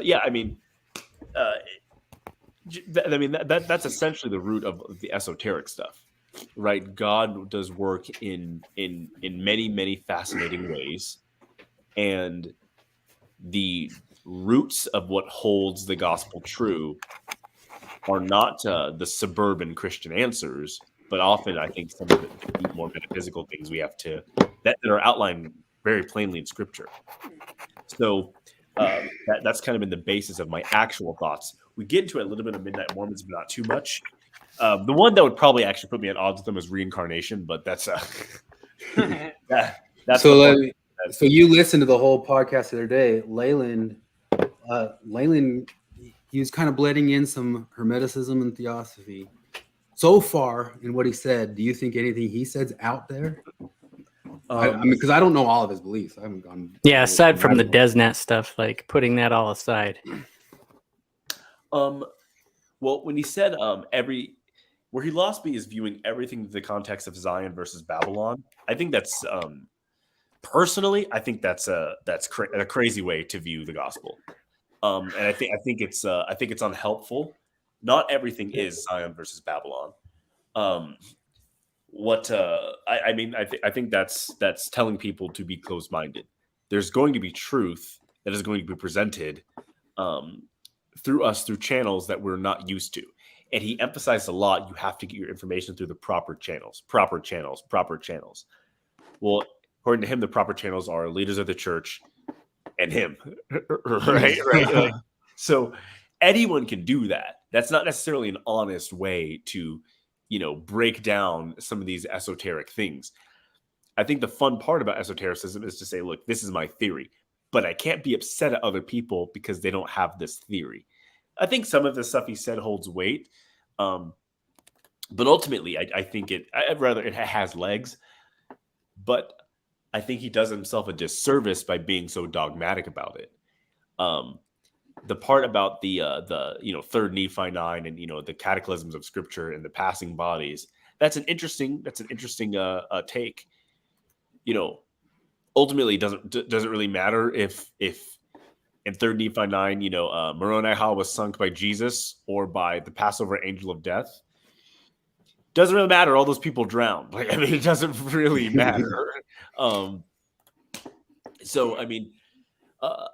Actually, I wanted to read a tweet of his because I think the opposition people have to Leland are not his theories.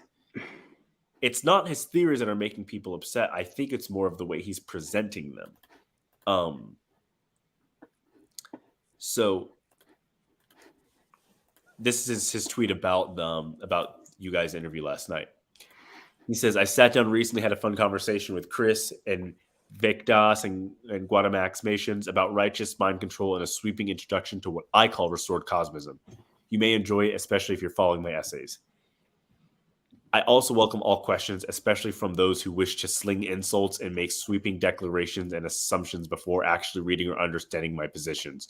You reek of corrosive intelligence. With love. So, it's a little backhanded. Yeah, all of his tweets are backhanded. All of his tweets end with a bite that puts people off, and that's where people have an issue with Leland. It's not his conspiracies.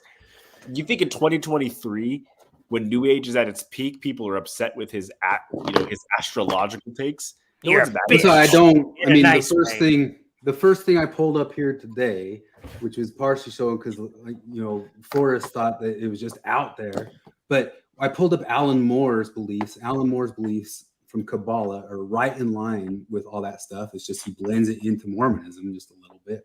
But to me, so far, I don't know if there's something down the line that's way out there. But yeah, just like you said, to me, there's all sorts of people who are kind of believing these things from different angles, different religions, Aquinas in Catholicism, Maimonides in Judaism, all that sort of stuff. People have been pulling that philosophy in, but it's all over the place. It's all over the place in all sorts of things. And he's not, I think he's creative with that sort of stuff, but it's not that new or out there for other stuff.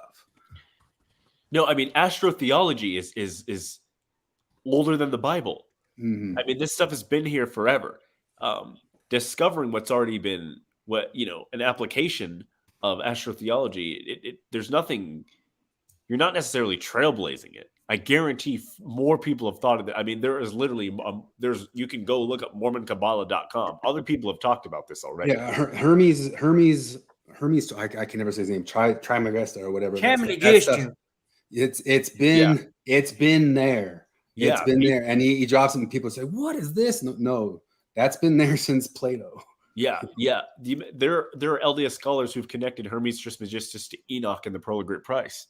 I mean, it's already been done, right? So it's not. So people's issue with Leland is far more his presentation of this, and I would maybe say the hubris of it, and not necessarily what he's saying. But just to kind of freak some people out, here is my my Ascended Masters book. I just wanted to get a good screen grab. So I've got a couple of these, but I mean, ultimately, I think esotericism is, for me, it has been a wonderful lens as to read the scripture to strengthen my faith.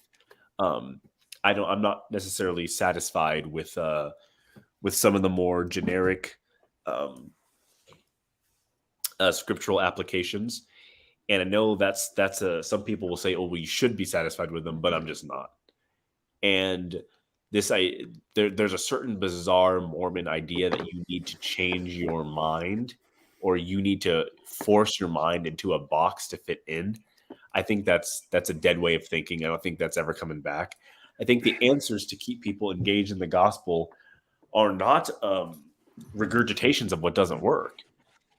It's to further explore truth and to accept things that are true, and to engage with some of the stuff that maybe a little out of the box, a little unorthodox, but do it with lightness. Do it with humility, recognizing, hey, we're bouncing around subjects here, not with dogmatism, and not with the force of a Catholic nun or a warden. So. I mean, I'm all for esotericism. I think some of his takes were interesting. I would love to see them tackle reincarnation in the lens of the restored gospel. Are you saying that they believe, like, do deznat I don't believe think in they do. reincarnation? I don't think. What's your take on it, Kwaku? Well, it depends 'Cause how much. I actually have some thoughts that I entertain. I wouldn't call them beliefs, but I do have some thoughts that I entertain. I entertain it. There's, Eliza R. Snow went on record saying that Joseph Smith taught her reincarnation. She called it She called it multiple mortal probations. Or I was just about to bring that up, because that's the first time I heard about this concept was from an African American Mormon in California. Just a coincidence, but that was the first time I ever heard those words. And in fact, I call him, like I brought him up before, he's the best Mormon I've ever known. But when I was a missionary, he brought up this concept of multiple mortal probations, and it's stuck with me ever since. Well, there's and we have a reference of Joseph Smith talking about it, but it gets used. He says, the man who's speaking about reincarnation, he says, I told him his doctrine was of the devil. taken that and run with it to say that's Joseph saying reincarnation isn't true, or DOE, Doctrine of Eternal Lives. But in context, it seems as if the man who was presenting the doctrine of reincarnation, Joseph Smith, was also like he was beating his children. He'd said he was the reincarnation of a number of different people. He had all these crimes. He was basically full on insane and taught a number of things that were crazy. And Joseph was responding to the collective idea of this man's theology and says it is doctrine of the devil because this guy was a terrible person. We have early accounts of the apostles, some of the apostles of the church, not a lot, just a couple, affirming that there is a possibility of multiple mortal probations. I find it a very interesting topic because I think it answers a lot of questions about the morality of God. I think it answers a lot of questions that stump Christianity, and I don't know if I'm allowed to say that I believe it, but I strongly investigate it, and I strongly am impressed by it. Yeah, you say whatever you want here. My kind of idea about it is like it's because it's not inside of Orthodox church doctrine. Well, but there's room for it in Orthodox church doctrine. But that's how it works. When you get into the Pearl of Great Price stuff and all that other stuff, like. But that's how it's worked, and I actually think people can have as much fun with it as Leland or Kwaku do, or have it add meaning to their stuff. I do think, like anything, they can also blow it out of the water, or as we've seen from those societies, turn it into their extreme versions that makes them feel like they can rule the world with these weird Gnostic beliefs that they have the answers for the whole entire world. I think, like anything, it can be as innocuous or as troublesome as any sort of religious thing. The only other issue with it is it's hidden, it's purpose, it's the occult, it's the esoteric. They go around, and it's purposefully kind of always this spoken like under the water, like, oh, I kind of know this thing, like a wink and a nudge and all that sorts of stuff. And it's in every tradition everywhere a little bit, and it's in atheist traditions who claim atheism and they're not, is my point with it. And it's part of what the whole thing we're doing is teasing this out. But at the same time too, we're probably more open to Kwaku and Leyland having that sort of idea no matter what, if they want to have that idea. What would be the distinguishing factor, though, I guess, between the guy who was like sort of playfully entertaining the idea, saying like, well, I think maybe this could be the case, or the guy who is like trying to actively change doctrine and say, like, I think we should all believe that this is the case, because that's what I feel about a few different people.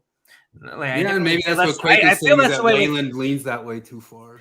I need to watch the interview with Leyland. I haven't watched the whole thing. I only watched like when I see somebody like Dan McClellan, I always think that he's kind of the guy that's saying, like, well, we should believe all of these things that are run contra to Mormon doctrine, whereas what Kwaku seems to be positing tonight is like, well, I dabble in those things, but I don't push anybody beyond their comfort in Mormon doctrine, I guess is what I'm saying.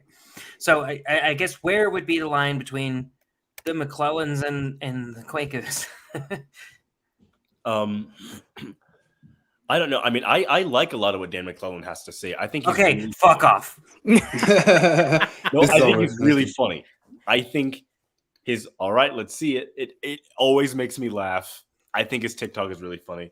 I've never like interacted with him in the way that, you know, some people like. I know that he and Jacob Hansen have some beef and stuff, but just from a guy who's seen his TikTok, he always makes me laugh. I think the line is, how would you define racism? Like, if you had to define racism, what would it be? Don't throw that at me. Jeez. What's your definition? I don't have one.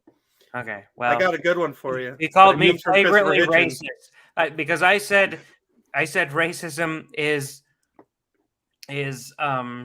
discrimination based on color of skin, and he called me flagrantly racist and immediately blocked me. Oh, yeah. He blocked all of us for saying Yeah, read we've all Thomas been blocked. Sowell. No, but I got like it came from Christopher Hitchens, but it's the best, most basic, most useful definition of racism. Racism is the belief that people can be divided by race. Well, that's my favorite one. It's the best one. It's the most useful one.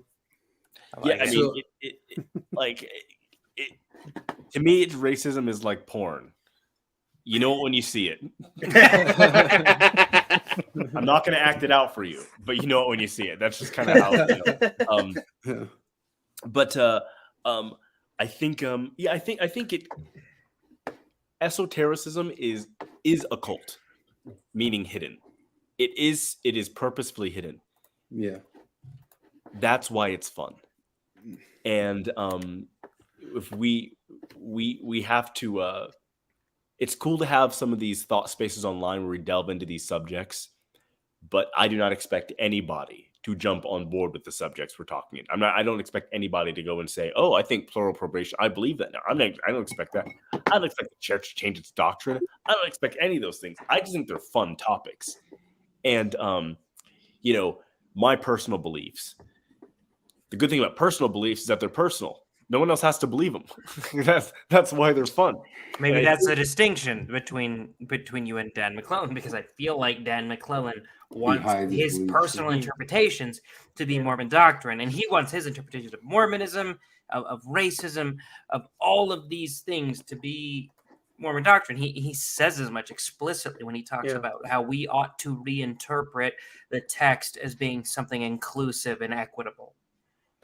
Yeah. I think that also comes from, I think generally that's an academics kind of, I don't have a PhD, right? I mean, so because I know that because you're not racist. Yeah, we can tell because you haven't said anything completely stupid yet. So, I think generally academics have especially biblical scholars have a they act a certain way. It's like tech guys. Like, someone works in tech. You know what I'm saying? Or Cardon Ellis. Yeah, you know what I'm saying? Yeah. I know what you are saying. Yes, I know what you are saying. You don't have to ask. I know what you're saying. The last thing I want to add in is where I think, just because I think people are going to get curious, I'll make it quick. I think where reincarnation makes sense to me is one, if we, in Mormon cosmology, let's say the war in heaven was 1 million years ago. Let's just say it was 1 million years ago. And Mormonism exists around the concept of this life being necessary for exaltation. You have to gain a human life. You have to understand good and bad. And let's say you live for 70 years. Well, 70 out of 1 million years. And let's say the second coming isn't for 200,000 more years. You weren't even a drop in the bucket of time. The important stage of spiritual development that either makes you a god, a ministering angel, or son of perdition, you're taking 70 years out of 1,200,000. I think there's room for multiple lives, because I think if this stage is so necessary, you should probably be doing it a number of times. I think in Alma 41, where Alma talks about you can't really rob justice. You cannot be restored to perfection in sin. And I think there's a hint there of generational sin. As Cardon would say, boomers, when the boomers who have ruined society, who think, well, I'm going to die soon, I'm old, I won't have to face the ramifications of it. There's a certain hint in Alma 41 that you're not actually going to be able to escape justice. You will come back. There's a number of other. If the boomers ruined society, they started when they were young, so it doesn't make sense. This is the one that I wanted to point out, because I mean, I have one of my best buddies. We were in a band together. He was my drummer, and we were in the MTC together. One of my mission buddies, and we kind of sit and talk about it, there's a phrase it's mentioned probably like 5 or 6 times in the Book of Mormon and once in the New Testament.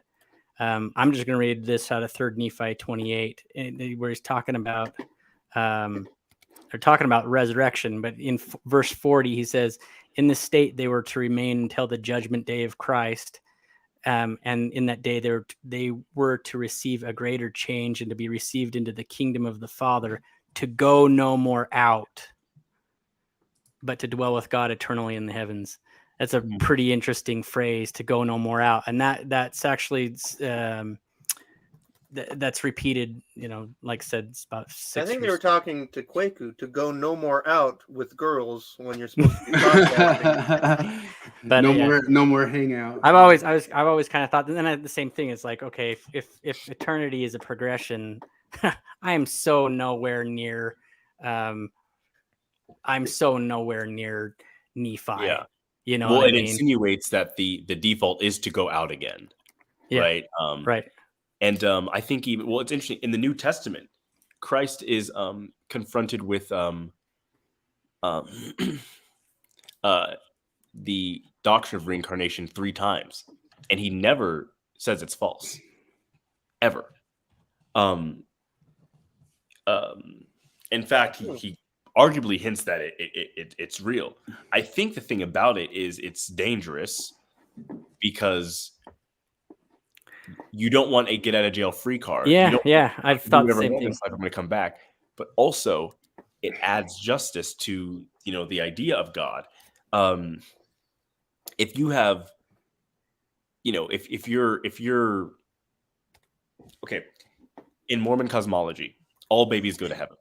If you die before 8, you're going to heaven. Sure. Let's say from Adam to now, let's just say 8 million people. 8 million is the amount of people who've died before the age of 8. If we're going to include abortion, it's more, okay? But let's just say 8 million. 30 billion at that point. Holy shit. Jeez. So let's say, 30 billion. We'll say 30 billion, all right? All right. I'm using a number.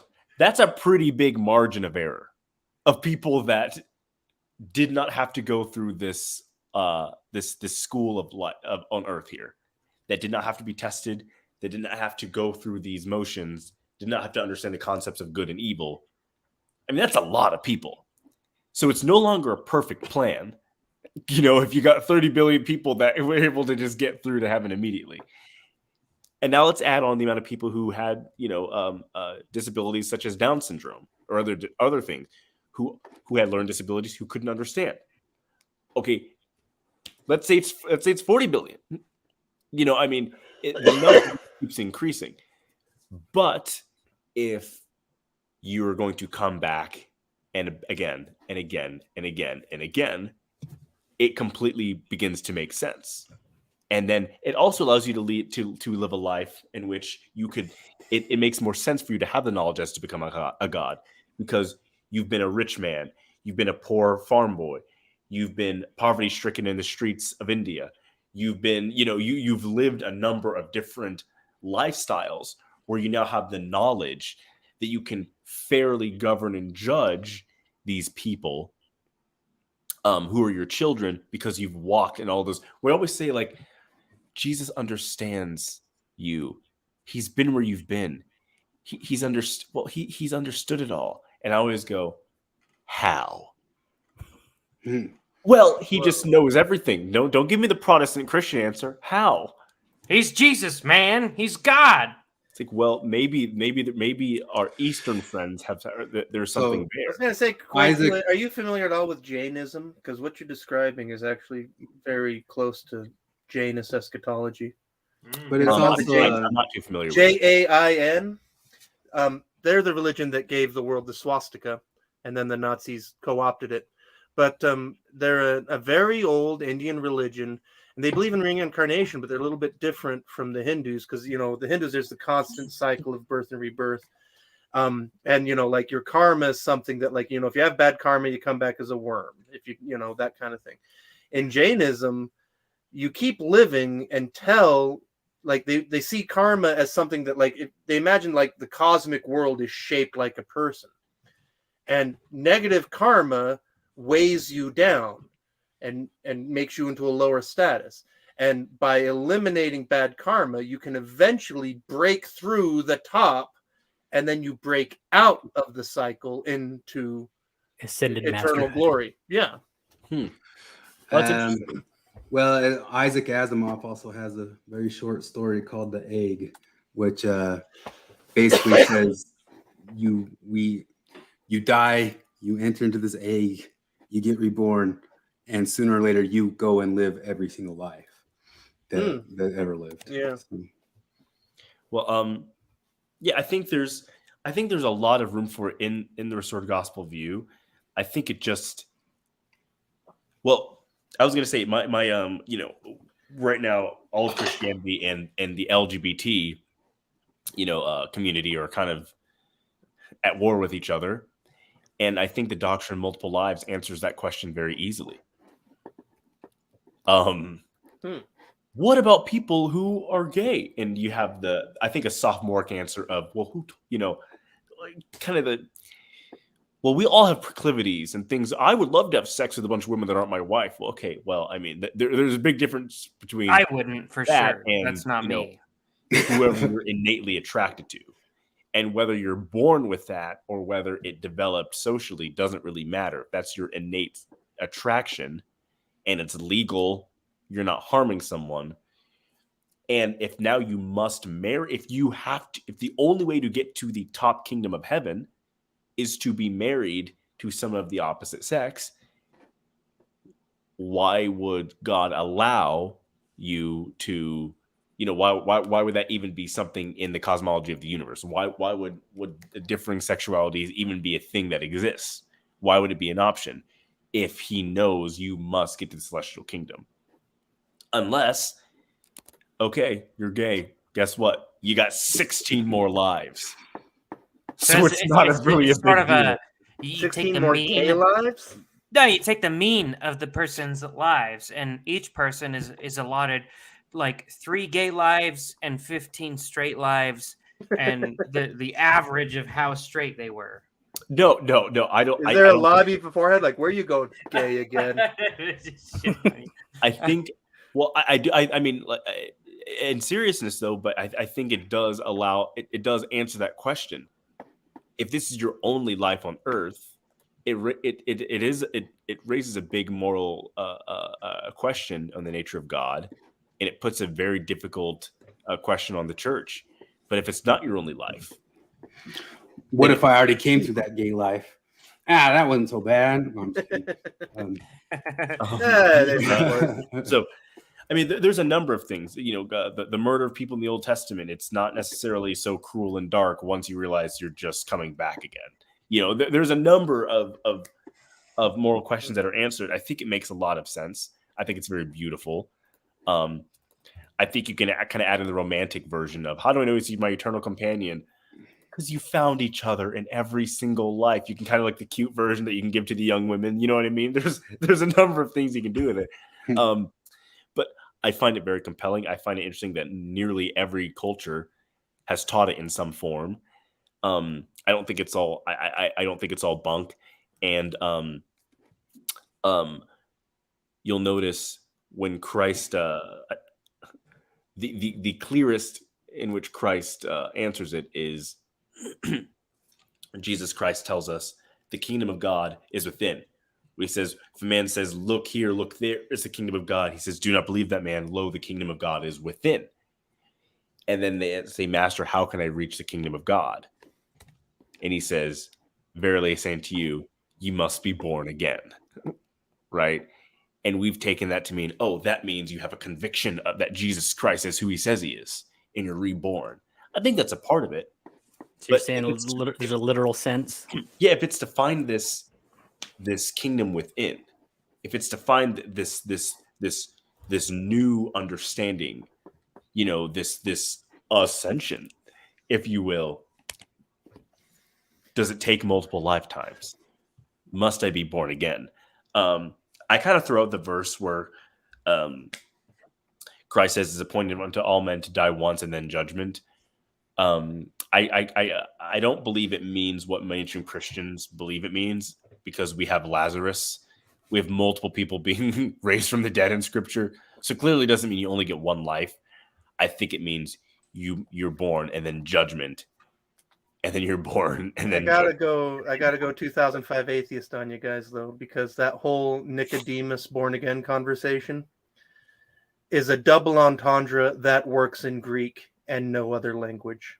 And in Greek, the whole thing makes sense as a double entendre. In every other language, it's caused millennia of consternation. All right, let's see it. I don't remember the details. I All refer right, you let's see to, I mean, you can look this up, but from above and born again are homonyms in Greek.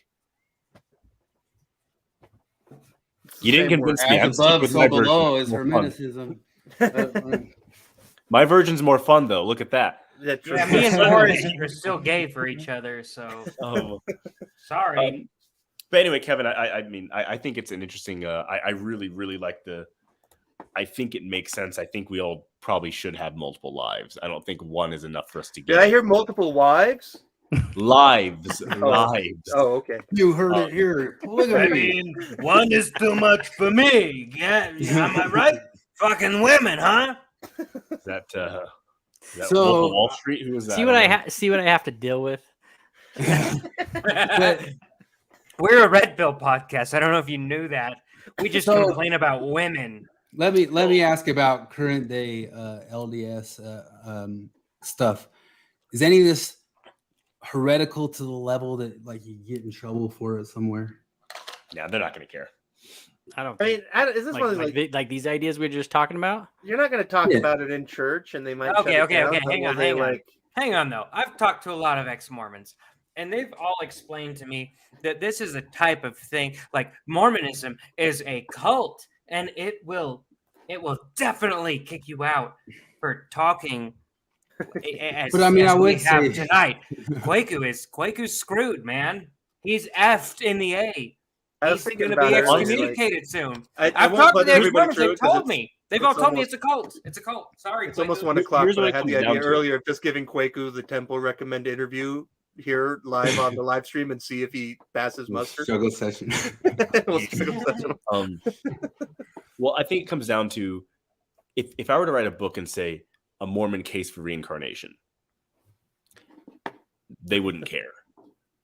If in the book I said, and this is why the brethren are wrong, that's when they care, and that's when you're in that meeting. Although I've got an in for you though, because like just write the book, put the whole chapter about the gay thing in there, and then it'll get into Seagull books, no problem. Deseret books, they love that stuff nowadays. Well, I mean, I don't really think anyone is going to be. No one's going to be upset. I don't think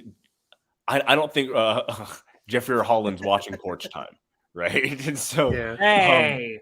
Well, I'm just saying. Let's just say he did. Is what I'm saying. I hope he doesn't, because I'm not saying like in the sentence. I'm just saying like, would they leave room? And maybe they do nowadays. Would they leave room for people having fun with ideas like that? Well, I mean, Jonathan just put in the comments about how every ward has one or two of those guys, and I called him the beard guy.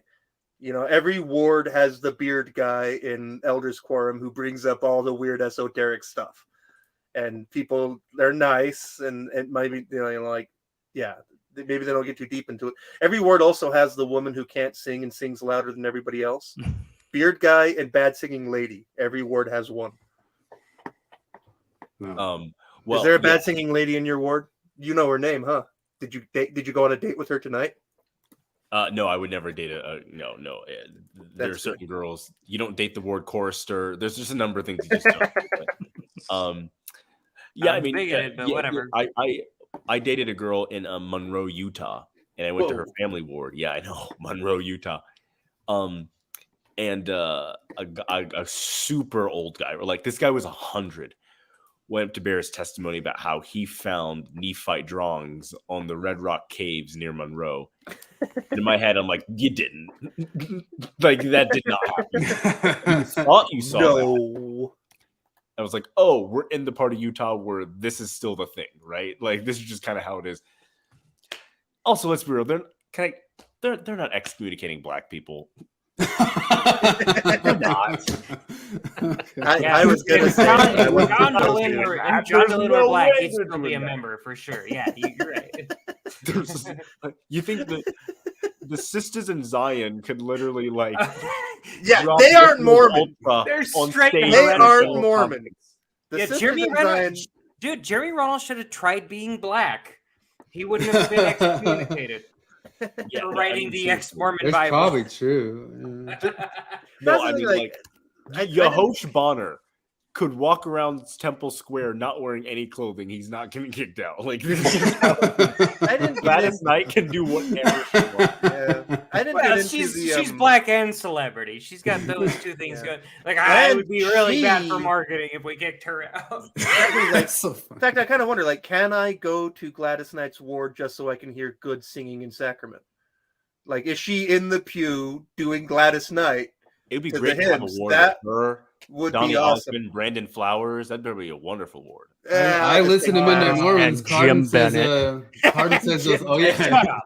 Shut up! Jim Bennett is not Mormon. Yeah, I mean, but I think like Julie Hanks and these and is a great example of you can kind of say whatever you want now. They're really you can kind of do whatever you want. No one's really hell for Dan Natasha. too. Dan McClellan says whatever he wants, for sure. But Natasha Helfer got booted for saying finally you should open your marriage for sexual health. Or something. Yeah, but just about every church would excommunicate her for that. Like across the board, religious people are not a fan of banging your neighbor. Because here's that's my sexual orientation, you bastard. What if my sexual orientation is that I want to have sex with a bunch of people? Well, that's odd, and I can't help it. That's and mine. Your therapist, my love. No, your therapist Natasha Helfer told you it's. What is my wife supposed to say? Like, it's if academic I tell my wife, science for health. If I tell my wife, "Hey, listen, sweetheart, I love you, but I want to bang a bunch of women," what's she supposed to say to me? Well, if she's the right one, she'll get no. Follow your dreams. I won't stand in the way. Natasha was also saying the brethren are wrong, but the issue with that specific thing is what always follows with you should have an open marriage. Well, your church just doesn't see that you are sexually expressing yourself. You should have sex with people that aren't your spouse. Is always followed with you should have sex with me every single time. Every single time. Yeah, that's true. Yeah, I mean, you can kind of say whatever you want. There's really you got Deznats, you got Julie Hanks, you can do whatever you want now. It's really is that a better thing or a worse thing? I think Jacob Hansen, Forrest brother, would maybe say, maybe we should be Xing some of these guys. No, I don't agree that. I think it's good to have a diversity in the church but I think I'm so much more Mormon than you. I'm way more Mormon than you. Well, I think we should start excommunicating people who drink too many monsters. It's funny. When you're on University Parkway in Orem, Utah, to see the new temple, the new Orem temple, it's behind the Bucked Up headquarters. What?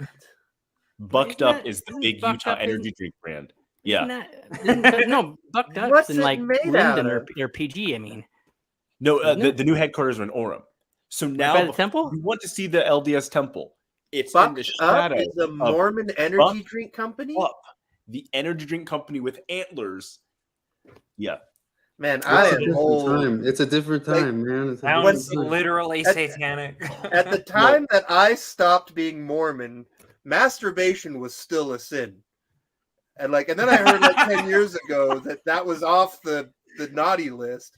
And now there's a company called Bucked Up that makes caffeine drinks. And I saw Gordon Hinckley tell Mike Wallace Mormons don't drink Coke. That's how far things have changed in just 25 years.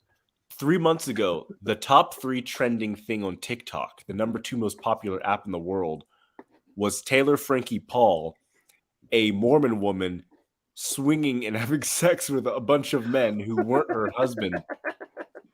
And now she posts about going to church on Sunday. You can kind of do whatever you want.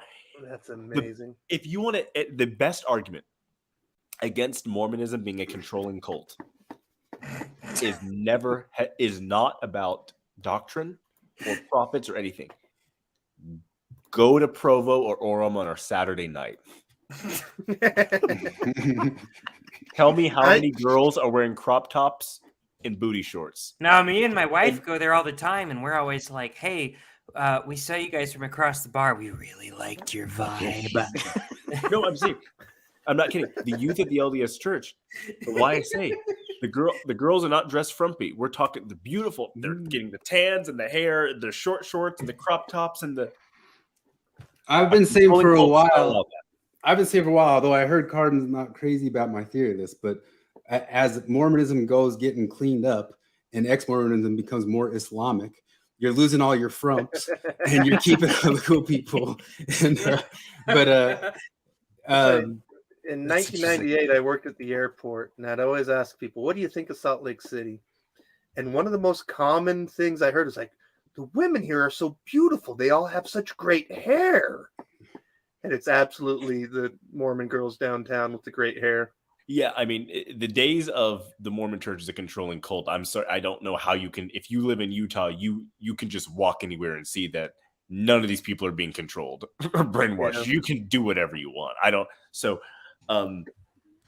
anyway, so maybe I'll get labeled a progmo during this one. I don't think I'm really a progmo, but I'm really more of a let people do what they want. No, you can't do whatever you want if you're a progmo. Yeah, no, that's true. I mean, they're more orthodox than progmos and deznats are actually fairly both. You haven't checked our privilege once in this whole conversation. Hey, Kwaku, by the way, we forgot to start with this, but I'm sorry for slavery. Oh yeah. We acknowledged the land at the start. Yeah, we did a land acknowledgement before you got here, but then I'm Brazilian American, so I got the 400,000 American slaves and the 4 million Brazilian slaves on my conscience. Sorry. And the escaped German leaders. The only slaves in my that was an Argentina thing. The only slaves in my family history were white. I was Irish, but I'm sorry anyway. Mr. Yugoslavian over here. Well, this is actually what did it with deznat when I basically called George Washington a bad guy, and I know I pissed a bunch of people off, but it was funny. It was I made the case of like I don't really like George Washington. We here have LDS Twitter went through its QAnon phase a couple years back, right? We've all, I mean, the Mormons were on top of that hashtag Epstein didn't kill himself thing. And we had all these people in the church as well saying, I can't believe there is credible evidence that rulers of the country and the elites are involved in mass human trafficking. And every black person went, what? Crazy. You're just now discovering this? So I basically made the case again. I don't like him because he owned 500 people, and the responses were, it was funny. It was, you're not allowed to say that. That's no. This is a sacred cow. He was a great person. I was like, wow, it's the same thing as hardcore liberals. Yeah. They have their people they really like. You can't criticize certain things, and if you do, you're no longer on their team, and you should be outcast. You're now the unwashen. And then, but any pushback you get is, oh, I'm suddenly being persecuted. And what we see with that is don't attack us. You shouldn't dox us. We're we're us deznats, or we're fine. This isn't okay. You shouldn't do this. You shouldn't do this. We should be able to say whatever we want about other people. We deserve this layer of protection. You are a progmo. Progmo is a deznat, is a progmo, is a deznat. It's the same framework, just filled in with different meat. I'm not really, neither of those teams or camps really like me, but I kind of see them as same wing, two wings of the same bird. But yeah, just funny on that slavery subject. I did openly say that I thought George Washington sucked, and I still hold the position. I guess. So what's the great Thomas? I guess I don't know though. I don't know the whole thing. Look into. With George Washington, would you say that you don't like him because he owned slaves, or was there something beyond that? his musical taste? I don't know. I honestly haven't done any research beyond what I learned. mean, at school. beyond this ties owning a into that bunch thing of we talked slaves, about you'd earlier. chill 'Cause, with like, them, right? Kwaku wasn't here earlier when we were talking about this very idea about separating ideas from people, and we talked about the whole thing that like it's probably good for Martin Luther and the civil rights movement that he died before his personal life was exposed. Like if his Yeah, we if talked the about FBI had Jebediah exposed his Springfield and the personal life, yeah. Simpsons. If the FBI had exposed what they knew about Martin Luther, in 1967, You like women. Sure, well, but I guess I mean, guess, I don't know if you know. I don't know if we can talk about it, but like, because I know I've read some of the stuff like there's recordings of him laughing as another man rapes a prostitute. That's the FBI has this on tape, apparently. I have heard of that. I also, though, am dubious of anything J. Edgar Hoover said. That's not something J. Edgar Hoover said. That didn't come from that. That came from a journalist that got access to the tapes like 10 years ago. Oh, really? Yes. Ooh. No, and the tapes are going to be released in 2027. They're going to become public record very soon. Well, that's another thing they keep pushing off too, just like the JFK files getting open. But Oh, yeah. there's all sorts of stuff. I mean, Ryan Chapman just did a video on Thomas Jefferson and his owning of slavery, and it ain't an easy watch, man. I mean, Jefferson had some good thoughts, and he was full on crap too. No, so we got onto this because I had a buddy who asked me. He's like, how much can our heroes be bastards before they're no longer heroes? And that is a thing I'm legitimately questioning right now, because there is a lot of good that Washington did. The whole idea that a man could have a state unanimously tell him you are a king, but then say no, we reject kings. That's a big deal to me. That seems like a big deal, and there does seem to be an amount of epistemic humility that I need to have to say that if I owned people at the time, if that was very much acceptable for me to do, would I would love to think that I'd be the guy saying, no, I cannot own humans. I would love to think that about myself. I'm not positive about that. So I don't know. Would I be the guy to say, no way in hell? And if I weren't that guy, if on the 90% chance I weren't the guy who rejects owning another human being, which I agree is objectively immoral, am I still a bad overall person? There's a great you can find the kinship. Well, if you go to YouTube and do Thomas Sowell George Washington, he's got a great segment on this because it's not even as simple as like, oh, he owned slaves and he was fine with it, because we know with Jefferson and a lot of these guys that they really struggled with this, and because they're like, there's this weird idea now that we're like, well, why didn't they just stop? And it's because for a variety of legal and cultural reasons, it wasn't good for anybody to just free all the slaves. It was far more complicated than that. And we know that they struggled with this. I read stuff. a little bit of that. I don't. A million people in Midnight Mormons have been like, you should read Thomas Sowell and listen to. I've listened to him. I'm not that convinced by him. We have documented evidence from MountVernon.org about how Washington, for years, sent his men to stalk a runaway slave when she was 15. He wanted her back that bad. We have documented evidence of him using variously weird torture methods. I get all that, but we also have from their writing this stuff that they struggled with the whole morality of slavery. Yeah, and, they talked about, sure. He wanted to. I'm sure Epstein struggled with what he did as well. Like, it just still means they're bad guys. I guess what I'm saying is how bad would he have to be? Thing, how bad? George Washington lived in a time of slavery. Epstein didn't live in a time when it was okay to traffic.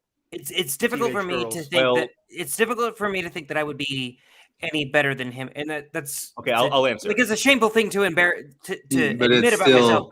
But I'm it's like, still bad. If I were in Washington's position, would I do those immoral things? So what you're saying, here's the answer I'll give. These men still lived in a Christian society. They had the same Bible as we have.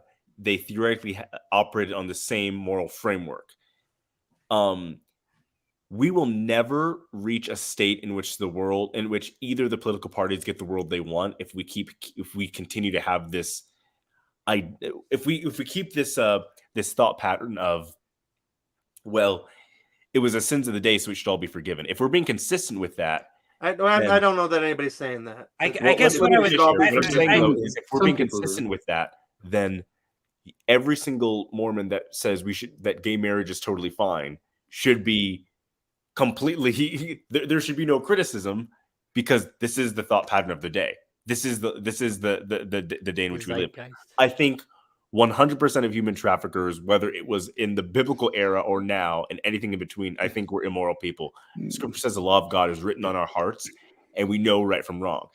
Alexander Hamilton and a number of the founding fathers openly rebuked President Washington and said, you should not be, we think this is amoral. We don't think this is good. Yeah. I don't think he was a great guy. I've read from mountvernon.org, his official, the official Washington family property of the things he did. I get what you're saying. I don't want to hammer down and say, no, he was a great guy. I'm just defending the other position. Like, no, he was a terrible person. Like, no, I think he was middle of the road for a prominent colonialist American in 17. It's less that I think he was middle of the road. But if there's like objective, there's also objective morality and not like a Foucauldian epistemes, that there's objective bad things, those things were bad. Yeah, I was answering two things at once. So to answer Flips, I do think he was a bad person. Like that's just like my answer is I do think he was bad. But Jared, your answer is it's interesting that we already talked about reincarnation. There's a thought in the school of reincarnation of why certain people innately dislike other people. And one of the thoughts in the school of reincarnation is part of our spirit judges other people based on who they would have been in another life, based on the way they act now. Cardon's wrong. Based on the way they act now. It's a very interesting thing there's maybe some articles I can send Chris to send you, but I'm Native American spirituality about that of the way one is why we don't like basic people, why basic people are always the butt of the joke, and people are consistently make fun of the blonde girl with Starbucks who wears Lululemon, because that basic girl operates not in a way, she doesn't live her life doing anything for the collective good of humanity. She does it solely for content and comfort. And those are the best, those are always the people that evil people like most. Mm-hmm. Right. Like it's always the basic people are the ones that fascists rely on so they can get what they want done in society. So there is in the school of reincarnation, there is a thought about that. When you said, who would I have been? I would look into that, because I think you can actually based on the way you act in your society, the morals you hold, and the power structures you actually oppose to, you can actually make a pretty good guess as to who you would have been in another life. I don't know, man. That's tough for me because when I think of somebody like George Washington, I think there are some ways that he was way more moral than I likely would have been in that. Because I try to think, I hope to God I would have the moral character to reject the kingship if it was thrust upon me the way that it was thrust upon him. I'm positive that me right now, the person I am, would definitely reject slavery the way that he didn't, right? So maybe I'm better right now in my presentism state than he was with slavery, but maybe I'm not as good as him in the way. So I don't know what makes the overall sum of a man. Well, one is clearly worse, right? Owning 500 people is worse. Owning 500 people. So here's the thing. Owning 500 people is pretty bad. It's among the worst things you could do. Right? Yeah, no. So owning 500 people, if I were given the option right now to own 500 people, I'd say it's likely worse than George Washington owning 500 people in an era where owning people was the moral norm. But he was also there in an era where being a king was a moral norm, and he rejected that. So I don't know that I would reject. I really hope that I would. Quaker, and right, I this don't is- know how to Well, I mean, differentiate. that's where this is where it And I'm gets- not. This is us trying to be very nuanced, right? Like I hope that I would reject slavery back then. Well, in all likelihood, I wouldn't. So, because I mean, things get extremely complicated here. But like, so in the 19th century, in the South, one of the currents of thought that the Southerners had against the Northerners is that they looked at New England and the Industrial Revolution and said, we take care of our workers. We're legally responsible for our workers. We need to make sure that our workers are okay from generation to generation, whereas you guys just have wage slaves. And if you guys decide to close the factory and kick everybody else out of their job, you can just do that, right? And so that's things I was going to say, like, you know, oh, it's terrible to own 500 people. Is it worse to own 500 people and treat them better than, say, cobalt miners in Central Africa today, where they're not slaves, they're not owned by anybody, but their lives are at least as bad as many plantation slaves' lives would have been in the it's slavery by a different name. It's well, no, because it's not needless it's comparison, not right? chattel slavery. People aren't owned; they can't be bought and sold. Yeah, it's slavery by a different name. It may not be chattel slavery, but it's still a form of slavery. So it's slavery by a different name. And is it? Because can't they just walk it's a needless somewhere else comparison. and You don't find another necessarily job? have to say, is it worse than this?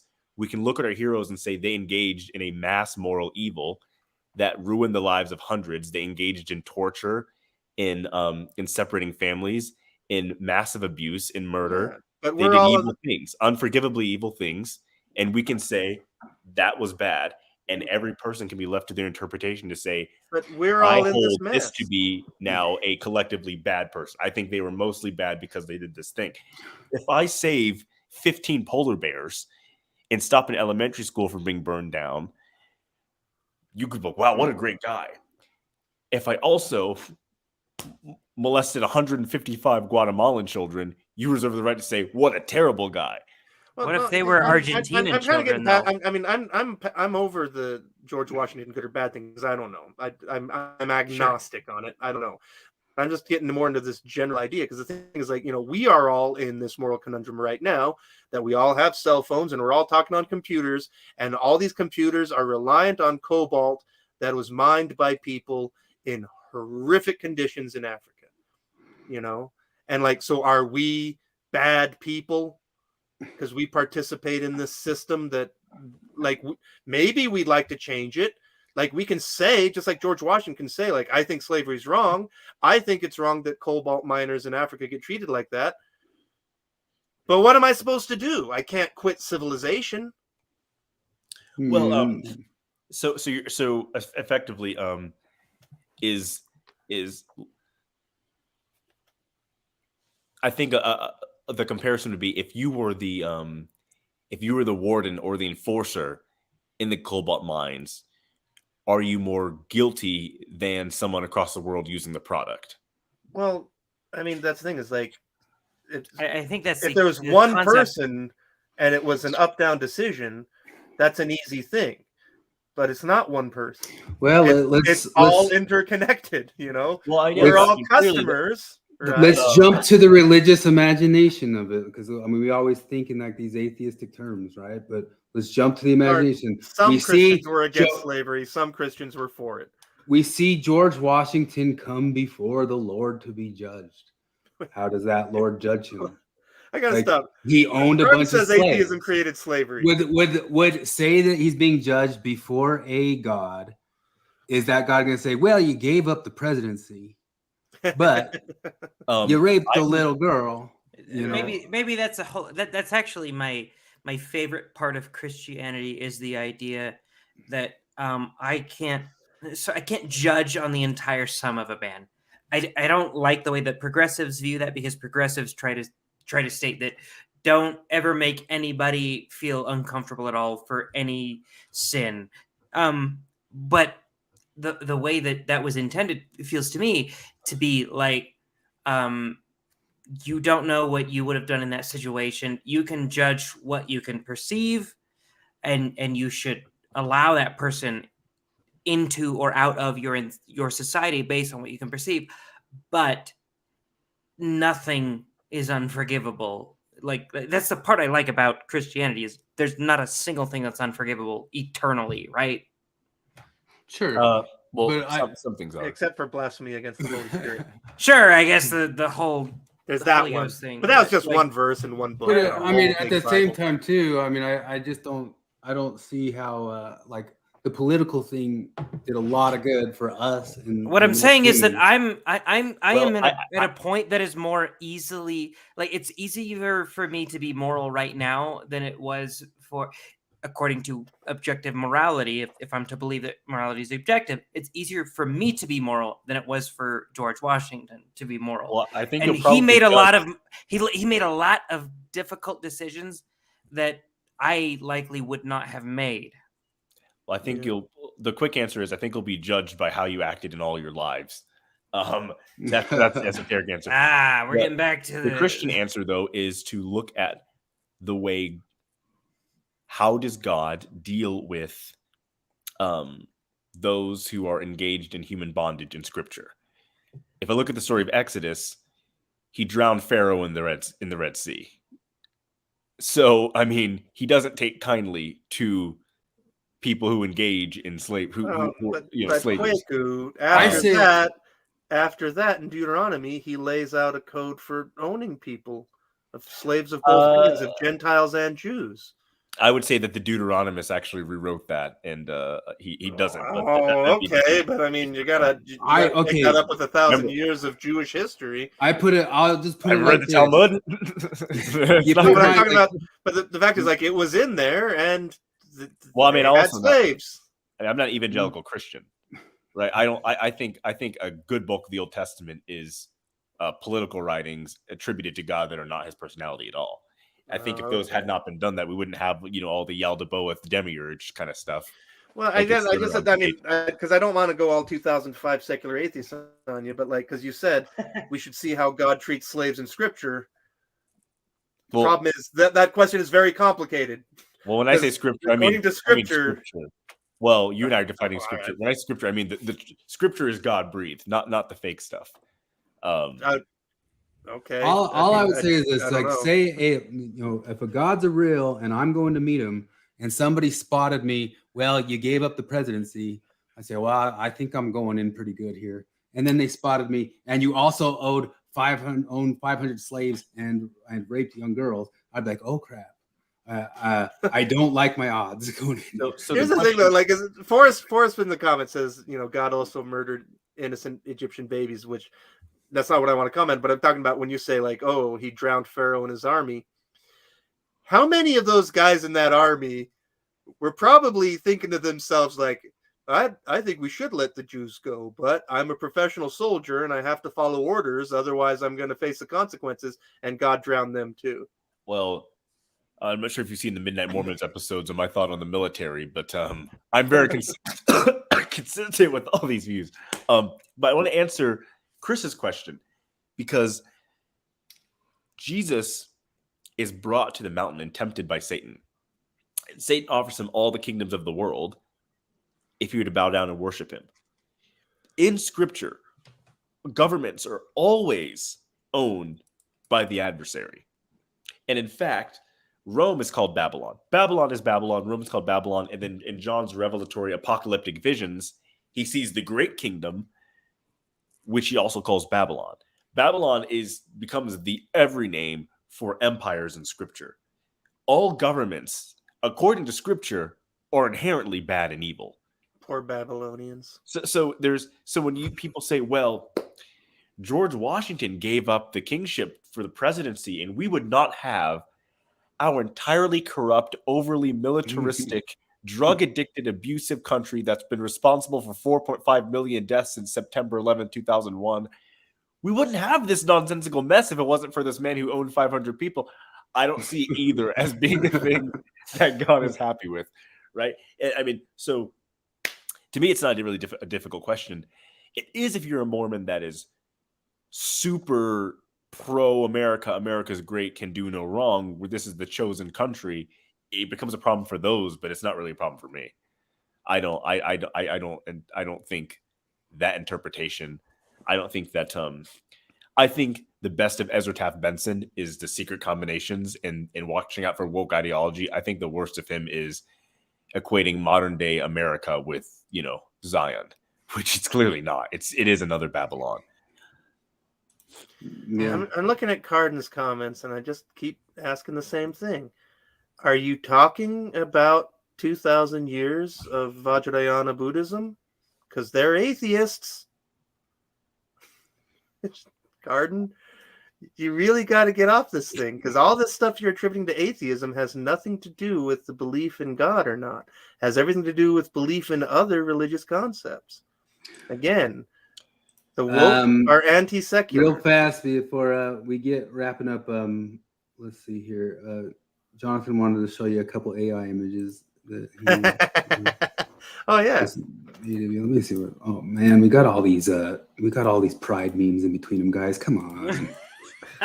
Yeah, we sent a bunch of pride beams. Let's see here. Well, we're celebrating Pride, okay? So Jonathan made the AI meme at the start, but he wanted to show you. He was tried to make you Giga Chad esoteric. Quick. Oh, that's kind of. He made that one. Oh, that looks like my sister. This is what he put on the thing. Yeah, that looks like some. That kind of looks like that one's creepy. That one actually does look like me. That's kind of weird. And I think that this AI is creepy. Oh, whoa! That one looks a lot. Whoa! This AI stuff is. That one. I want that. Yeah, it's freaky as hell. That Jonathan will make him for your Midnight Hogwarts Mormons, house Jonathan. that is purple. Did you see Jonathan's Balenciaga video that he made of all the ex-Mormons? Oh, look that up. Oh hell! It's Yeah, golden. Well, we'll end on this because everybody's probably. I still got to go to work in the morning. Yeah, thanks for coming on and explaining all the stuff. I mean, I guess you do kind of do like more of like a character on the, because but I mean, it's hilarious. I mean, I like the Midnight Mormons. You guys are always entertaining. I said Vajrayana, Fred. Vajrayana. You definitely lean into the meme on Midnight Mormons. That makes sense. Cardon, atheism is the belief, or again, atheism is the idea that there is no God. Atheists you guys believe gotta there is knock no it God. off. That's it. Atheism has one opinion on one question, and literally nothing else follows. There's no atheist politics. Mute it. The sexual tension between Flip and Cardon has to break at some point. Dude, put the. He asked me to define it, and then because that's the definition.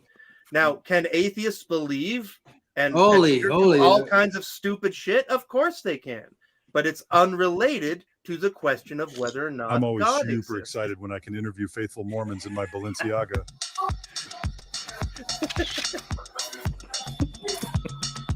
No way. The purest form of a faith transition is this. One must deconstruct all that is not Balenciaga. What will remain is all that is Balenciaga. So goofy.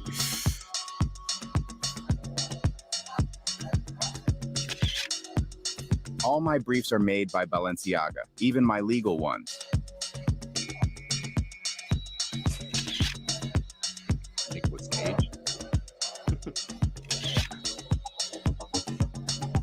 It's all kind of uncanny, isn't it? From each, according to their abilities, to each, according to their need to appreciate the majestic grandeur of Balenciaga. Do you guys even know John Larson at all? Yeah, do you guys I know the name. I don't know him. I didn't know. Oh his face. man, You guys got to cover John Larson because he is a lull cow at this point, man. Fashion Cardon, socialism is superior. The Empire of Japan was evil. Oh, wow. That which is normative is oppressive. Liberate yourself from categories. There is no one truth, except the truth of Balenciaga.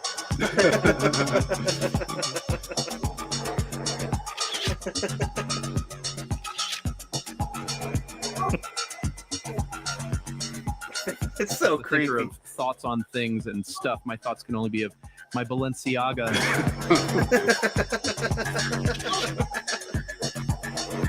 Bangers, Britain, brethren, Balenciaga.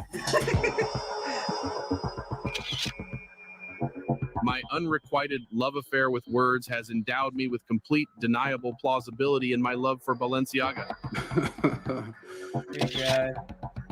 Okay, here's the plan. We break into the temple and film a Balenciaga commercial. I'm kidding, or am I? No, really. I'm totally not planning on doing exactly that. I don't already have the footage. Do you guys even know New Name Noah at all? You guys know him. He's the guy Oh, who hell broke yeah. in and God, he's He's insane.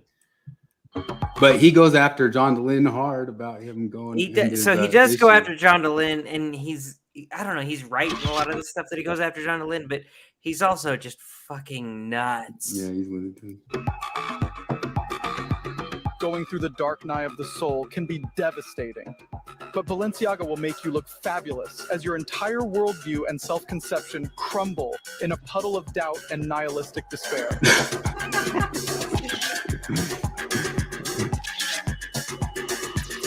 When you really start to pull at the threads of reality and zoom out, you see that the world is just a systematic system of interconnected systems. True liberation is found in the dismantling of these systems. Thus, the emergence of Balenciaga is manifest.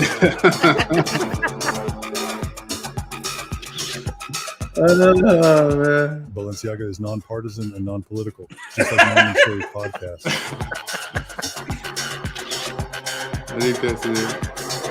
My new faith and spiritual paradigm is far superior to Mormonism. It's based on empathy, compassion, and the inherent moral superiority of Balenciaga. Yeah.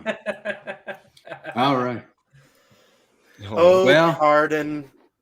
Hitler was a Catholic. What's that? Thanks for coming on and sharing. I mean, Oh, well, Hitler was kind of a collective. No, here's this I'll say about like this, because I in my 2005 atheist life, I've dug through the whole Hitler's religiosity thing, and the point is, when you look at Hitler's statements, it goes both ways. He said some things that were very anti-Christian and anti-Catholic, and also he said, "I am a Catholic," and he said that everything he did was motivated by his desire to do God's will. Now, as for Stalin, Cardon, Stalin was an atheist, but he was very religious. Marxism is a faith. Everything that Stalin did was motivated by religion, not by God, but by religion. You said all the evils of the past 200 years. One example, Japanese imperialism of the 20th century. They believed that the emperor was God incarnate.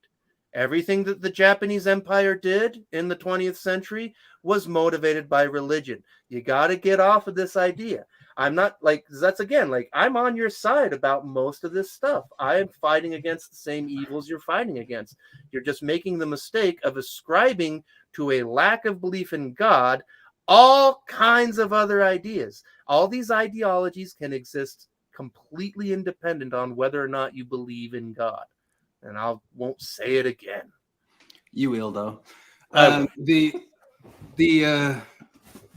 don't know. I think I'm a bad guy if I don't believe in God. I've decided that. Look at that. Maybe there's some people. The 2005 atheist. He's a 2005 atheist. No, there might be. There might be. There might be a bunch of people who can be very moral and not believing in God. I just don't think that I'm one of them. I think I'm a liar and a piece of shit anytime I don't believe that there's some type of a God. Yeah, I don't buy Christ is king. Because I agree, Stalinism turned into a religion, but that's the point. Like people go and drop religion and they create a new one. We'll say one more thing, and it's like an infinite thing that it's infinitely. And it's something that I've been saying since I was a 2005 atheist. Cardon, atheism is that quickly. Atheism is part of my worldview. It is not the foundation of it, and I hope you understand the distinction there. Because if anybody is extrapolating a worldview and saying it's founded on atheism, they're not.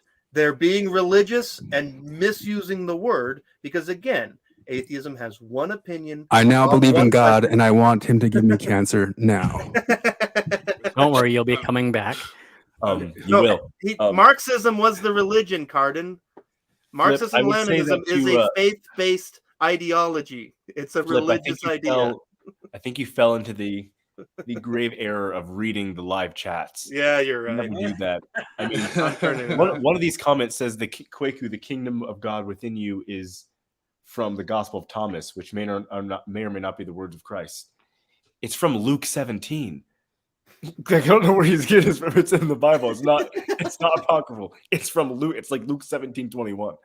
So, yeah. I think if like Cardon and Flip and Forrest wanted to go have those things, let's they can. Let's get a stream. Let's have you on Midnight Mormons, Flip. Yeah, Okay. you guys can. I'll do it. I mean, because every episode I hear you guys pull that out, and every time I'm like, damn it, like you're just using language wrong. I'm basically on board with you. I just think that Cardon's using the language wrong, and he's misattributing things to people or to ideas where they don't belong. But like I've said before, like the whole thing where because Cardon and I, when it comes to fighting the woke assault on traditional liberalism, I'm right on your side. Yeah, Cardon is Cardon is very much his opinion. he doesn't budge from it. That's all of us. But yeah, this was cool. It was cool to hear you clarify all that stuff. And cut flower atheism. Where the hell does he get this stuff? That's a real term. He's talking about that you're riding on the morals of the religion that you grew up with, and that religion's going to die on the vine because there's nothing flourishing with it still. And I guess so. But yeah, that's a whole conversation that these guys want to turn everything into. Which, sure, I think next time we do this, let's have Cardon and Latter-day Skeptic on. And just a complete, just like it'd be a free for all. It would truly be unlocked. No. We need a moderator, somebody to mute, to mute Cardon and to mute a muterator is necessary. Well, we were talking. You have to shut the fuck up right now, and you can talk. Then you shut the fuck up, and you can talk. Wait, I got one more thing I wanted to say because I thought about it earlier. Because I heard somebody. I was listening to Mormon stuff. I listened to Midnight Mormons today, a bunch of stuff, and somebody brought up the mall, and I just wonder why has no journalist ever titled an article on the mall "A Marvelous Work and a Wonder"? Oh God, that's how you've solved that problem. God, cancer now, God. Okay, yeah, it was cool to go over that stuff, and wrapping up. Hey, we did it in only 5 hours. Yeah, that was atheism cannot fight the woke assault because it's too busy assisting it. I refer you to James Lindsay.